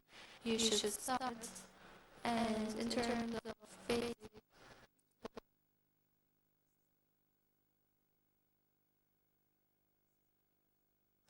main or basic principles should be put forward. Transparency is the most important component. When I say transparency, I mean all financial statements.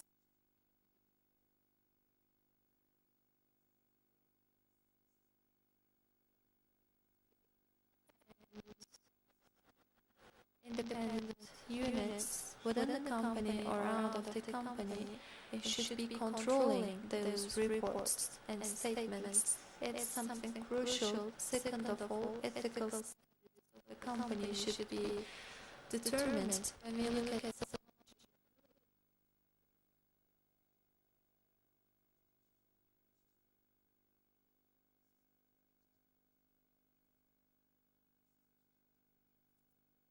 management project was started, and all companies were encouraged to comply with the ethical rules. We want them to be more coordinated, and we want them to focus on this area more.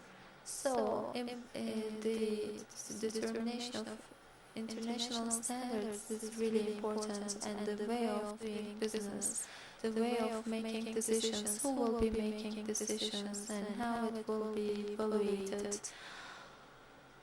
The policies, procedures should all be written, and there should be an independent audit unit in each country, in each company, and in all Sabancı companies we have an audit team reporting directly to the general manager, and we have an auditors team in each company, and there are also when we look at Turkey, we have only a limited number of companies that are going through independent audits, and people should be taking those audits seriously. It shouldn't be done just for the sake of banks, but the independent auditing companies, we should be making great use of them. Those are needed, I guess. When you are doing so, as Yılmaz mentioned, it's a culture. It's not a burden on the shoulders of a company. It's a culture, and you need to internalize that culture. When you do that,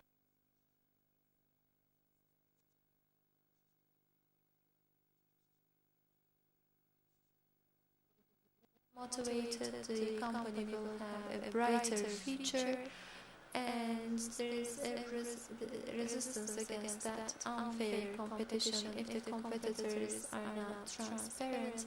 But when I say transparency in terms of documents and within the group, the intergroup communications, we need transparency in all those areas. So unfair competition is a frequent issue, and it should be audited, of course. It shouldn't be an excuse. So, if the company set that structure,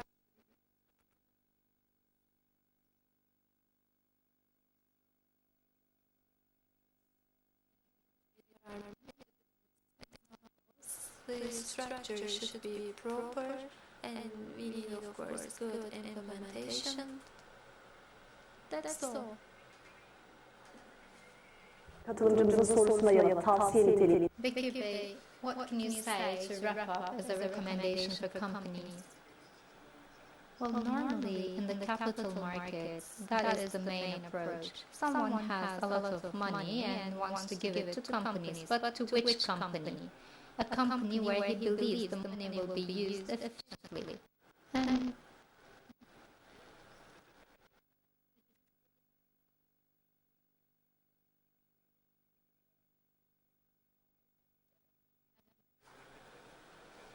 there has to be a mechanism for value creation, and this has to be communicated to the investor well enough so that the investor can trust and give the money. So every company has a different style, but that is the main logic behind it. Ahmet Bey, what are your final words? I think it's all said. There is not a single answer. I can't say anything.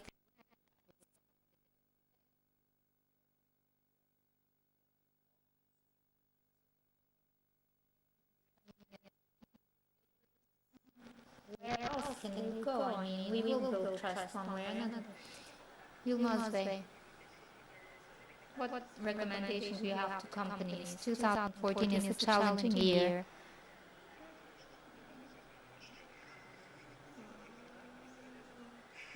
Sorry, it was not audible properly.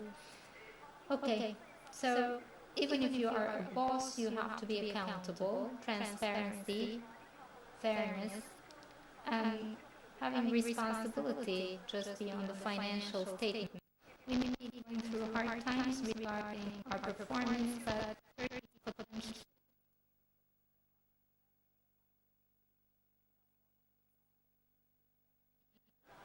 adhering to the corporate governance principles is more necessary in these coming days. Thank you for your attention.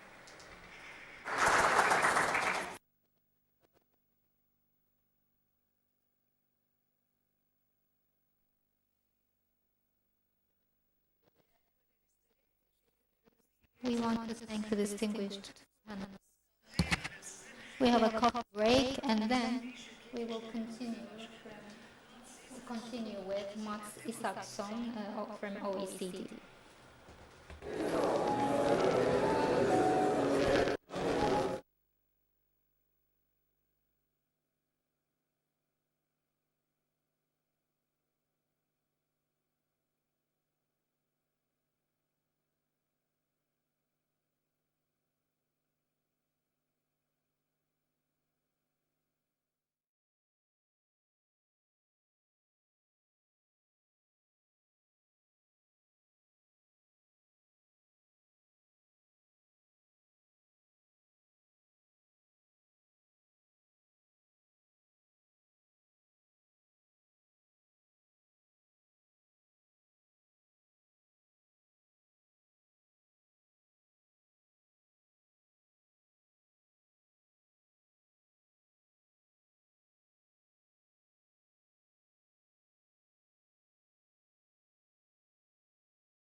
Çok kıymetli bir misafirimizi bu mikrofonlarda ağırlayacağız.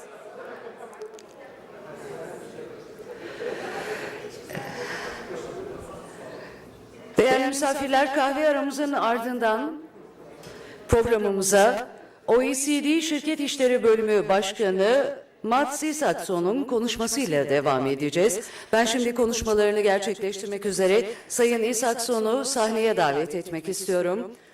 I'd like to invite Mr. Isaksson for his welcoming remarks.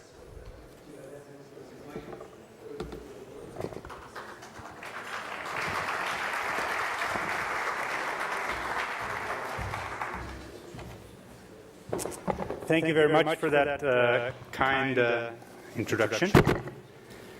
And with excuses for my Turkish pronunciation, dear Mr. Göçmen of the Corporate Governance Association of Turkey, Mr. Safak from the Capital Markets Board, dear ladies and gentlemen, it is a great personal honor for me to stand in front of so many business personalities and experts in corporate governance. And on top of that, it is at an institutional level, the OECD is very proud to cooperate with the Corporate Governance Association of Turkey and with the Capital Markets Board in the organization of this important summit. This cooperation is the result of a long-standing relationship that I hope will deepen and develop even further. So I thank you all very much for your kind invitation. As you probably know, the OECD plays quite a unique role in corporate governance through the so-called OECD Principles of Corporate Governance. This OECD Corporate Governance Principles is somewhat of the internationally agreed standard among governments and authorities. And since the OECD principles also have been adopted by the Financial Stability Board in Basel, the FSB, it is also de facto the G20 standard in corporate governance. The immediate responsibility for developing, interpreting, and for updating these principles falls on the OECD Committee on Corporate Governance, which is composed of government officials from all our OECD member countries and a large number of partner countries such as Brazil, Russia, China, and India. This committee of senior government representatives typically meets every 6 months at our headquarters in Paris, France.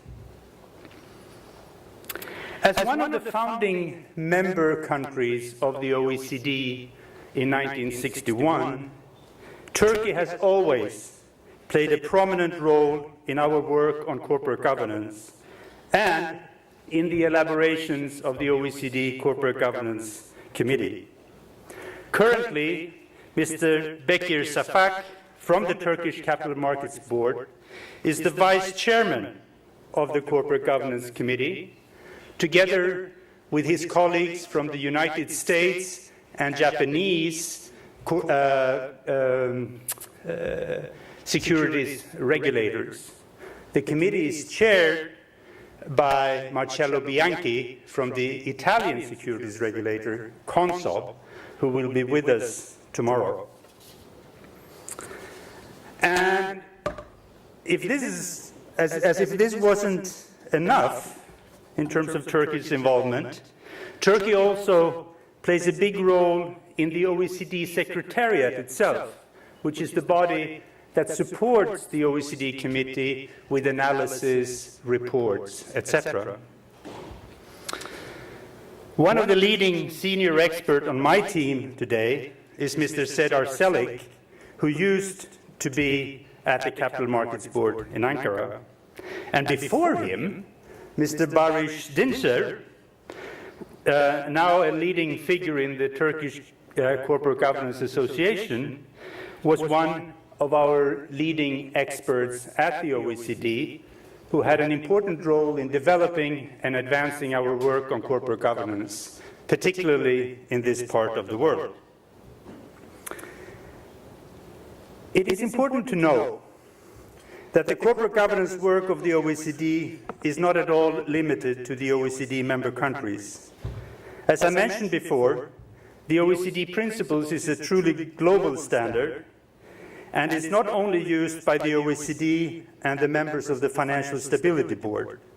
It is also used by a number of other international organizations, including the World Bank, who uses them in their country assessments. Increasingly, and I should say very actively, a growing number of what we call partner countries take part in and help to shape our work at the OECD. This includes, as I said, China, Russia, India, and Brazil, but also countries from the Middle East, from North Africa, from Eurasia, and from the Balkans. With many of these countries, we have special programs that we want to deepen and that we want to develop. Turkey plays a very important role as a leader and as a reference also for this work. And we are therefore very fortunate to cooperate with institutions such as Bursa Istanbul, the Treasury, and the CMB. As you all know, corporate governance is not an easy term to define in one word, not even in one sentence, and people have even tried to write books about it without being able to explain it very clearly. And I think this is actually fine, because it is a very wide concept which is used for different purposes and in different contexts. There is nothing wrong with that. I think all we need to do is to avoid confusion. Who should do what, and why should they do it? There is room for everybody to chip in the wide task of improving different aspects of corporate governance. One use of the term is what I would call the business level dimension of corporate governance. And this relates to practices, structures, and routines in individual companies. Things that needs to be in place in order to run these companies effectively and profitably. And many of you in this room have first-hand experience of that kind of corporate governance. The practice of running a company on a day-to-day basis, organizing the work between the different parts and organs of the company, the board, the manager, the shareholders meeting, etc., and relating to all the stakeholders that a corporation has. But that day-to-day skill, which is extremely important, is not necessarily the expertise of me and other bureaucrats, or even the members of the OECD Corporate Governance Committee. So what we do at the OECD is that we pick up a different aspect, a different dimension, a different level of corporate governance. And that is the public policy dimension of corporate governance. This dimension is primarily concerned with the quality of the legal and regulatory framework in which all corporations and investors interact. For example, company law, securities law, disclosure standards, and stock exchange listing requirements. The reason why this is a political concern is that the quality of these laws, and I didn't say the quantity, I said the quality of these laws and regulation, is of fundamental importance to the business climate of a country. It is important for the spirit of entrepreneurship, for business development, and ultimately for long-term economic growth. And to promote economic efficiency, sustainable growth, and financial stability, is actually the very mandate that has been given by the ministers to the OECD Corporate Governance Committee as an international standard setter. So now I hope I have defined how broad the issue is, but also the little piece of it that we are concerned with at the OECD.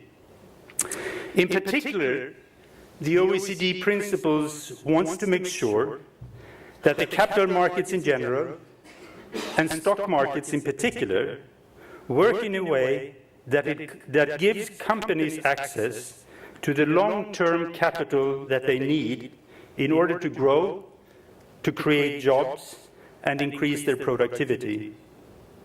The OECD principles should help governments to build the kind of trust and relationships between investors, entrepreneurs, and corporations that is absolutely necessary in order to ensure sustainable financing for private sector development and long-term economic growth.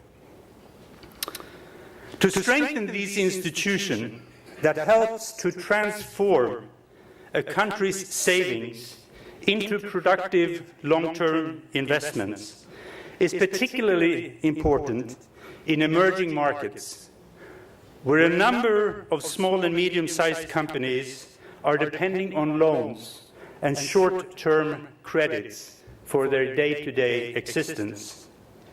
And here, Turkey, I believe, is no exception. Turkey is by any means a country of entrepreneurs. In this country, employers and self-employed represent 40% of all employed people. That is about twice as much as in any comparable country. We also know that much of this dynamic entrepreneurship takes place in small and medium-sized firms. Between the years 2003 and 2010, employment in Turkish companies that had between 20 and 50 employees increased from 500,000 to 1.2 million. That is a 120% increase.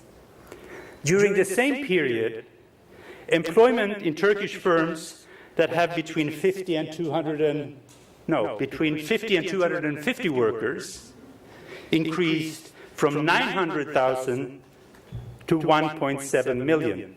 That's almost a doubling. However, many of these firms still operate in what we would call a semi-informal setting. And as a consequence, many of them have only limited access to professional management and, importantly, limited access to long-term capital markets. This is unfortunate, and it is unfortunate for at least two reasons. First of all, it will hinder these companies to invest, to grow, and to exploit their full potential in terms of job creation and income opportunities for the workers. Second, it would hold back productivity, which is considerably lower in the informal sector of the economy than it is in the formal sector of the economy. Some ongoing work that we're doing at the OECD suggests that in Turkey, the productivity in the formal sector is as much as 5 times higher than it is in the informal sector of manufacturing. This depresses household incomes, it depresses corporate profits, and total saving capacity of the entire economy. I know that there is an ambitious reform agenda being discussed to ensure that Turkish growth companies do not get stuck in this, what we call, informality trap, and to raise domestic savings. And I believe that development of good corporate governance and sound equity markets should be part of such a program that will harvest the full benefits of Turkey's exceptional entrepreneurial energy. Not only will it give growth companies access to more stable stable financial basis for innovation and growth, it will also make it possible to develop a pool of solid institutional investors, such as pension funds and mutual funds, who can and who want to invest and share in the profits and the wealth creation of these corporations. Again, the objective is to create a win-win situation where companies get access to long-term capital and where both domestic and international institutions have trust in the functioning and in the integrity of the stock market. This is also why Turkey, under the leadership of Bekir Bey, has taken the lead in OECD's work on equity market development and corporate governance in emerging markets that we will discuss more about tomorrow. When we think about the future direction of corporate governance and stock markets in emerging markets, it is perhaps natural to look at practices in more developed markets, perhaps in some of the most advanced stock markets, perhaps New York, perhaps London. Obviously, these stock markets have over the years helped to develop some of the greatest companies in the world, from General Electric to IBM and Microsoft. But in the last decade or so, these stock markets have also undergone some fundamental changes in terms of their structure, in terms of corporate ownership, and in terms of investment practices. What we need to know is how these far-reaching changes in advanced stock markets may have affected the conditions for corporate governance and the fundamental functions of stock markets to provide long-term capital. And asking these questions is exactly what the OECD has done in a recent paper called "Who Cares? Corporate Governance in Today's Equity Markets." This report is part of a larger OECD project that we call Corporate Governance, Value Creation and Growth, and you can find all about it on our website. So in the limited time that I have today, I will just give you a few examples of the things we have been looking at and the findings that we have presented.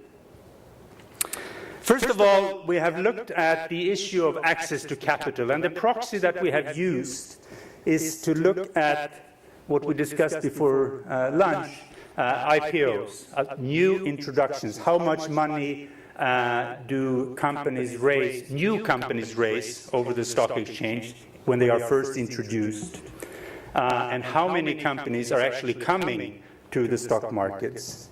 If we look at the United States to start with, and we compare the 90s with the last 10 years, we see an 80% drop in new companies coming to the stock market.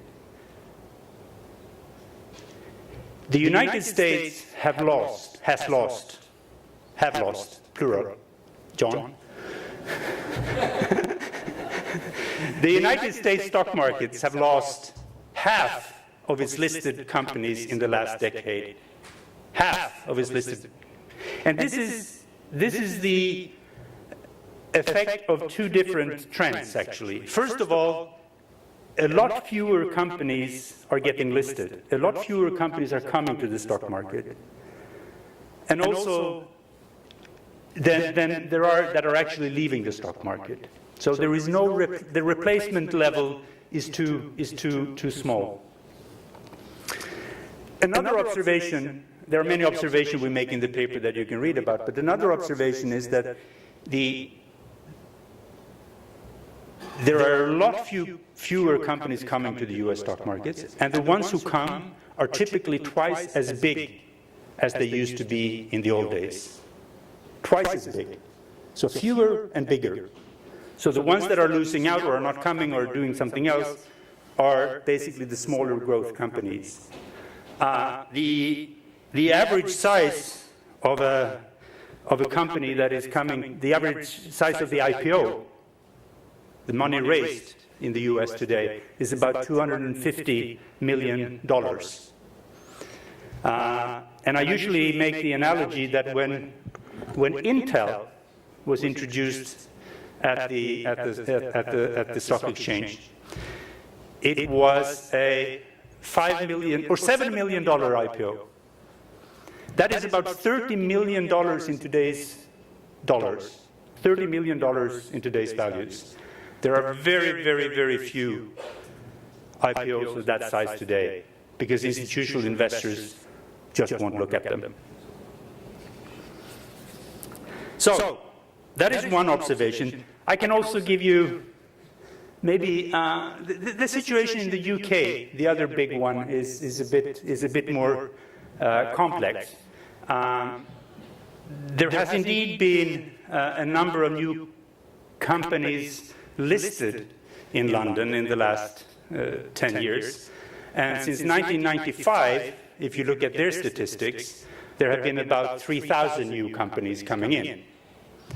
If you take that statistics apart, which Serdar has done, and look at each and every one of them, you will find that half of the listings since 1995 in the UK are just that, listings. They just put their name. They don't raise any money.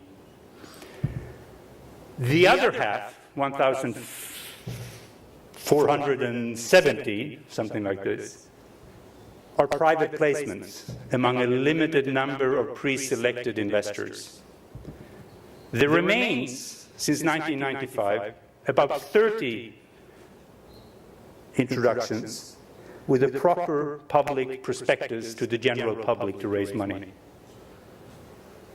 I'm not saying whether this is right or wrong, but there are not 3,000 companies that has listed with the prospectus in the UK, that's for sure. Far fewer, and most of them are just putting their name on the London Stock Exchange list. That's another observation. Some people, when we present these figures, they say, oh, this is not really important because, you know, there is this new thing that has attracted a lot of attention, particularly in the US and also in continental Europe, and this is what is called private equity firms. That's the new thing. We don't need the stock exchanges anymore because we have private equity firms. Well, I am personally, in terms of governance, I think private equity firms is a very interesting model. And they're doing a lot of good things in many companies. But in terms of the equity injections from private equity, there is no way in a million years that it can replace the fall in equity raised over the stock exchanges. The numbers are a little low, but grosso modo, the total sort of bag of money that the private equity industry sits on is about, I think it's about $3 trillion, right? Out of that money, about 1/3 is dry powder that they're not doing anything with. It's just committed money. And between 1 and 2 trillion is probably invested in corporations one way or the other, including real estate, to be honest. So it's a very important movement. It's a very important form of ownership in many ways, but it doesn't sort of replace, in terms of volume, what is lost on the public exchanges. Another thing that we should remember when we see the statistics from private equity firms is that many of the transactions that are registered as private equity funding are trade sales between private equity firms. I think it was about half of the buyouts in 2011, in Europe at least, that were trade sales between private equity firms. That's the same thing as saying that a trade between you and me in IBM is a net injection of capital. Of course, that's not true. Neither are these trade sales representing a net injection of capital. The The last aspect of stock exchange developments in advanced markets that I want to highlight to you has to do with the ownership. And the mega data here, the mega number, the mega issue here is the increase in institutional ownership. Pension funds, insurance companies, you name them. This is the sort of the elephant in the room, in a sense. Very important actors in terms of channeling savings from households to corporate investments. Very important entities in any advanced economy. In the last decade, assets under management by insurance companies, pension funds, and mutual funds in the OECD area has doubled from $36 trillion to $73 trillion. So there is a lot of money to allocate and to manage. So what do these people do when they invest? Do they fulfill their role as owners and engage in corporations? Well, some of them certainly do, but if we look at the macro picture, there are a few trends that we want to remember. First of all, this has led to an increase in indexing across the board. There is more money indexed in stock markets today than ever before. We have also seen the introduction of so-called exchange-traded funds, which is just taking indexing to another level. This is trading indexes on a second-by-second basis. Third, we have seen an increase in what we call high-frequency trading, and you maybe have heard some war stories about what that is all about. And we have also introduced co-location for a lot of traders that basically trade that basically make their money of getting information faster than anybody else. And for all these four trends, indexing, exchange-traded funds, high-frequency trading, co-location, they have one thing in common that is interesting from a corporate governance perspective, and that is that none of these practices encourages the owners to seek fundamental information about the corporations. It doesn't matter if you're indexed. You don't want to spend money and time and energy on looking at one individual company if you have a portfolio of 10,000. And particularly, you're not interested in a small company. I mean, a $30 million company, you know, it's not even worth looking at for most of these investors. And I personally think that this is a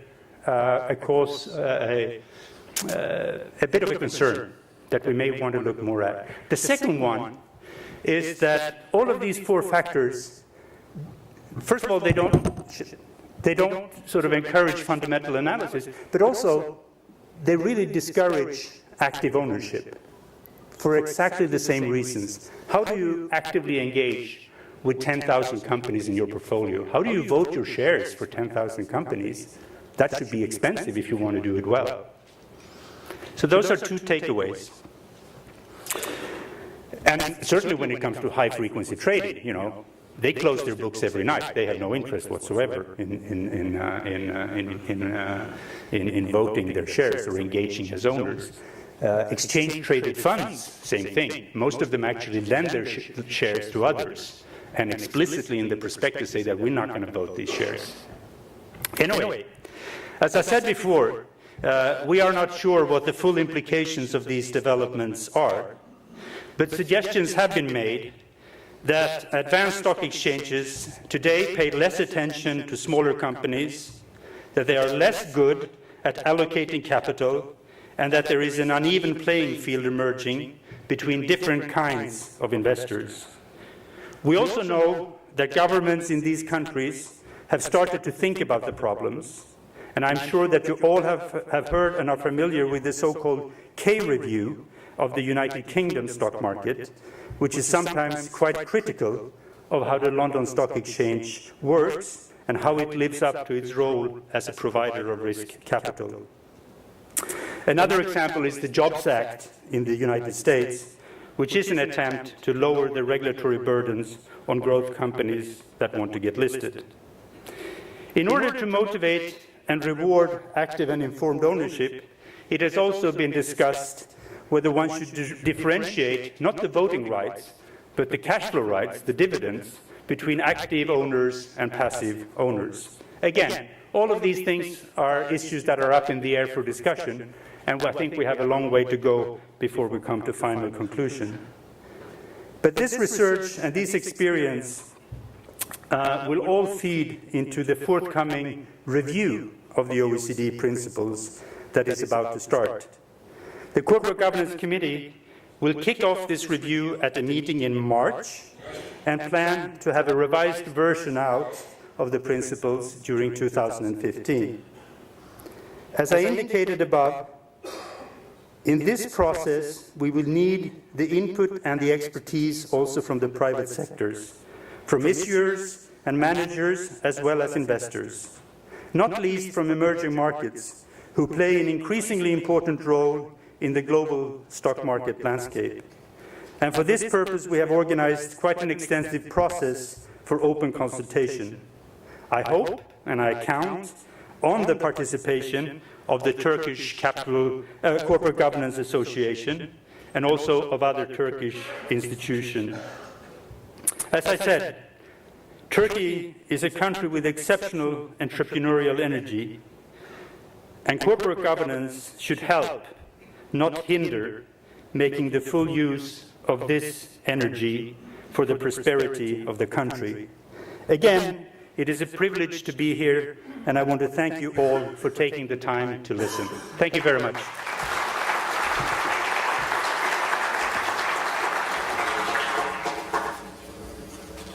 You want me off? She's been standing there for 5 minutes.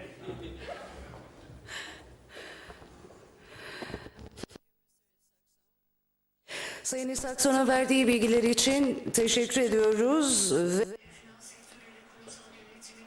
We will move on to the panel where we would like to discuss the importance of corporate governance in finance industry. I would like to invite first Mr. Cüneyt Başaran from Bloomberg as our moderator.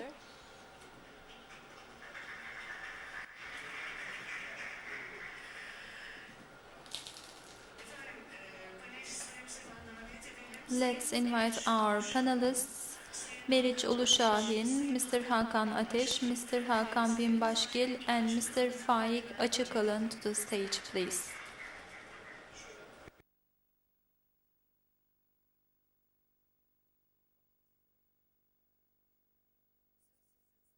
The floor is yours, Mr. Başaran.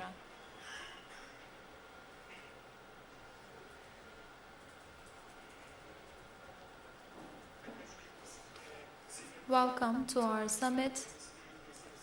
We have listened to the detailed opinion of Mats Isaksson from OECD, and in this panel we will be together with 4 important pioneers of this sector. We will be discussing the importance of corporate governance, its past, its future, what should be done in the future.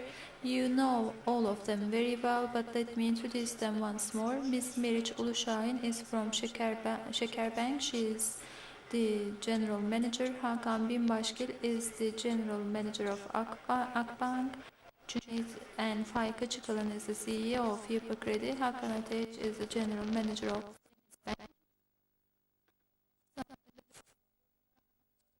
we will be listening to our panelists, and then in the coming round we will be taking the questions of our audience. So we will be talking about corporate governance implementations and why they are important in the financial area. And BRSA has published a report, and we know it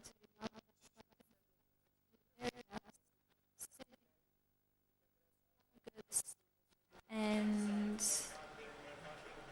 protecting the rights of shareholders, protecting the rights of depositors, and compliance with the legal proposal sound right.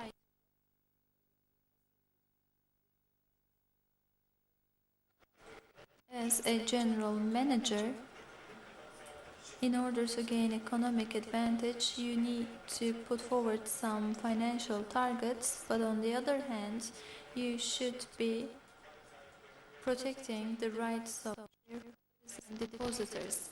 Thank you very much.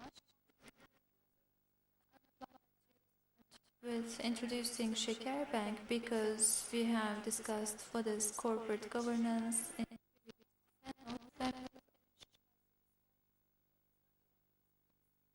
our rules, and starting with the protection of the rights of shareholders.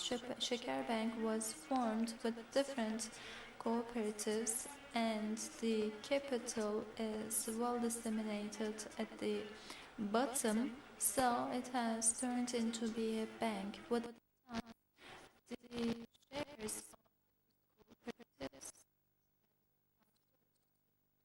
is major stocks, and it's one of the first publicly listed companies. As of today, the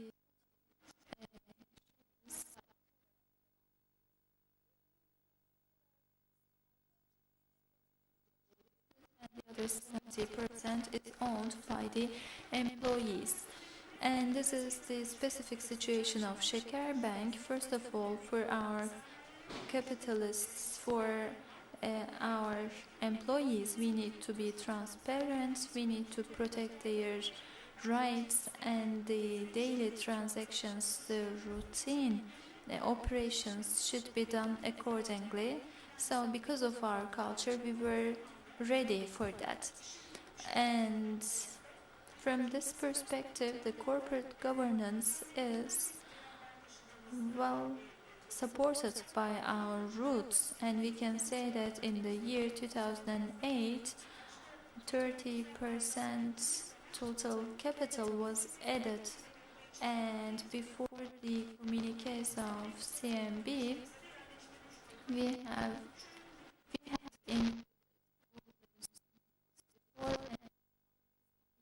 are available in our bank, again because of our culture. So in the year 2008, we were awarded with the high score of an audit company, and we were one of the first. And the international rating agency offers scores, it's 90.9.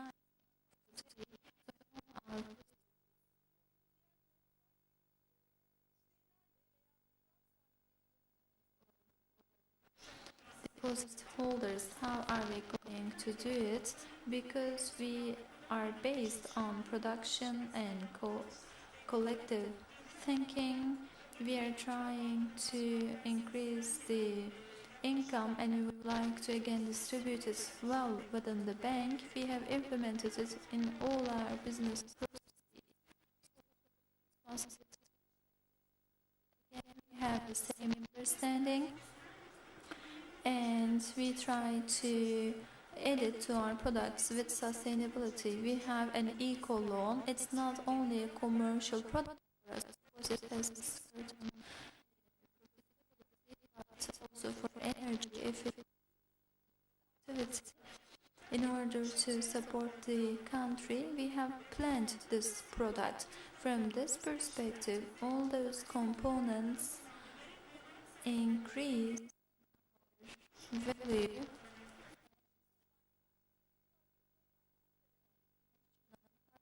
believe in our values. So very briefly, I would say that we attach great importance to corporate governance, and it makes our profitability sustainable. It's not too high one year or too low the next year, but also the fund providers are secured with the with trust, so in the long run we can access to resources. Thank you very much.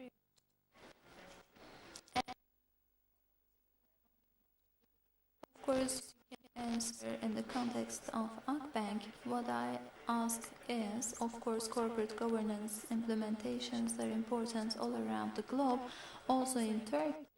In Turkey, there are new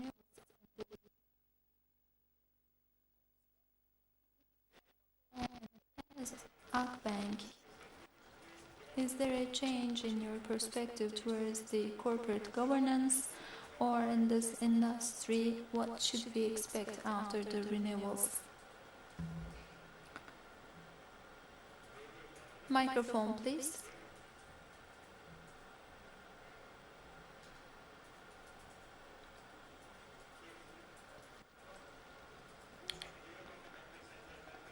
So if there's a technical problem, could you please...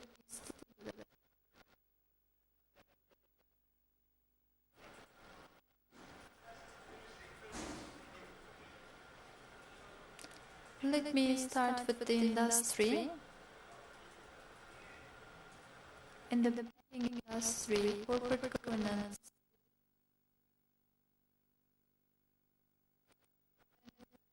banks, we all have some equities, but specific to banks, we also have deposits, and that's a critical fund for us. So in our operations, we use those deposits, and that has a leverage impact on our operations. Maybe we have a capital of 10 liras, but we can do a business of 100 liras. So the deposit collection is an additional responsibility for banks. We do not own that money, so in each industry, of course, the corporate governance is important, but if you're using the savings of other people, then the corporate governance becomes even more important in the banking industry. Today, for example, the global crisis of 2008, there are many reasons for that, but when you look into details, you see some deficiencies of corporate governance at different levels. So we are a very well-regulated industry. As you have put it forward, we are influenced by the Turkish Commercial Code. We are mostly publicly listed, so there are the regulations of the SNB, and we have a regulator, the BRSA. It's also very important, even if we are not publicly listed, some banks are not, then the BRSA offers some vital sanctions, and the main reason is the 2001 crisis. And in the banking industry, unfortunately, we faced many issues. Since then, the regulation and audits have become more different.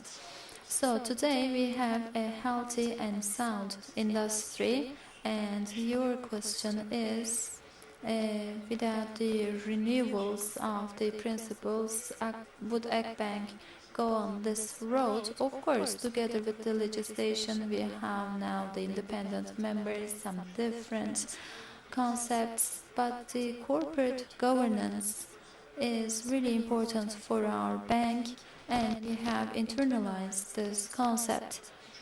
There are three main pillars that we attach importance to. One is the transparency.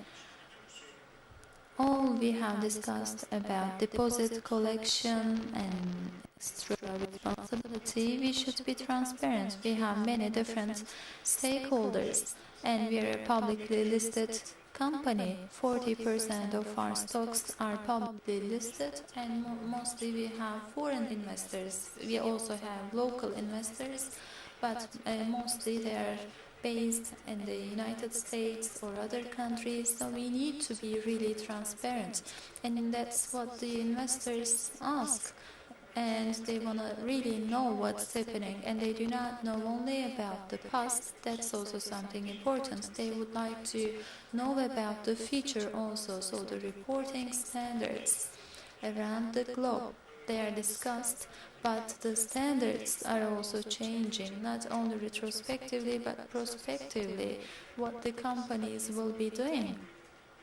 Yesterday we had a meeting of investors and then we connected to the world. Last year we determined a standard and we said each year Akbank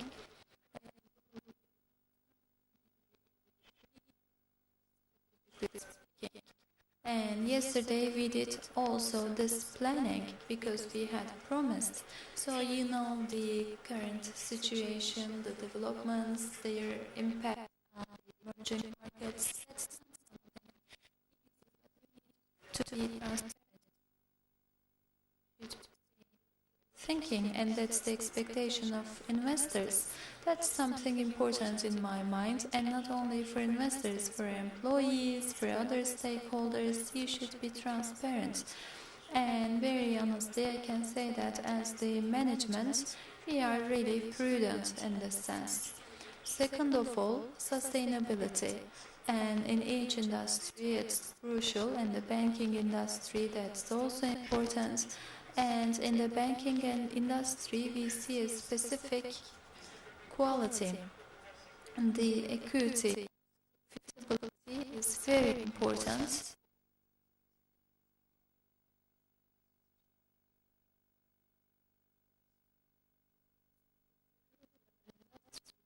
The bank might be more obvious. If you're doing something wrong in the short run, you may see it as success and your figures might be robust, but in the banking industry, you will face the problems later on. You may position yourself wrongly, or especially on the loan side, credit side, when you extend a credit, you do not face the problem immediately, but later on. So the concept of sustainability is crucial in our industry, and we are also prudent in this area. And lastly, the risk management. It's important in all industries, but there are multiple risks like the interest risk, FX risk, operational risks, regulatory risks, credit risks. So it's also an important component of sustainability. I can go into the details of Akbank, but the transparency and sustainability are very important. You should think in the long run, not only about today, but also about the future. And we see an impact on our figures also. Sometimes we are lagging behind the potential of the bank. And comes the risk management. Okay, so Mr. Faik, Binbashgil says that transparency, sustainability, and risk management are important.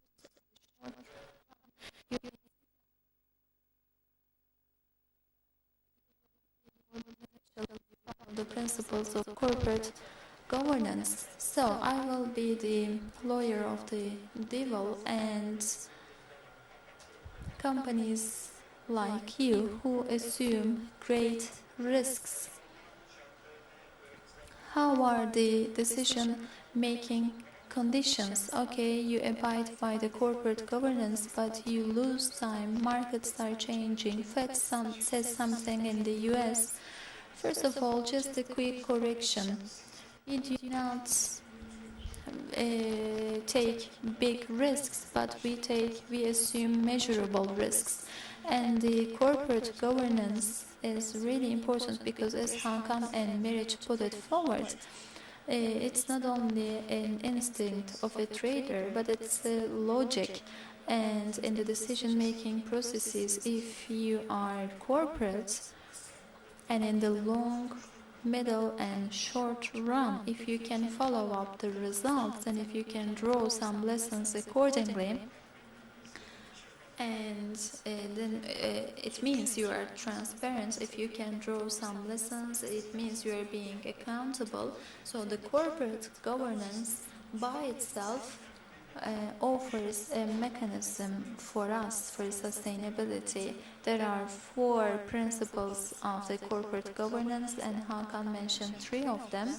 And And the fifth one should be the performance, because in the long run, in the middle run, if there is no performance in the business model, that model is confined to be academic.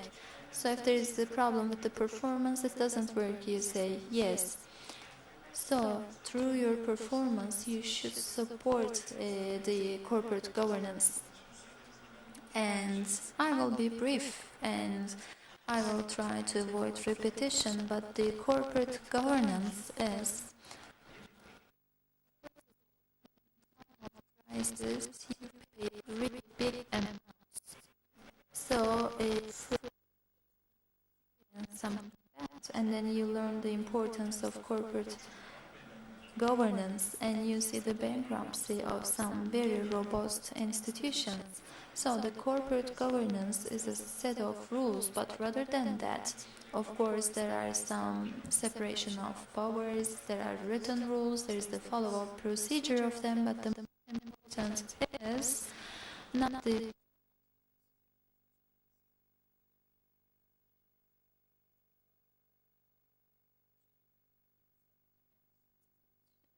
just the words, but the spirit of the principles. That's something important, because when you say banking, it's all about trust. And unfortunately, when you look into the evolution of trust, it's a process, it's not a concept overnight. You cannot make people believe in you just saying believe in me, and you do something good, but all of a sudden with something wrong it may be damaged. So the 5 principles are like an insurance for you. So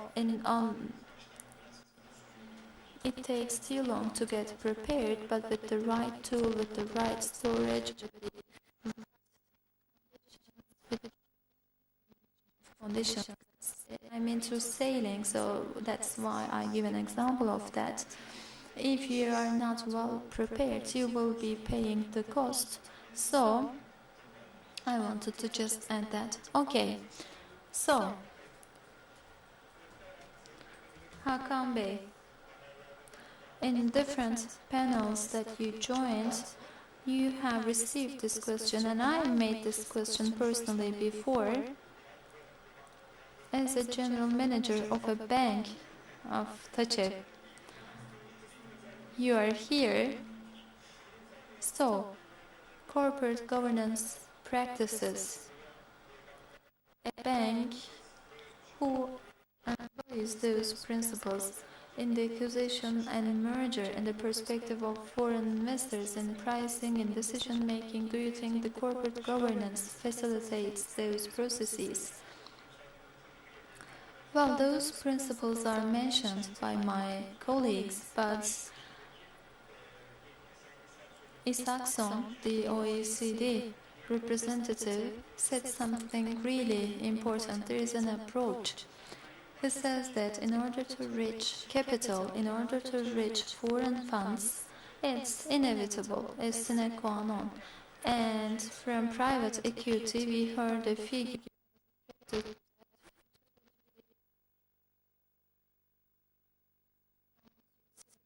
$2 trillion, and imagine that for Turkey. So why is that capital given? Because the person or the institution you're giving that money to is well credited to inform you in a transparent way and about the good management you have belief. So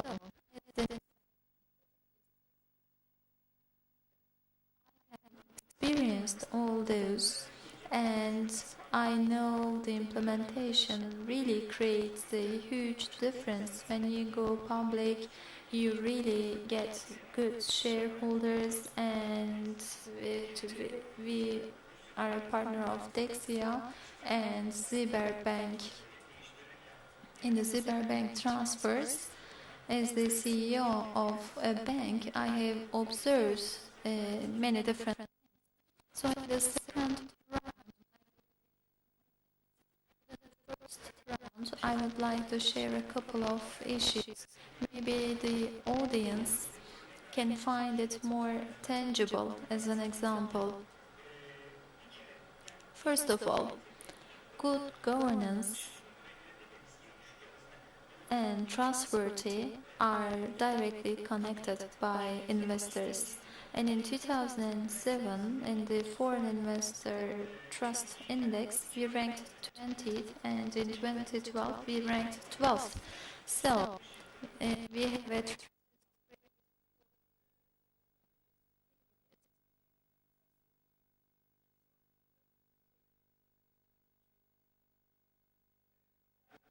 around the globe. In the year 2002, 48% of the companies had the same chairman and CEO. It drops to 12% in 2012, and today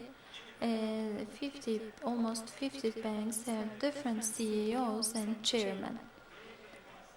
And it's an example of good governance and accountability. Imagine a big bank in the US and an undersecretary of treasury informed by the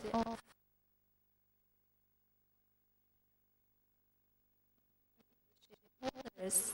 In the board of directors, an executive member was not informed about some transactions. So as a Turkish banking industry, we are doing better, and we are thankful to the crisis.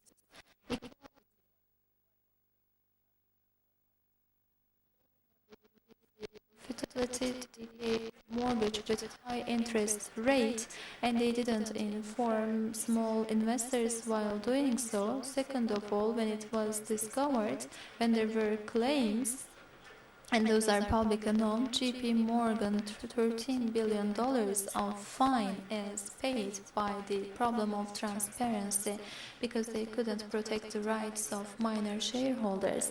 But Turkish banks are doing great in the agreements with the customer about the protection of the rights of minor shareholders.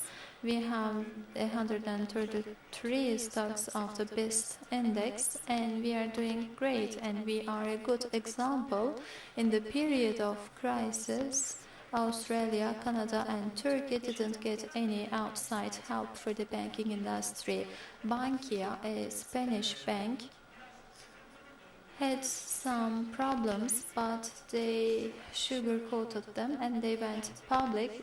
Within 2 weeks, their value was decreased from 2 to 1, and its stress test was applied, and $3.5 billion of capital insufficiency was seen, and in the second run it was even more. It's not believable anymore, and if that test was applied properly, and if all those were shared with the public properly, then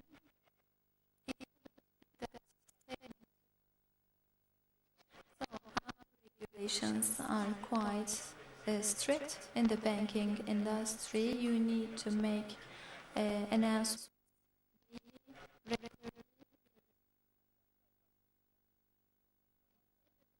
regulations of CMB.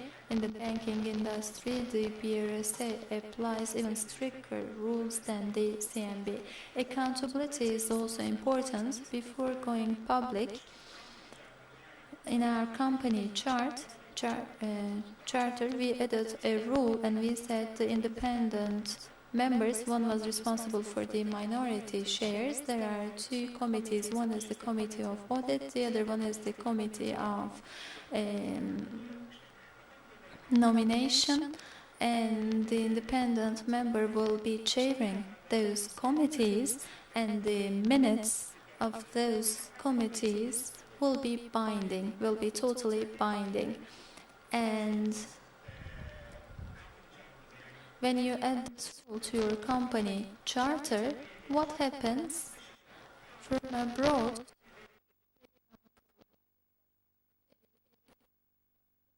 to capital, something important for all global institutions and for companies. For us, when we evaluate credits, there is a risk called the management risk. The boss, the company,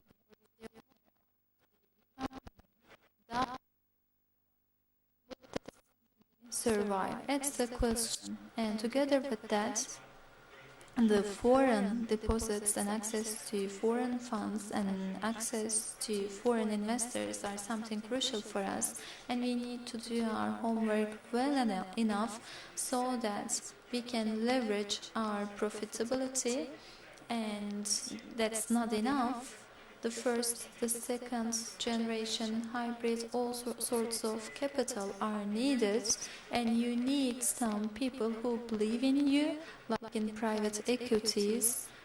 From abroad we receive funds, and in order to you need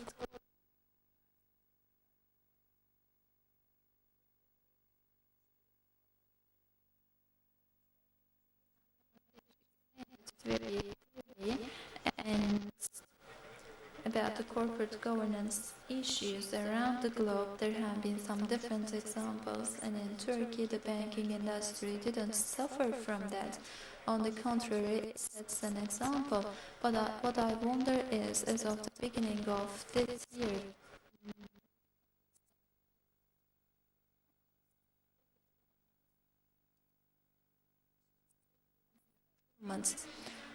regulation, supervision, practices, I do agree with Mr. Hakan. Now it's a must, and the rules, the legislation of SMB, BRSA are crystal clear, and there might be some fine tunes, but there is not a big gap to fill, personally speaking.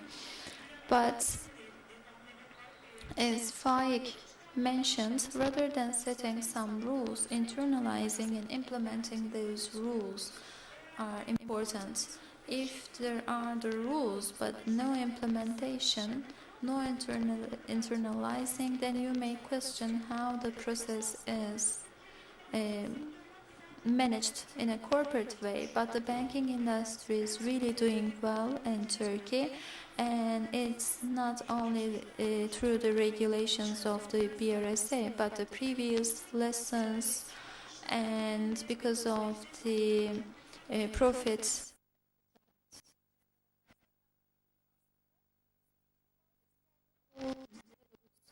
show some limitations to the industry, and banks could self-criticize them if you do not have ratios.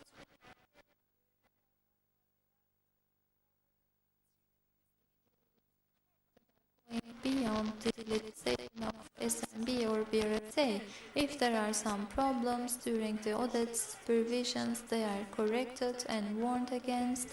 And there is one thing, we are so transparent that, let's say in X country there is a necessity for information or for investments. The supervision board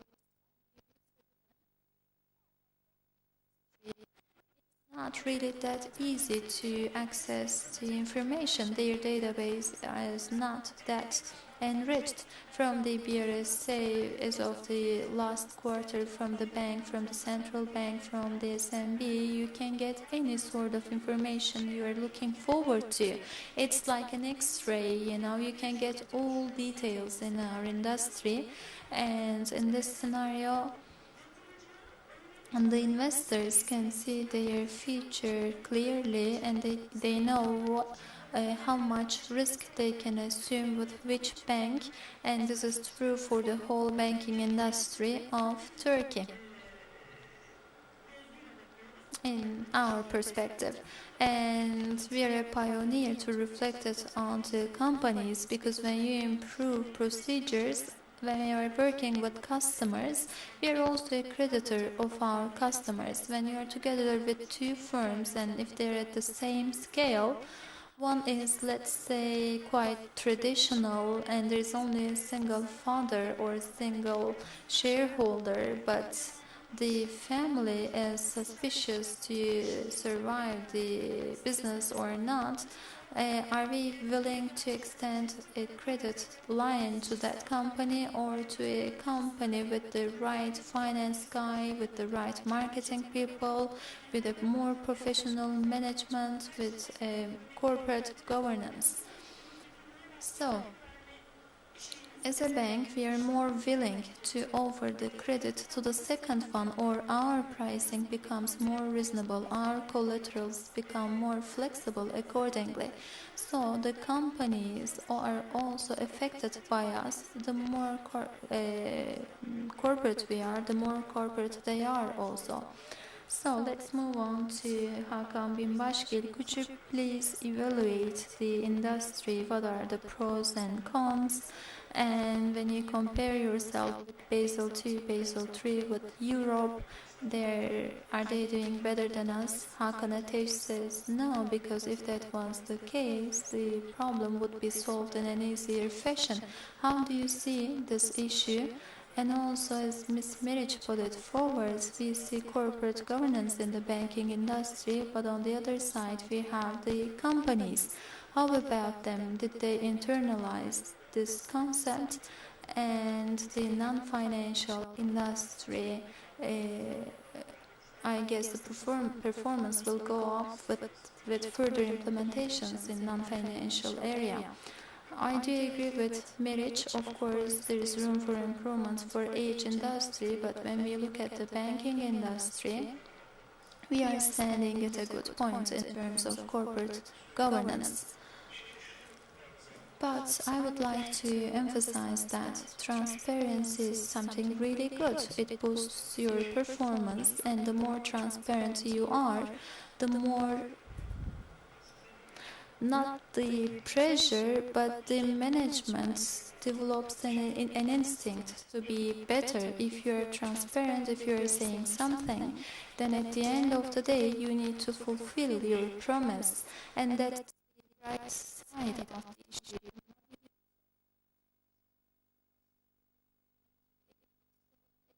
It's sort of not development. The management, the company perform better accordingly in time. So what I'm trying to say is that together with the transparency, you fulfill your promises more. I just wanted to emphasize that. And room for improvement in the banking industry. Of course there is. The stakeholders are not only the shareholders. There are big shareholders, the major ones, the minor ones, the suppliers, customers. So when we self-criticize, we can say that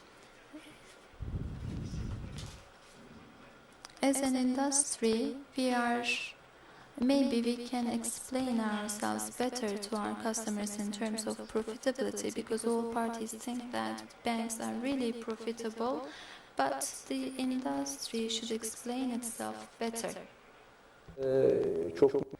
Yeah, right now are banks profiting a lot? Is it because they have high equity? It has to be measured differently. It has to be measured through equity, productivity, but rather than individual banks, there is need for better communication collectively. So, should we explain why the banking sector should profit more regularly? Well, Turkey has dreams. Turkey wants to be in the top 10 in the world. In order to do this, Turkey has to find loans. It could be internal or external. If it's going to be internal borrowing, which is the case recently, then the banks in Turkey have to be strong. What does it mean to be strong? They should have stronger capital, because the stronger the capital of a bank, the higher the capacity to extend credit lines. So what we call equity productivity is not just important for the banks itself, but so I think also for the nation. So what's really important for a bank and for nation is that the sector continues with profitability. We were able to overcome the 2008 crisis without major problems, and I believe that was because the finance sector.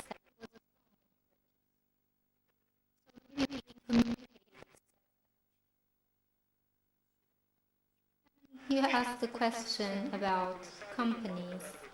Corporate governance is not just for the banks. It's good for the country to have it nationwide. If Turkey will progress, everyone must adopt these principles, because at the end of the day, corporate governance increases the performance of that company.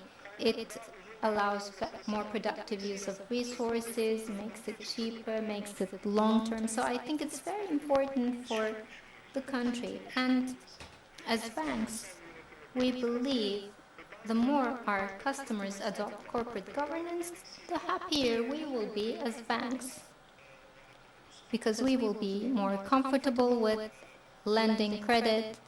Our asset quality will be even better. Well, currently it's good. There's not a problem, but it could always be better. So when it comes to granting loans, banks could hesitate, but if there is high corporate governance, it would be more comfortable. So it's not just good or important for the nation, but also for the banking sector. Finally, let's continue with the example. There is this nice sail, there is the wind behind it, the sea looks good, we follow all the principles of corporate governance. Well, it's time to swim to the boats coming from the other direction. Or maybe there's lightning ahead, so you are following everything perfectly.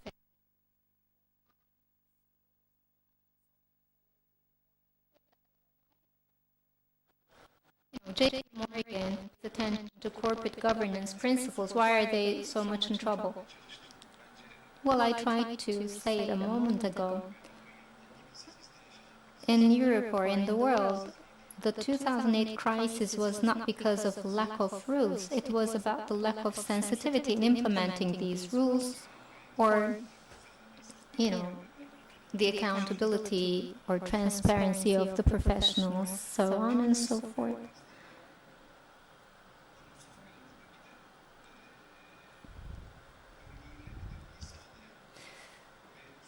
Well, I think that corporate governance is also a system that increases predictability and avoids surprises, because if you implement it correctly, there are two things that happen. Of course, there can always be external factors, but you have backup scenarios, and just based on the instinct of one single person. It is calculated through the correct mechanisms. The different types of impact are calculated, and you come up with action plans on that basis. You do the reporting and tracking, and then you just derive your advantage of corporate governance. It makes you more predictable.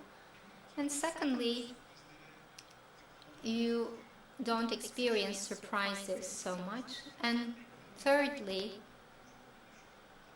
well, of course, there can always be unexpected developments. So whenever there is some unexpected fragility, you can actually switch from mere reflexes to trained, moves. So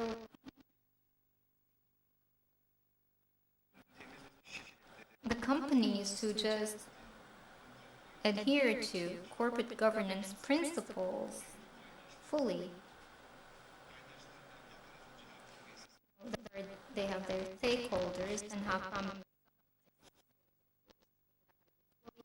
suppliers, customers, regulators, evaluators, the outer world. So training all your stakeholders and encouraging them in that direction is important, because you can stipulate corporate governance systems. You can stipulate that everyone adheres to it. And what is this going to bring about? Well, it will become a liability rather than an asset. And if you just put it as a set of rules, then it won't be implemented. Therefore, how can companies be encouraged? What to do about it? I don't like using foreign terms.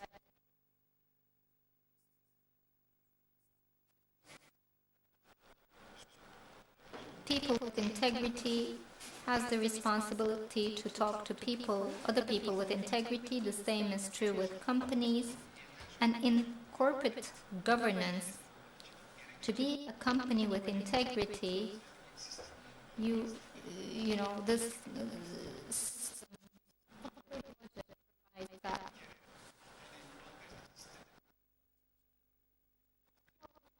criticize ourselves as the banking sector too.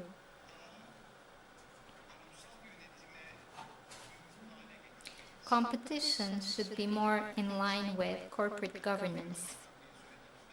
Like Hakan Bey said, we cannot communicate ourselves. Perhaps one reason behind it are not true, but as a sector, there are lessons that we need to learn, and we have our homework too. So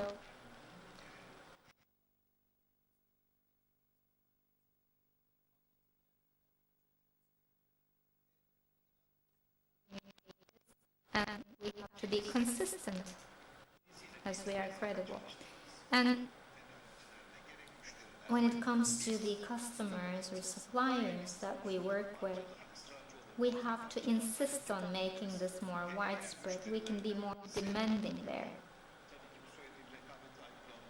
This should not be perceived as something anti-competitive. If one consciously at doing this, then perhaps banks could have a stricter implementation of these laws. This would be better for the future of the country. And the regulators, auditors, and evaluators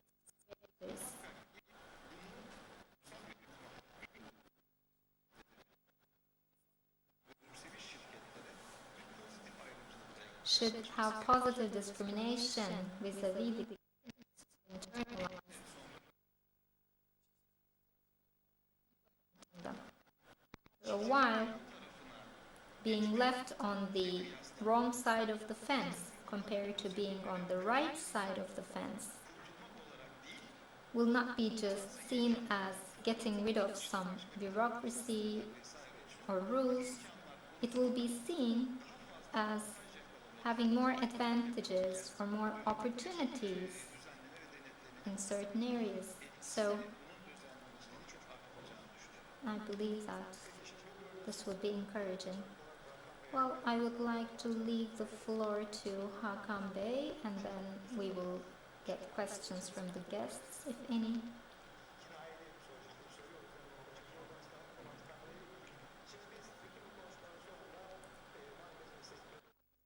We're discussing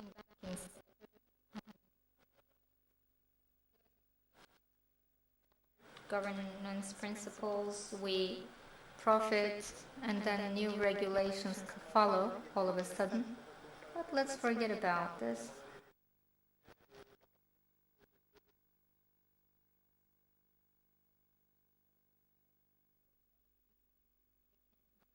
It's very good to have corporate governance, and we're doing it very well. Is that what you're saying?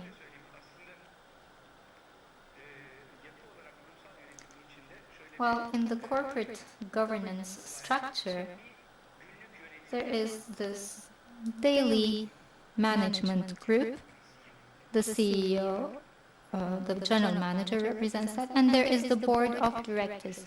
Aside from a couple of executive members of the board, there is like a consultant. I mean, you bring certain decisions. Maybe consultant is not the right word. What is the Turkish word? Like a supervisor, or maybe an approval mechanism. So the executive function and the approval function need to be separated. Thank you. Well, let me give an example. In 1997, in the middle of the year, Denizbank just was a name. It did not even have a license approved by the central bank, and it all started with just one registration number. One of our main principles there was no one from the shareholder family will be on the board. So You know, for those times it was quite an extreme decision, but Zorlu family did this. And they did that with all the companies, you know, none of the companies in their holding took part. But after 8 years under Zorlu Holding, you know, there was this big crisis in 2000, 2001, and in 2004 there were no publicly traded companies, there were no mergers or acquisitions. You can check the date. In October 2004, Denizbank was the first bank. It opened 25% of our shares public, and 93% of the buyers were foreigners.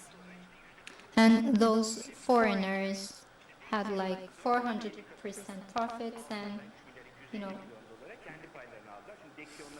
and Dexia gave them a very good offer, and in the very bad times of crisis, they could find a Russian shareholder for 1.4 times more.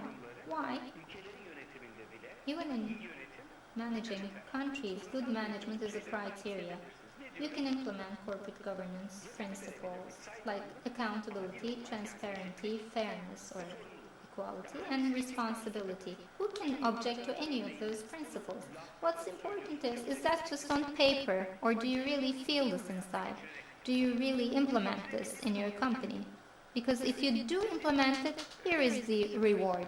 You're a shareholder, you have $700 million worth company, and you can sell it for $3.2 billion, let's say. In the worst crisis period, you can sell it at a very high price, and there is a dilemma here. This is what the shareholder thinks. A young man came in and he doesn't allow me in my own store. Well, that's where the problem arises.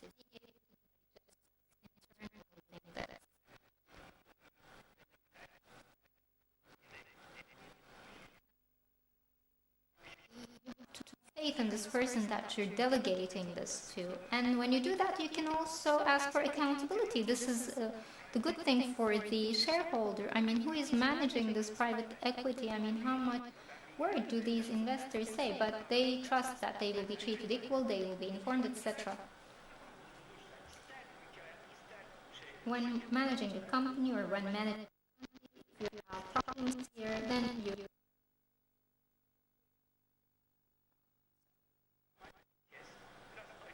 Sometimes implementing this may look like a bit of practice. You can say, I can make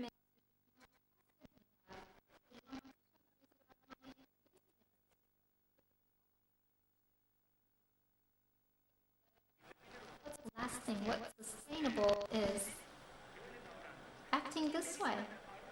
For instance, make a line from the middle of Europe and look at the east and the West. China said they will make their banks go public and people exchange market because there's no transparency. It's structured. I mean, it doesn't know what's going on in there. And nothing happens without putting money. You know, you cannot find loans, you cannot access capital, so you just come back to the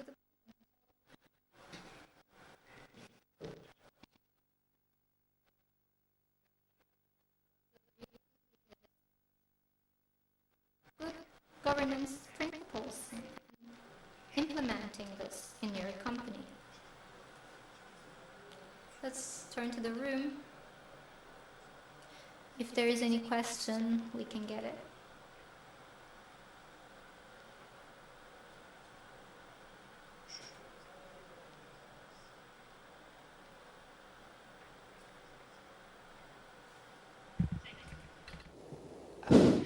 I'm Lira Kondoyani, and I manage the Hellenic Corporate Governance Council. And I would like to pose a question to Ms. Yulusa Hins. I'm sorry, I can't pronounce your name. I'm terribly sorry. Now, I understand through the translation that your bank has a 30% free float and the rest 70% belongs to the employees. Is that right? Now, Okay, but a large percentage, Yeah. a large percentage is held by the employees. Now, what changes have you made? What differences in your corporate governance practices? What have you implemented from the National Corporate Governance Code to accommodate for this particularly different ownership structure from the other banks? First of all, the main difference is we have not only one General Assembly, two General Assemblies each year. Because as one of our shareholders is also our employees, Aynı zamanda çalışanlarımız arasında of our voluntary pension fund who will represent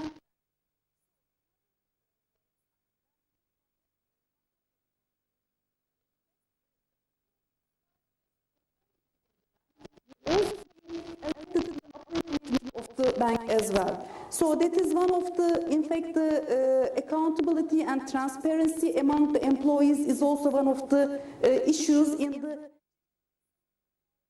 the pension fund as well. But among our the regulations within the bank, not just for the last couple of years, but from our bank is almost a 60 years old bank. So we inherited a lot of transparency bearing regulations towards our employees.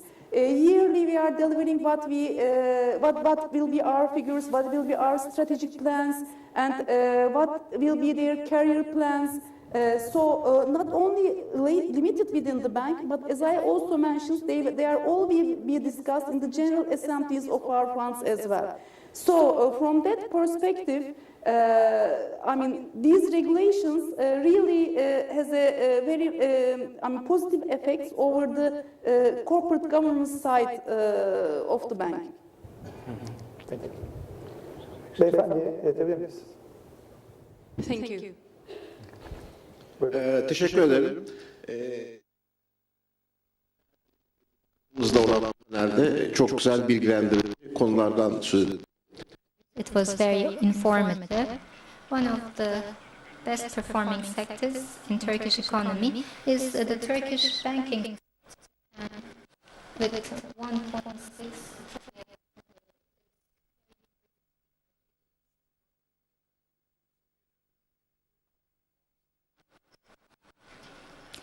A big independent auditor company had this 2013 merger and acquisition report last week, and there was something intimidating. My question is about that.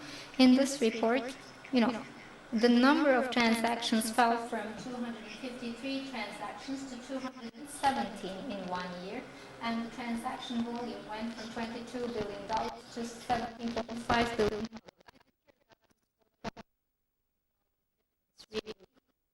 But what's really scary here is there is so much decline of foreign investment. 38 to 40%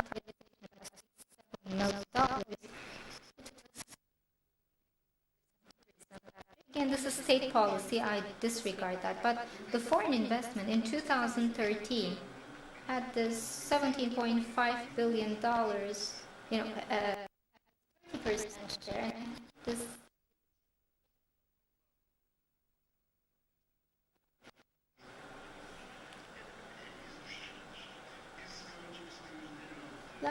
the previous year it was 56%, the year before that it was foreign investment.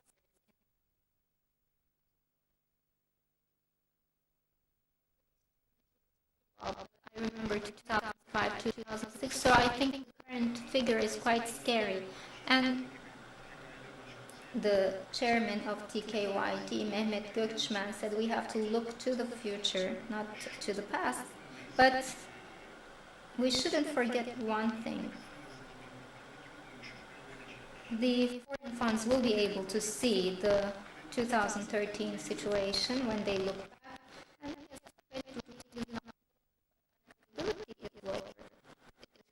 to say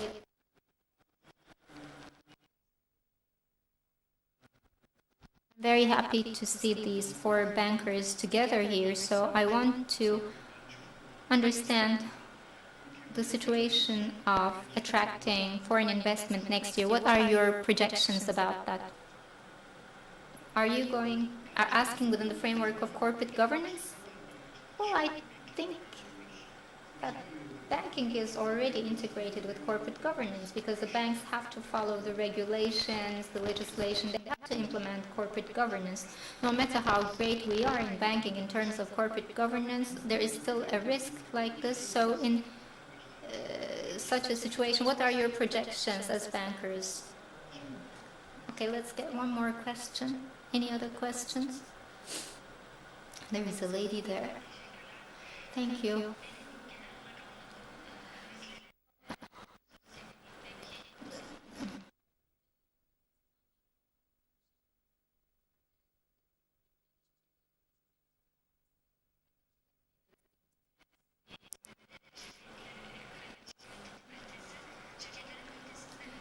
And the management quality also determines the quality of companies.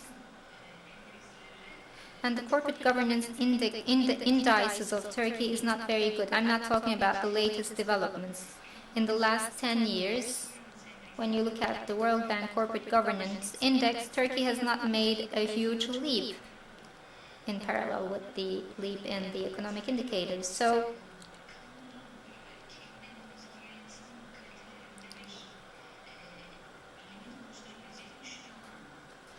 do you think the public can form a limit in their own corporate governance principles? I mean, unless there is an improvement in the public sector, how far can banking sector go? I mean, the general conditions in Turkey, isn't that something that sets a limit for the banking sector?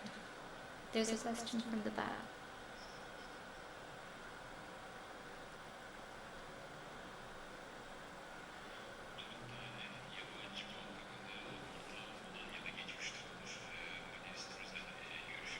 We're talking to four panelists who had foreign partners in the past, and we had the crisis in 2008. The crisis started in developed countries who were implementing corporate governance principles, but this did not prevent the crisis. And Turkey did not even have financial crisis in the true sense in 2008, on the contrary. So, if you make a comparison,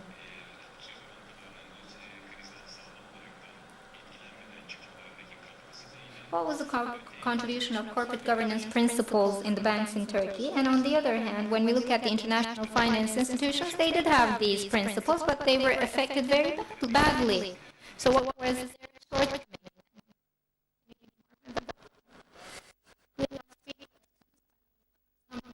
Briefly.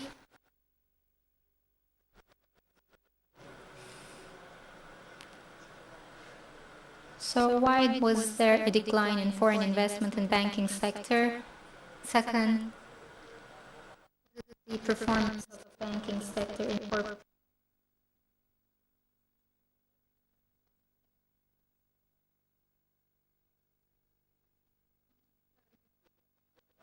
In other countries, there was a crisis, a more major crisis, although they had the principles in place, but we didn't have this crisis. So what went wrong there?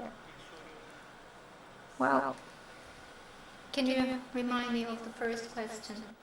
Why is there a decline in investment, foreign investment? I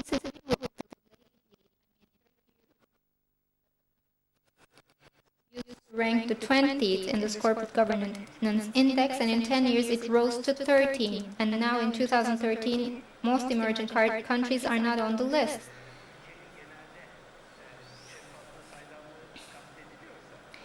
Well, if you're asking about the transparency and the accountability in the country, yes, this is an important indicator. In the world, in the banking systems and in other financial systems, transparency, accountability is something that is evaluated as a whole. It also includes the public sector. Kötü bir sistemin içinde çok iyi. In a bad system, you cannot be good. In a very good system, you have a chance to be too bad, but if that's the case, you will be discarded. So,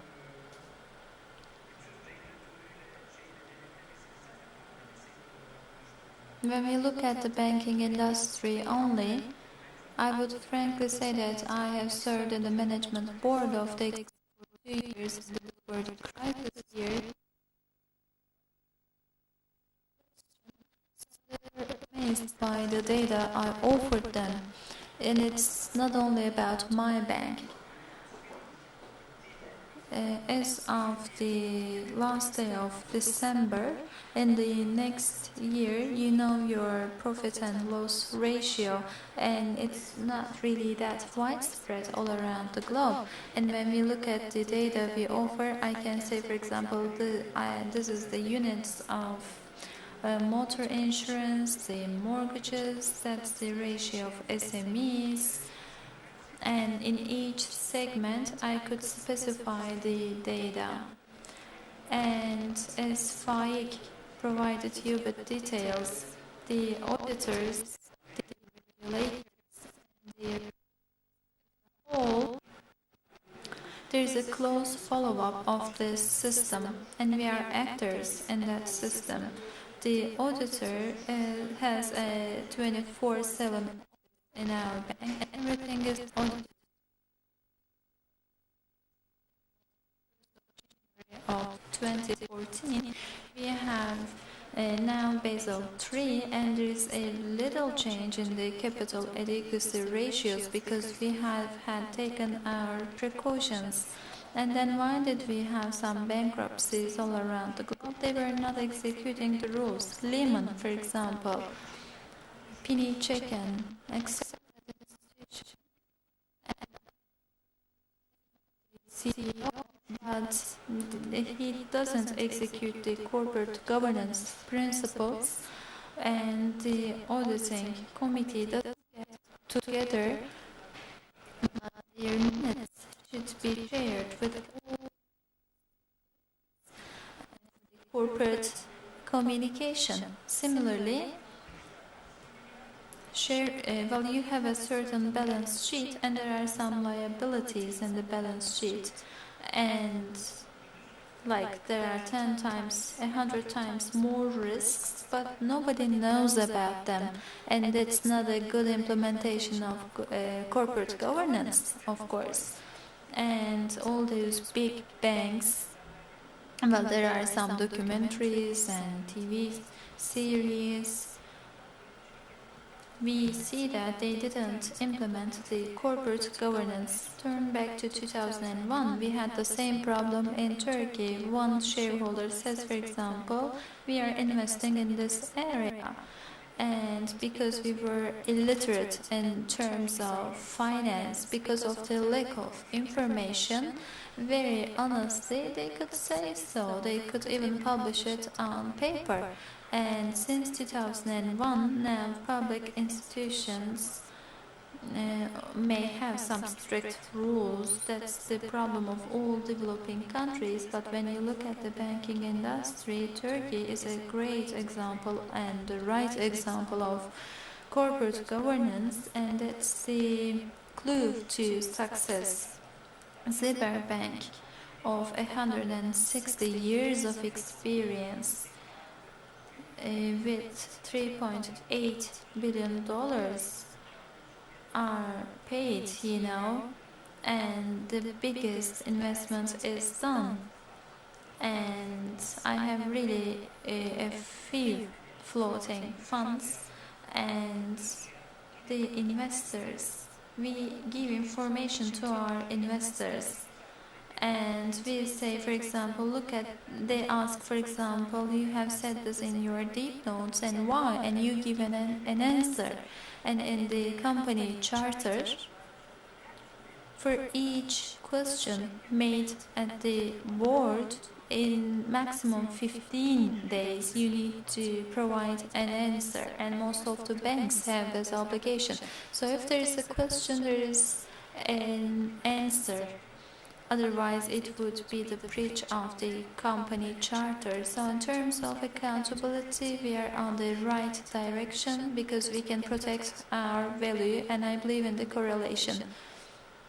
Thank you very much, Hakan. So on behalf of all of us, you have provided a detailed answer. First of all, foreign capital, indeed, till May, Bernanke spoke, but after the 22nd of May, the world changed. So, in order to give a concrete answer, I say this. In September, they said we'll see, and in December, as you know, with 10 million, they started catering. So what we see is that flight to quality will be inevitable, emerging markets, and there will be a shrinkage in fund floating to those areas, and after a certain time, well, there are two instincts. One is fear, the other one is greed. Now, they are going to be on the safe side with the fear, and they will not be satisfied with the profits, and they would like to invest in different countries, I guess. And we should see this reality. In 2008, we had a crisis, and that was the biggest financial crisis. And in 2008, it was not only a financial crisis, but inefficiency and unbalance are packed within that crisis. First, the public institutions paid the price, and now the society pays that. And the lady made a question about that.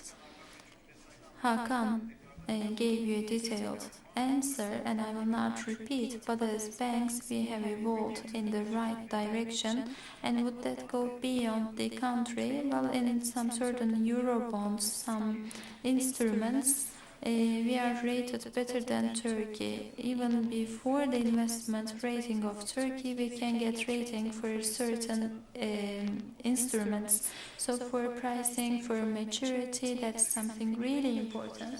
So going beyond the country's average or not, rather than that, we should focus on improvements.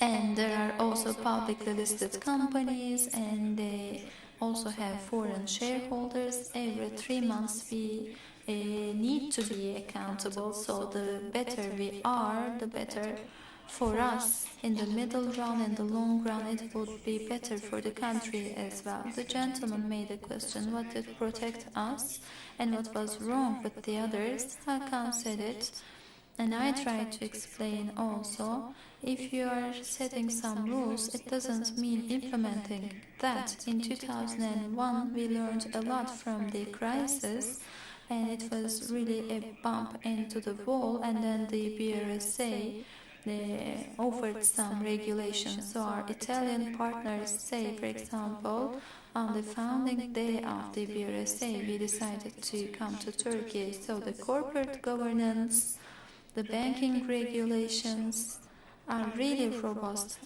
in Turkey in the banking area. So we drew our lessons in 2001, and the world drew the lessons after the crisis of 2008. 4 banks visited us in the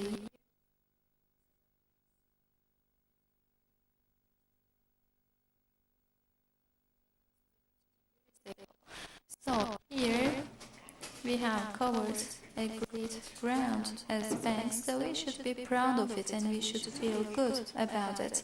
Thank you, the floor is yours.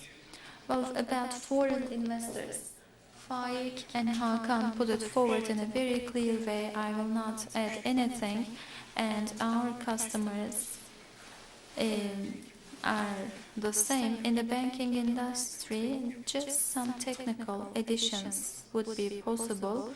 How did we survive in 2008? I do agree, thanks to regulations, supervision, the BRSA, we could survive. And as Hakan mentioned, we have really good relationship with the foreign investors, and asked about the regulations and their efficiency in Turkey. What are you doing differently? And today it's still the same. back in those years,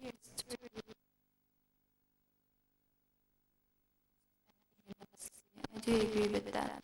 Just I would like to add on something. After 2001, the capital became really robust and capital adequacy. Well, now the interest rates are higher. In Turkey it goes down, but still it's around 15%. That's the capital adequacy ratio of the market. It's a good figure, and you know they couldn't catch up with the 8%, and in Turkey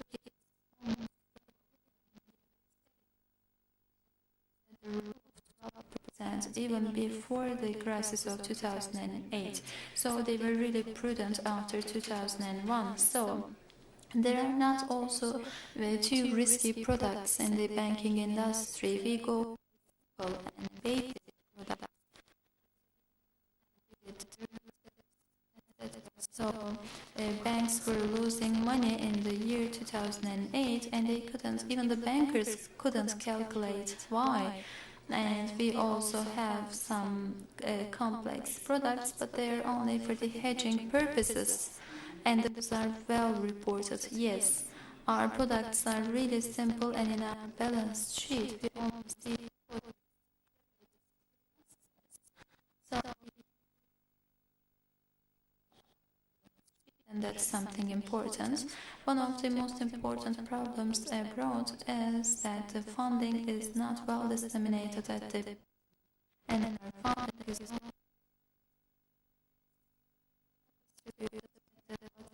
so we are trying to be self-sufficient, and that's something important. Turkey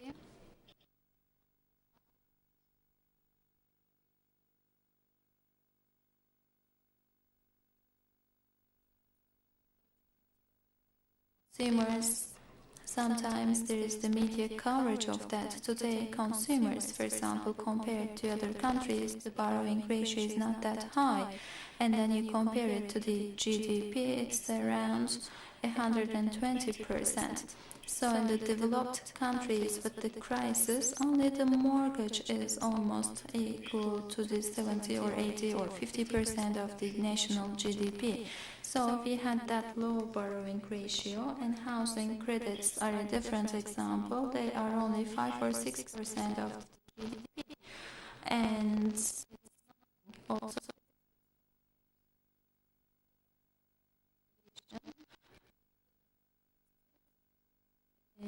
for example, the housing credit was banned even before the year 2008.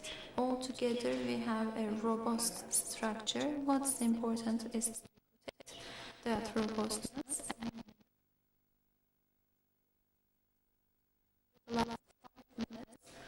But just a quick note.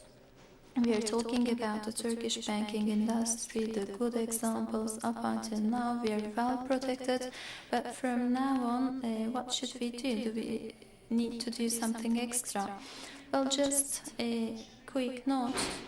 What is our difference compared to other countries? Well, the foundation of the BRSA and the regulations make it possible to assume only measurable risks. Non-measurable risks cannot be assumed, and there was not an appetite from the side of the banks either, but the regulations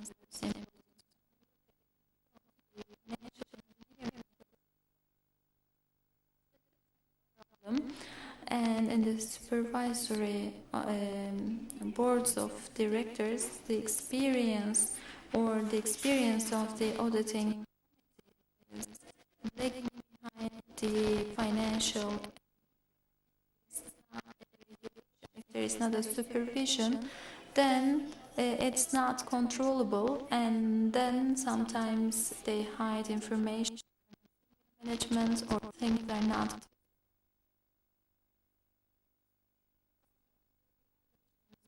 supported.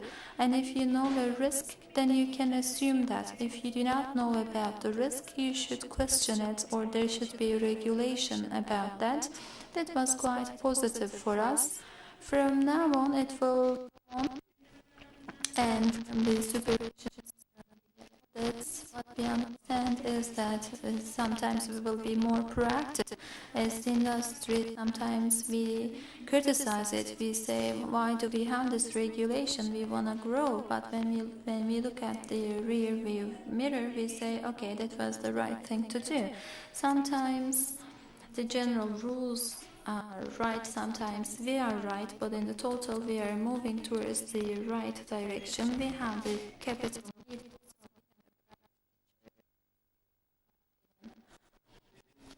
Thank you very much, and I would like to thank you for your attention, and we have concluded our program on time with a small delay. Thank you. Değerli konuşmacılarımıza biz de çok teşekkür ediyoruz bu bilgilerden ötürü. Kıymetli misafirlerimiz 7. Uluslararası Kurumsal Yönetim Zirvesi